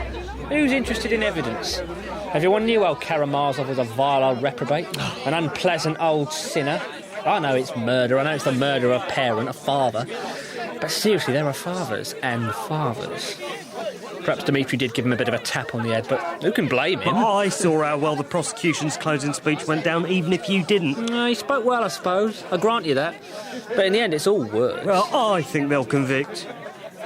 How certain are you? You fancy a wager, do you? What are you saying? Alexei Fyodorovich, I did see Were you that... betting on the verdict? Is that what you were doing? God, what kind of men are you? You misunderstood. We were talking of a horse race, weren't we? Well, sir, I for one find it pretty amusing to be lectured about my behaviour by a Karamazov. Very amusing, in fact. You're right. If we were not capable of passing by and laughing while another human being suffers the most profound agony of body and spirit, how could our species survive? Huh? If we could not endure, even enjoy each other's griefs and sorrows, what would become of us? You do well, gentlemen. Forgive the interruption. I wouldn't mind, but I was betting Dmitry would be freed. I was on his side.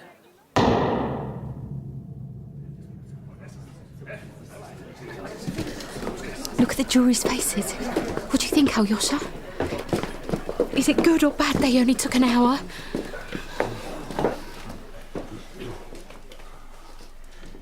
If you are ready, gentlemen. We're ready. First, I will ask for your verdict, and then I will ask for your recommendations. Is that understood? I understand, sir. We all understand.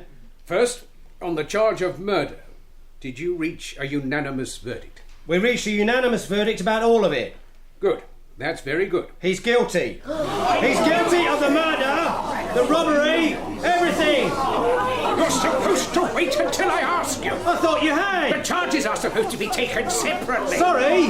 We can do that if you like. It's too late for that now. It's silence. Silence! Well, do you have any recommendations as to the clemency? The maximum sentence is 20 years exile to Siberia. Do you wish to alter that in any way? In respect of the defendant's youth and taking into account the issue of provocation. Let him do the 20 years, Your Honour. That's our recommendation. I will speak. The last time I will speak here in this room. I am innocent. I am innocent of his blood. I swear that with my hand on the throne of God. Katya, I forgive you. My brothers, look after my darling Grushenka. Look after her for my sake. Take me away. Take me away from this place. Alyosha, explain it to me. Make it make sense to me. Be brave. You will be brave, I know it. I've known all along that this would happen. Why then is it such a shock? In a moment, my life is rushed over a precipice. I'm falling. Everything is dark. They must let me see him. We will go see him. Where is the judge? Where is he? He should have condemned me as well. He's gone. All the officials are gone. They will let me go with him into exile, won't they? I'm responsible for all this. Oh, Alyosha. It happened so long ago, in another life, a month ago, 6 weeks ago. I don't understand that girl. The one I was. How she behaved. Letting Dmitry believe I would go with your father. Letting him think his own father was a rival. And who knows, if he had been rich enough. If he had been rich enough, would I have sold myself to him? Would I? No. In the end, no. The world has been cruel to me. Does that excuse my behaviour? No. They will let me go with him. They will let me do that. I don't know. You must make them. You must explain. Alyosha, do this for me. I would do anything for you. Let me walk you home now. They will let us see him later today. I'll arrange that. Come with me. Come.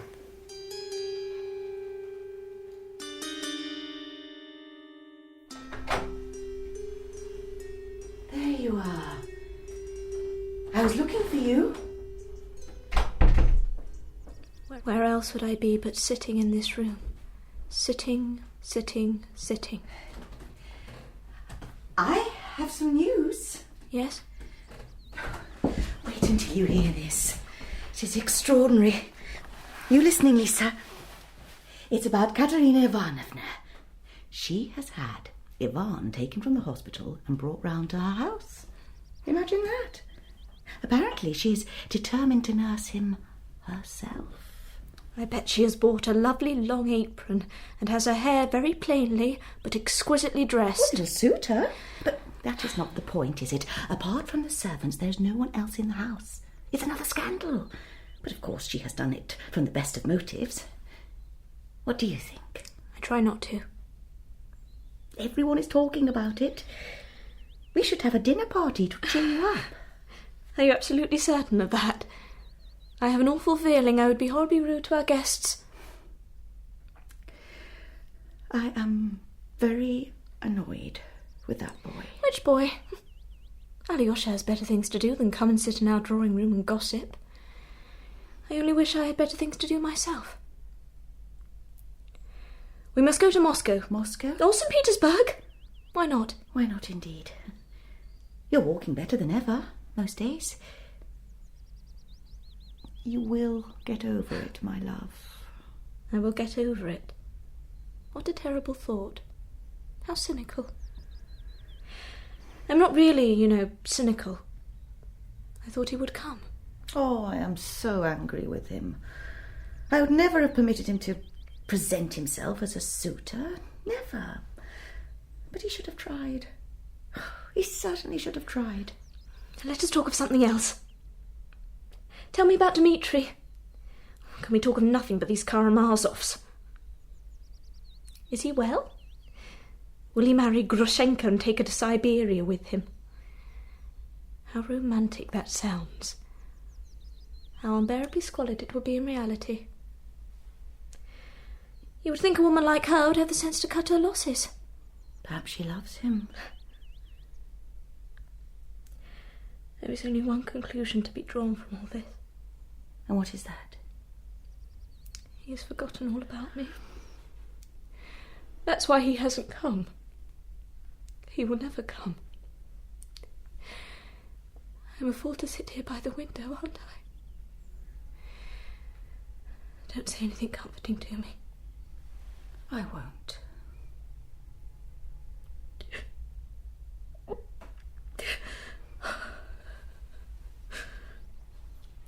Mamma,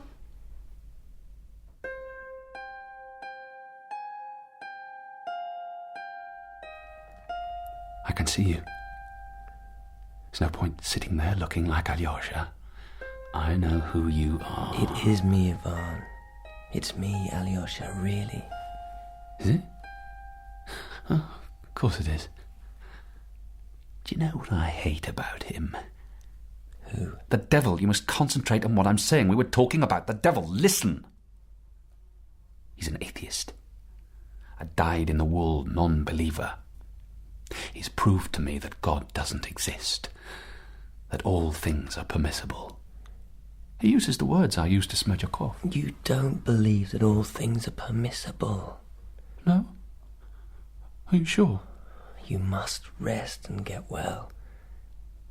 You mustn't let anything trouble you. As long as I'm well when the trial starts, that's the main thing. I am getting better, aren't I?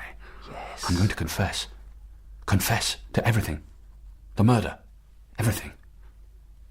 His head was cracked open. Did you know that? Yes. Cracked open. Cracked open. Quiet now. I'll save Dmitry. That's all I care about. I will save him. Good.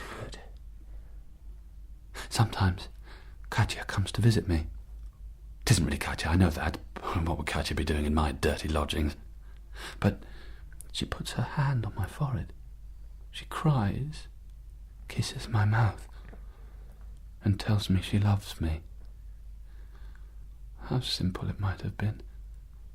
We might have loved each other, her and me. Loved each other. Been happy. That still might be. No, I'll be in prison.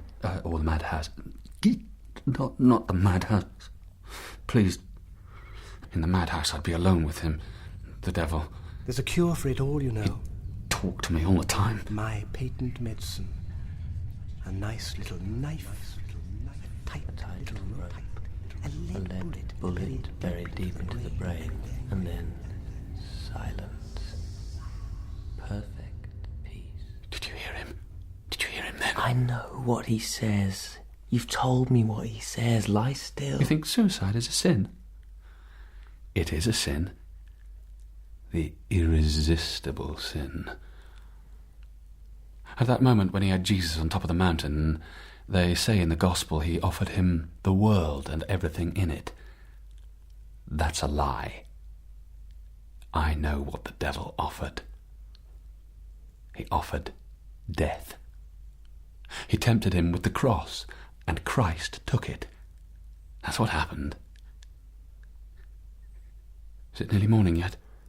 It's midday. Wake me up, won't you, when it's morning? I'll get up. I'll get dressed in a nice, clean shirt.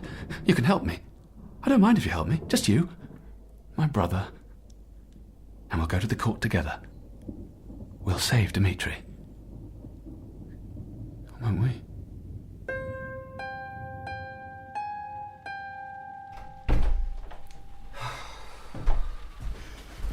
Would you have gone without speaking to me, Alexei Fyodorovich? No, I want very much to speak to you. You blame me. You blame me for everything.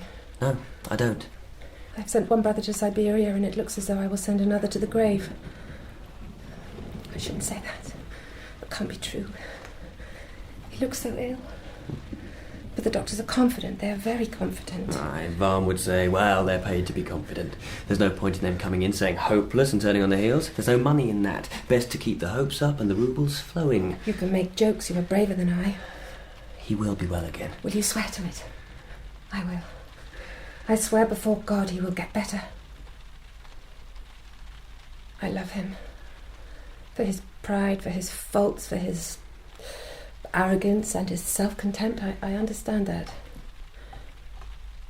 Once we sat, the two of us, hand in hand for half an hour without speaking. We could not trust ourselves to speak. I was happy. Painfully happy. I need to talk to you about Dmitry, Katya. If only I'd met him before Dmitry. No, I wanted Dmitry. I wanted some lost cause. I wanted a wounded man, a sinner to make myself seem a saint, a noble woman walking untainted through the filth and corruption of this world, a beacon, a light, a fool. Do you think I don't know I'm a fool? As for the corruption, how curious I was about that, how avid to peer down into that abyss. Perhaps to touch the surface of it with my fingertips. Perhaps to throw myself into it headlong. And worse than Grushenka, you know, what she did, her life, that was a matter of necessity, whereas I wanted to sin. I did not have the courage. That is what we call virtue, a lack of courage. I ruined us all, our lives, our hopes. Yours as well. Then you must make amends. How? Dmitry didn't kill our father. I respect you, Alyosha. I respect this delusion. Your love for your brother prompts you. Dmitry must be guilty. If he didn't... Why do you always speak of him? Have you no pity for Ivan? They are both my brothers. I love them equally. Love is never equal. One always puts a thumb in the scale for one side or the other. We won't argue. You think I am a vain fool? Katya, there is no time for this. We have to talk seriously. How could Smerdyakov have killed your father? What's done is done. I forgive you. Dmitry forgives you. The question is, will you help him now? Ivan would wish it. Sit down, let us compose ourselves. We will talk seriously, but first, are you hungry? Would you like some tea? One forgets you are still a boy. I want to talk to you about helping Dmitry to escape. Escape? Yes. I know Ivan had a plan. He'd contacted an officer who helped in the transport of prisoners, willing to take a bribe. I know you were involved, Katya. Yes, I knew about it. I knew all about it. Good. You must tell me about it, Katerina. I need the details. Why? Mitya wouldn't agree to it. I know. I was the one who told Ivan that Mitya wouldn't agree. But now he must be persuaded. He must be. It was all quite simple. Go on. The officer would sneak Dmitry out on the third night. Ivan would be nearby. He would have her, that creature, with him, Grushenka. The three of them would escape together and run away to America. America. That would be the last I saw of him, of Ivan. He would need to go with them to make sure the comrades got them out of Russia. And the beauty of it was I was to pay for it all. The bribe, the transport costs to America, and the money to start a new life. You know the officer's name? I told you I know everything. I know the name of the ship he planned to sail away on. But then Dmitry said no. No escape. He wished to suffer. He had sinned and deserved Siberia. I would have done it. Paid for it all. I would have had the courage for that. Will you help us now? Do you think Ivan will come to forgive me and love me, Alexei? If I save Dmitry? Ivan has always loved you, from the very beginning. It is his nature that love and the feeling of being in love infuriates him. That's not your fault. Ivan is too sick to travel now. He has to stay here with me, doesn't he? Yes. Then I can say good riddance to those two. It will give me nothing but pleasure to act the generous patron when you and I know my motives are entirely selfish. You're not the dreadful person you fear you are. I am. Why did I take that letter into the courtroom? Because I hoped in my heart that someone, something, would provoke me into revealing it. That is what we are like. That is what people are like. Perhaps that is true. It doesn't matter at this moment what you and I think. You and I are not the centre of this story. How deflating. You like to do that, don't you? Deflate my pretensions. Will you help me? I need a lot of money. Of course.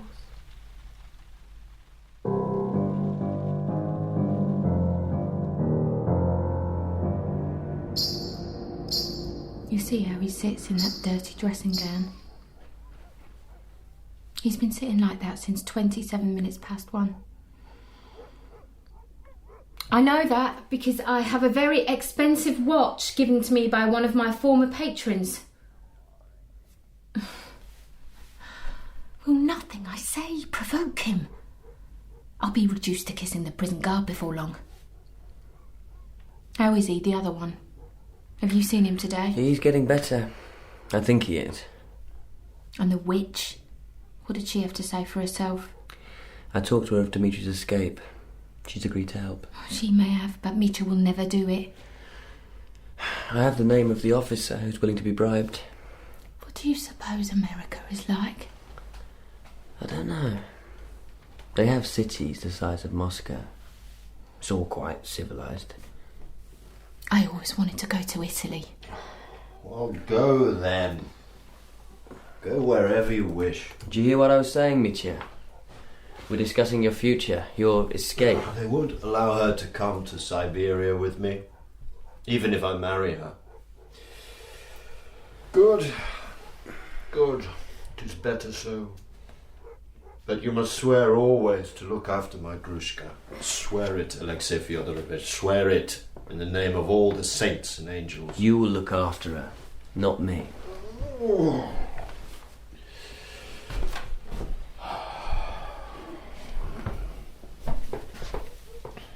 I'm not a humble man. I am a violent, angry fool. If they beat me, if the warders there beat me, if they raise their hands to me, I will not submit. I will attack. They will shoot me. It will be better so. I cannot bear to think of how they will treat me. Perhaps they will spit at me. Do you think so? I could endure torture. Let them break me, burn me, hang me, but if they say things to me, or if they laugh at me... Katerina Ivanovna knows all the details of Ivan's plan. No. I will not escape. I won't abandon my cruel fate. It's all I have. It's all I own. No. That's the word he says. That's the answer to everything. That's what it comes to. All his protestations. The vows he made to me. No. Do you love me above everything? No. Not more than pride. Will you be with me? No. Will you sacrifice your conceit for me? No. Will you abandon this mad delusion of suffering? No. Will you bring one small ray of light back into the world? No. Will you break my heart? No. With pleasure? He won't escape. He wants to make a martyr of himself. The people judged me. The people? A rabble of fat old men who feared how the murder might inspire their own sons. I did not kill my father. I know that. We are guilty men. What does it matter that the details of our indictment are wrong?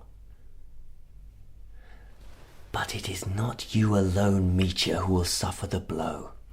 Think of your Grushka. Oh, Alyosha, how you weaken me. Think also of Katerina Ivanovna. Christ, curse her! Hush. Only if you escape will she ever be able to forgive herself.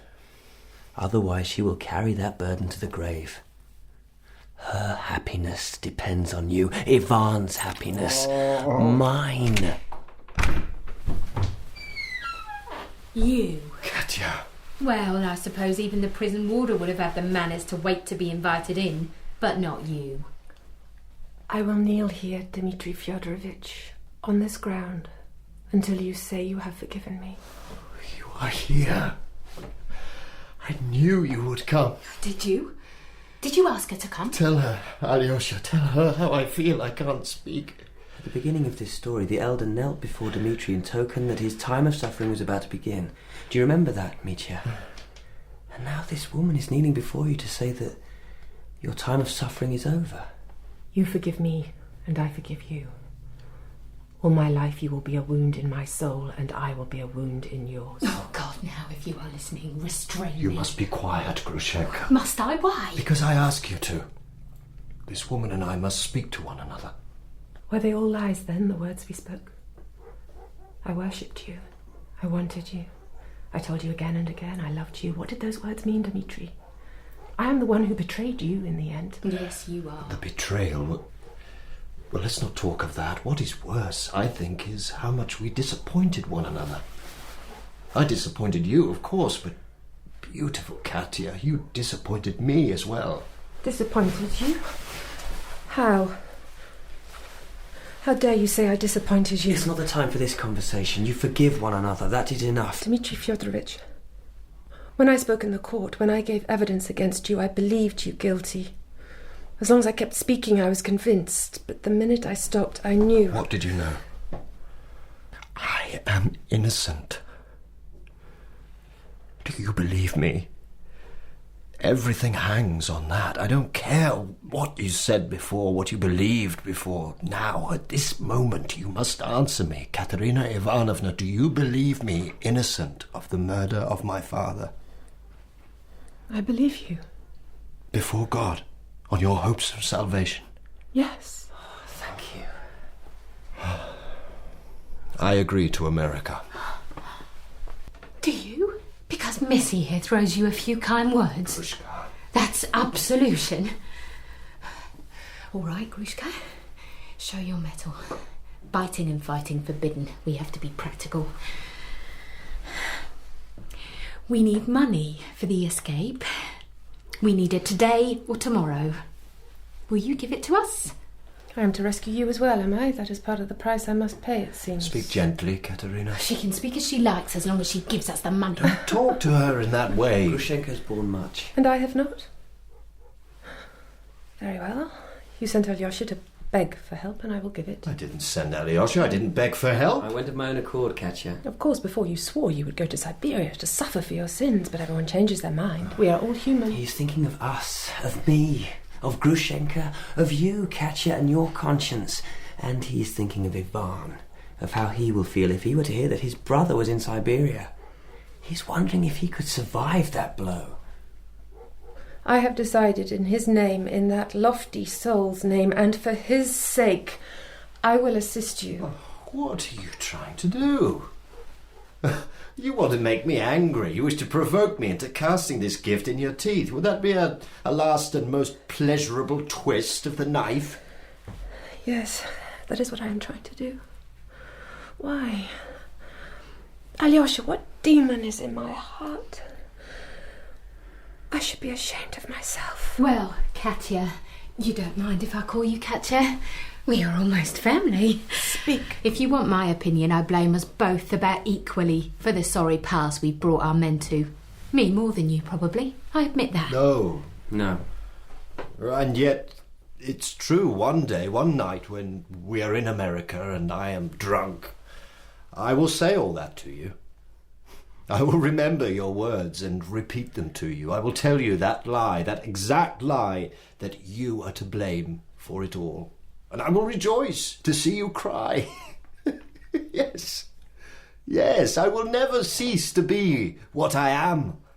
A Karamazov, a greedy, impetuous beast, a cockroach. Listen, Grushka, everything that has happened to me, I brought upon myself. It was not you, either of you, that made this man. It was not the times, the turmoil of our times that made me. I made myself this monster. Remember, I went to the house that night. Remember the weapon I had in my hand? It was God's love that saved me. Isn't that true, Alyosha? Yes, I believe that. I believe he is willing to save us. Yes, I hope that's true. I have nothing more to say. We forgive each other. It is enough. I don't forgive you. Never. I don't forgive myself. I will never see you again, Dmitry. Farewell. Farewell. She enjoyed that scene, didn't she? Run after her, Alyosha. Make sure of her money. I trust her, don't worry. Until tomorrow, Mitya. At the end of the month, you'll be in America. America! We will go to America, Grushka. There will be times when we will give our souls to be even in Siberia so long as we were home in Russia. I will hate America. Their foreign jabber. How will we live over there, on the edge of the world? I'll be back with news tomorrow.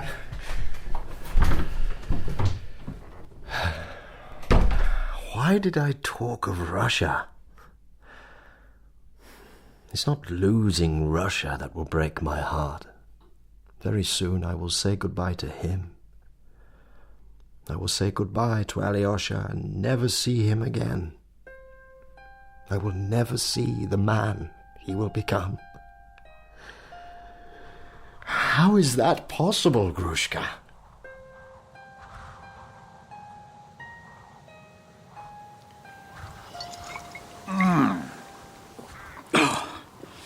There's a wind in a graveyard you never feel anywhere else. A cold, cruel wind.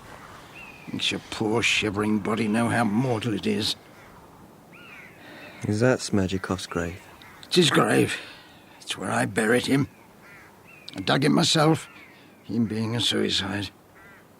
His mother put a cross in his hands, but that wasn't enough for some people. Superstitious peasants. Do people still believe such things? Oh, yes. It's true, it's a thin line between us and them, the dead ones. He was restless in life, so he won't be different dead. I put the rope in his coffin to remind him. Vodka? No, thanks. I give the boy a drop. Bit of bread and a handful of salt. The bread is his. Will you eat some salt for him? Yes.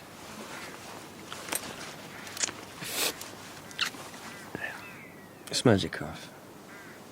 He was my father's son. I thought you were going to ask me something else about Dmitry. Are you angry that I gave evidence against him? I loved him the best of you all. You know that Ivan is very ill? Brain fever, they say. Well, as a man sows. Will he live, do you think? Yes, I think he can be persuaded to do that. He meant Smerdyakov no harm. It's a comfort. But he meant him no good, I dare say. I would like to think you forgave us. I dare say you would. You didn't believe Dmitry guilty of the murder? Not really, and yet you gave evidence against him. I forgive you for that, in all our names. In the name of the Karamazovs, eh? Well, Smerdyakov was my son. He deserved something. Someone had to suffer. So, Alyosha, what will become of you? I will leave this town, this place. Perhaps I will go to Moscow. I don't know. Another handful of salt, and then we're done. Take the vodka. You'll need it now. You're getting a taste for it, I see. Thank you. You are not the boy you were.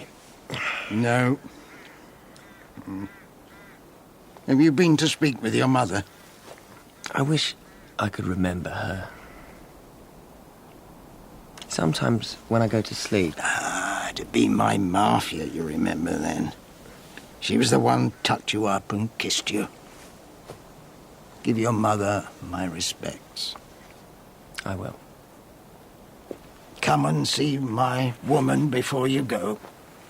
You owe her that, Alexei Fyodorovich.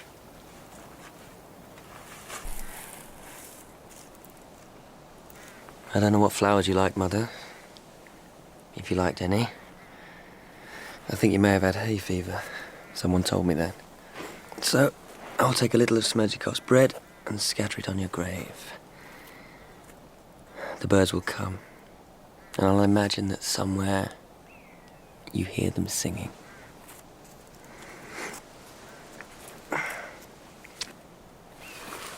I've come to say farewell. Mama. Did I call you that? I've come to say goodbye. When I think of this town in the future, I'd like to remember this place. Your grave.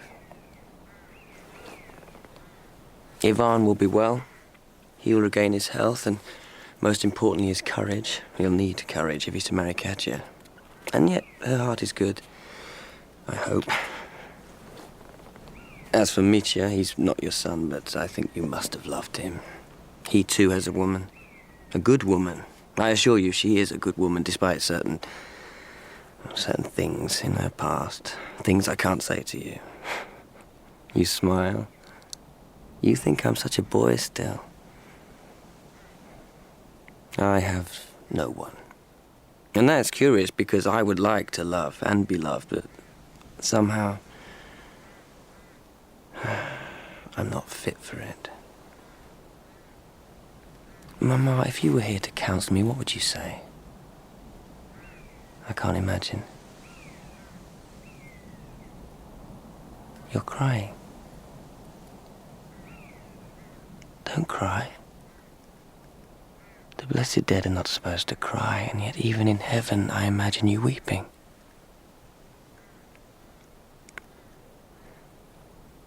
How cruel my father was to you. There's his grave, beside you, between you and Mitya's mother. I know you're there, old man. You're listening to me and smirking. She's nice dry bone, while you, of course, are a mess of corruption. Rotting. How you must enjoy that. Still, if you'd not died, if we had not murdered you, what might have happened? What monsters might we have become, huh? The Brothers Karamazov. I might have become a saint in the eyes of the world, and an affront to God. Poor God. I wish I could hear your voice. You would laugh at me and ask for brandy. Old man. You never really became an old man. Don't be hurt, Mama, that I think of him, that I'm always thinking of him. You're not a Karamazov. You're not one of us, and I don't say that to wound you. It should make you happy. Listen to the birds. Don't listen to me. I will go and find an unknown life and live it, every minute. And at times, if I fear myself, if I fear my greedy, restless soul, don't blame me. Don't be angry with me. Bless me. Bless me, both of you. And in the name of the merciful, let me go.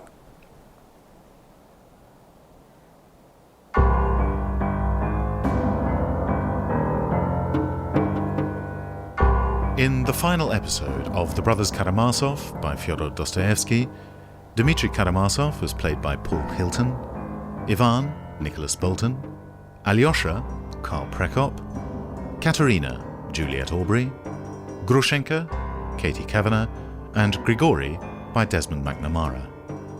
Lisa was Emma Noakes, Mrs. Khoklakova, Rachel Atkins, the judge, Ian Masters, the prosecutor, Philip Fox, and Fetukovich by Mark Straker. The jury spokesman was Sam Dale, and the bystanders Paul Richard Biggin and Saiket Ahmed. The Brothers Karamazov was dramatised for radio by Melissa Murray, original music by David Pickvance, and the directors were Mark Beebe and Colin Guthrie.